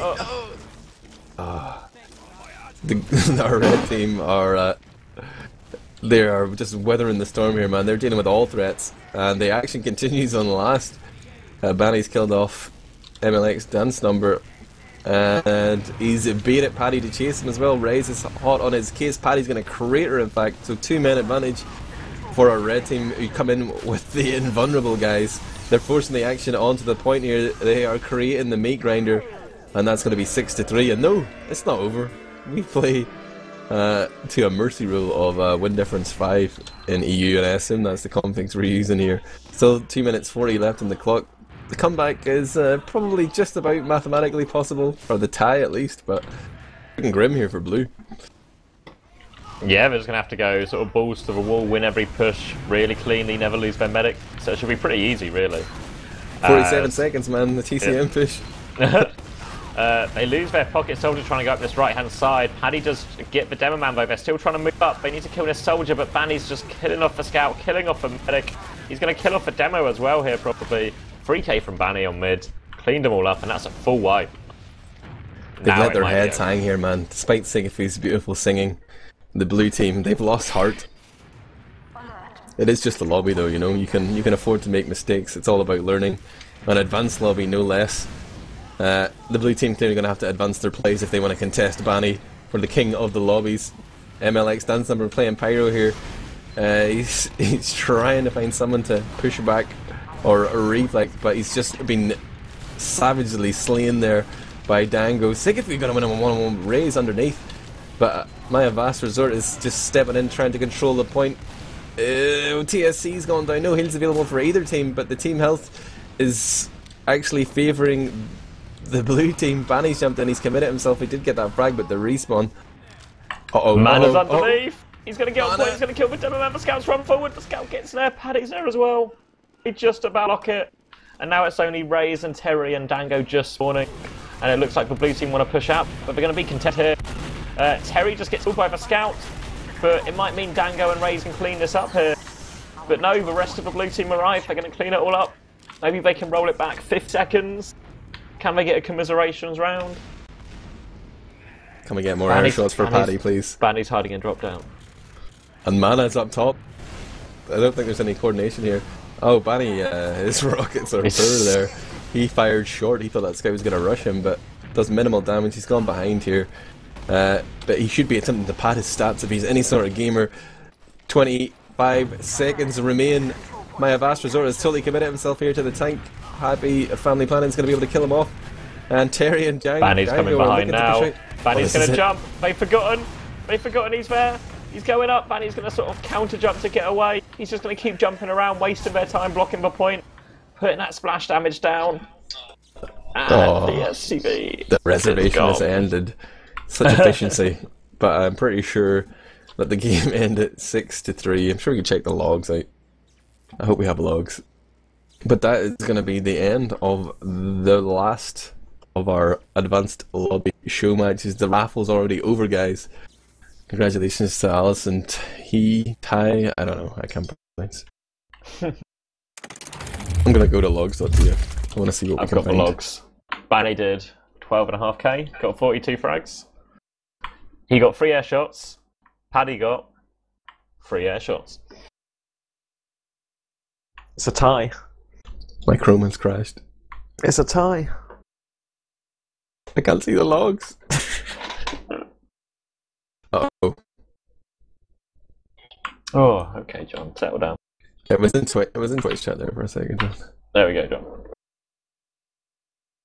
You guys got him? I don't got him. Keep talking about logs, though. You're doing a great job. Yeah, Banny top damage, followed by Paddy, sort of both roamers putting up big numbers. Paddy 32 for 27, Banny 42 for 21. That's not bad. Yeah, demos. Everything else is pretty even other than that. Mana had a pretty good game. Yeah, pretty even all round. TSC did have 22 deaths. That maybe didn't help. And there's 2 drops. Still can't see the logs. Oh, Mana's asking, does he want us to come into Mumble? Of course we do, yeah. We just start dragging people in. Well, let's surprise him. Surprise, Mana! You're live on Teamfortress TV. Yeah, okay. Pull a fast one on me just like that. Surprise, motherfucker! What did you think of the advanced lobby there? Were you satisfied with that result? Actually, I was satisfied with the rosters they gave. I was actually really surprised because I actually thought we stacked the rosters on each side the best we could, and then when after the scramble happened, it was the same exact rosters, so that was interesting. I don't know if they actually like counted or rated anything from us, but yeah, it was a good game. Servers were relatively solid, so I have no complaints there. Everything went smoothly. Because I still haven't seen the logs here, man. I can't make a fair judgment on the game until I see who hit the most air shots. Was it Paddy or Banny? It was. Oh, I'm actually looking at it now. It was me, Banny, and Paddy tied for air shots. A tie. A 3-way tie, even. See, me and Kakelty had a bet. I said Paddy would hit more air shots than Banny. You didn't even factor into it, man. You were not on our radar. We did not expect any air shots from you, my friend. No, I definitely should not be. Not compared to Banny or Paddy, easily. Okay, I have the logs up. I can confirm. Kakelty owes me 2 keys. And I also owe him 2 keys, so we'll call it quits, mate. But yeah, like, raffle. Man, how do you balance teams whenever Banny's on one of the teams? Is it just like automatically going to be one-sided? Was that game one-sided? It wasn't entirely one-sided. I'd say it was probably slightly favored to our side, because we do, on average, have like more experienced players, like even like roamers notwithstanding, because Banny and Paddy were probably the 2 most experienced players on any of the teams. It's tough because you can't really expect to have a perfect lobby experience all the time, like even with balancing mechanisms, because especially with a player like Banny, he's going to dominate basically whatever stats he's on. It's like you got Banny on one team and then TSC on the other team dragging them down. It's disastrous. Maybe it would have been more fair to switch Terry and TSC, but I don't know. I guess we don't really know for sure now. The Supreme Commander. Part of the problem was that my mic wasn't working all game long. Yeah, I realized that when we were listening to your comms. It was like, is TSC going to say anything? I was looking for your dulcet tones there. That would be a ban, I believe, in the advanced lobbies. You would have a 24-hour timeout. Can for we not get a communicating. cooldown in here? A cooldown for the Supreme Commander, please. Rest in peace, your advanced lobby privileges. How did you feel about your performance today, TSC? I know you're always berating yourself, you're always putting yourself down, but I was impressed. You got some Let's moves. say 4 charges and 2 drops. I don't think that's a great performance by any standard. That's by the Admirable standard. 2 drops, pretty good, my friend. Congratulations.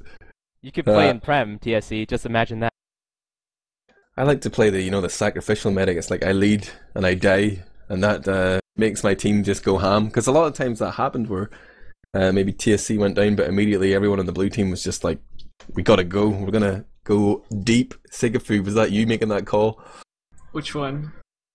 Every time TSC went down, everyone just went berserk and seemed to work out quite well a lot of the time. There was a few wipes against the red team after your medic got picked. I don't think there was any call. I think that was just like, oh shit, we don't know what to do, so let's just go forward. Really, the only call I made was for the double spy. That's pretty much the only call I made that game. Yeah, that was hilarious. Because it ended up being a triple spy play. Yeah, we heard a bunch of backstabs and we were like, oh, the double spies work? Oh, no, it's me. Okay. My favorite was because like the demo on the other team. So me and Dance were spy, and we came around Choke, and he looked at Dance and started shooting him, and like he looked at me, and I know that he probably inside he was like, that's a spy, but then the other part of him was like, there can't be 2 spies because the other one's certainly a spy as well, and then I backstabbed him. Yep. And he just raged in chat, and I loved it. That was pretty much exactly what happened in comms as well, because like we were all very surprised that there were 2 spies.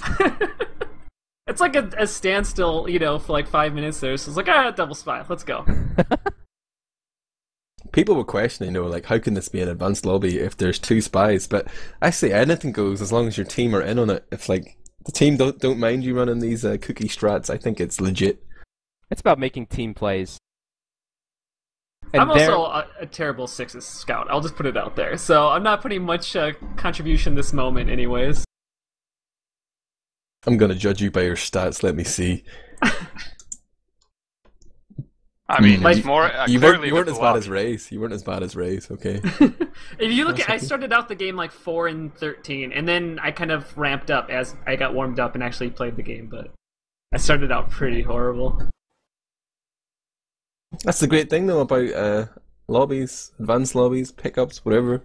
Yeah. You can have a bad game and just immediately get back into it. You're not playing with your team, it doesn't necessarily mean anything. It's all about perseverance, repetition, refine your skills. So that's the end of our advanced lobbies lunch beta event, whatever. What's the overall reaction here, guys? Everyone enjoy themselves today? Were you happy with the service on offer? It was good. I liked it. I don't know. Who else in here? Come on, Mana. How'd you feel about it? I'm interested. I don't normally play lobbies very often, or almost at all, honestly, but it was interesting. I'll definitely have my eye on it, and I'm actually curious, like, who's going to be in the player pool for it. That's what's making me kind of interested. Cameron? It's like, I don't know. The 6's one was much more balanced than the Highlander one. I'll give it that. In both continents, too. So I guess there's a little bit of stuff to work on, but as soon as more stats get taken in, because I know a lot of the players that were partaking just don't play in a lot of lobbies, so there weren't a lot of stats to look at. We enjoyed the fact that Banny only had 4 stars. Yeah, I had 1 more star than Banny because I lobby like a nerd. So yeah, it was fun though. I had fun, especially in the Sixes game. The Highlander game, not so much. The Supreme Commander. Can we expect to see you leveling up on lobbies? I don't know. I mean, I might just do it just to become the first 1-star player in TF2Center history, you know? Can your ranking go down, Master Noob? Can you lose points? Oh, maybe Master Yeah, Noob. sure, yeah. You just have to play really badly. Oh, so that's the definition of how I play. That's how I do it, at least. Master Noob, have you got any final thoughts then before we close the show out? Is there anything you'd like to say? I'm a bit tired. Give us the sales pitch. Actually. Give us the sales pitch, you know. Or get Kakaltu in. No, not that fast, man. It was a really good game to watch, and we had a lot of trouble, and John and me agreed that a lot of weird things happened today at the same time. You know, everything's falling apart and stuff. But thank God we had the NA6's game. That was fucking fun to watch. But anyway, I'm really happy with the attention. Most of the site working. Well, not with that many people at the same time though. So we will be working on that. Well, tomorrow starts the real stuff, like for advanced lobbies without the costing, everyone else, yeah, exactly. So we'll just see how that goes and start working on the things that are not working well. As for the stats, it's actually true. If you don't play on TF2C, then yeah, the stats are actually wrong about you, so the balancer has no idea what to do. So that's what happened probably today. That gets better over time, at least I hope. And we will be working with Gentleman John on that, and I'm sure he is as interested in that as we are. So let's see what happens. That guy loves stats. He loves balance. He will be all over it. Sure he will. So yeah, about 12 hours you said, I guess 11 hours now until the general public, or at least the people who made it into the first closed/open beta will be allowed to play. Yeah, so just some info about that. Currently only TF2C staff can create advanced lobbies because we don't want like 9 EU Highlanders at the same time because they're not filling. And since we're dealing with just a small part of our population, we just want to keep it one at a time. So we were just going to create one and we will just see who shows up. If that's going to work, then we're going to create another one, and so on. Is that's not automatic then? It just one has to physically create No, it? because I could go make all kinds of stuff where you could vote for maps, but what if only 100 people were interested in this? You know, it's a paid service. We've had a lot of complaints about that, obviously, so we had no idea. So just for the record, for tomorrow starting beta, it's not a paid service yet, so this is the trial. Everyone is free to join. Just check if you're in. And that's for 3 months, right? Yeah, for 3 months, yeah. So after that, we're kind of hoping that we have get our stuff together and having a real mature service, and we will see if that's worth your money. And if not, then we will deal with things differently. But anyway, so for tomorrow, just see if you can join if you like, and if it's gonna work, then we will be creating more lobbies and more lobbies. And by open one at a time, I mean one per region and per game type. So that could be potentially before, just as the same matches as we had seen tonight: EU Highlander, EU 6v6, NA Highlander, and NA 6v6. Awesome. So the maps then, are they just going to be at the admin's discretion? Yeah. Initially? Yeah, they will be. I'm going to play. Really? Maybe one game. Well, if I made it into the cut, man, you know, if you let me into the advanced lobby system. Oh yeah, by the way, you can also pay for your stars. Benny didn't pay enough, so he only got 4. So.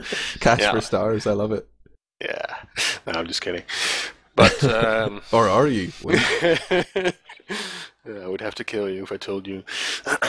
No, but yeah, we work on the stars basically. Oh, and speaking of the stars, so we will be mixing league experiences with actual player ranking. So the Gentleman Jones system will be used for 50%. So if you're, let's say, a Prem player, you should have 5 stars. But if your player rankings are low because you're just trolling all the time or for whatever reason not really doing anything, then you get probably 50% of 5 stars and 50% of maybe 2 stars, resulting in a 3-star ranking, maybe. So we will be playing with that 50% as well, because we think it should be more than 50% for the player rankings and just actually show what you're worth instead of, oh, I'm in the Prem team, so I got 5 stars regardless.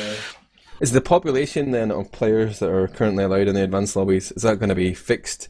Or like as you make these adjustments to what the rankings are, might more people be added automatically, or do you have to add it? Well, I'm not gonna say anything is fixed actually. We just want to start slowly, because we've seen with just a simple video that Muselk put on there that we have such a great influx of new people, and that's all fine and stuff, but when you have like half of the team no clue what to do, then you really have a problem. So we just want to build up slowly, just get small amounts of new players in, actually learning the game, and then letting new people in before we do that. So that's why it's limited, and we're not going to allow everyone. But if you're like a competitive player, you're experienced and whatever, and you missed the sign-up period, if you sign up now, can you still get in? Yeah, of course. Yeah. At any time? Yeah, still, yeah. For the 3 months it will be open. Awesome. Yep. Okay, so set yourself a little reminder then, guys, in about 11 hours, 12 hours, advanced lobbies will be getting underway. If you're in that elite top 20% or you have the league experience required, you can get in and start giving feedback, I guess. You want to hear feedback, right, Master? Yeah, obviously, yeah. We got the forums. I'm sure you can find your way to bugs and suggestions. And of course, you can still always play on the open TF2Center lobbies. Yeah, casual, regular. We haven't got around to an official name yet, but the other ones. Basic, advanced. Basic, basic. That could work. We'll work it out. Yeah, definitely. But yeah, that's going to be it for tonight. I'm going to let you guys do some shout-outs. Of course, Master Noob, anyone you want to shout out today? I want to shout out to the casters here. You've been very patient with us, changing servers all the time. I've enjoyed the stream. Too bad I couldn't watch them all. But you've done a really great job entertaining us. I'm sure most of the viewers appreciate that. So, thank you guys. Marbler, when did you sneak in here? He's not even going to respond. TSC, you want to give some shout-outs? Shout-outs to production staff, as always. Shout-outs to everyone who takes time to watch streams. And shout-outs to everyone here. You all are doing great work. God's work. Mana, who do you want to shout out to? Every single person in the world. Live your life, follow your dreams, be happy. Beautiful man. I'm not smoking a blunt, I promise. Kevin is prone. Shout out to Raze for coming out of retirement to play in these. It was fun. And shout out to the people that watch my stream that are here as well. Kaltu, go for it, man. Oh, I'm gonna give your co-caster for tomorrow a shout out. It's the one and only Beep, the owner of Galaxies, the destroyer of Russians, the Sultan of Century Jumps, the Baron of Bottom Prem, the Prince of Pyrus, the Flamboyant Flamen, the Irish honorary member of Mensa, gracing us with his divine presence since the Hello Tuesday 11th of September 2012. You're talking about you, Ed? I'm going to be casting tomorrow with Beep for the Deutschland Highlander show match. That's at like 20 CAST tomorrow. Well, it's on teamfortress.tv schedule as well. Check that out. CommanderX, your shoutouts, please. Shout out to TF2Center for actually making the advanced lobbies and going through with it and actually putting like a new level and a way for people to progress. It's really appreciated. That is actually different levels and stuff for people to do. As something the scene's been lacking quite a lot recently. Cheers, man. I'll shout out to John, who put in a long shift today. No shout out for Sideshow, that little shit. He disappeared to say he went to do work, but really he played a pickup. He went to play a pickup. What a jerk. Everybody that came in and played today came for interview. And finally, I'd like to shout out to my Lord and Saviour, Jesus Christ. This is a Christian stream, guys. I want you to open your hearts. And, no, I can't even keep a straight face. That's it. Good night. Peace out.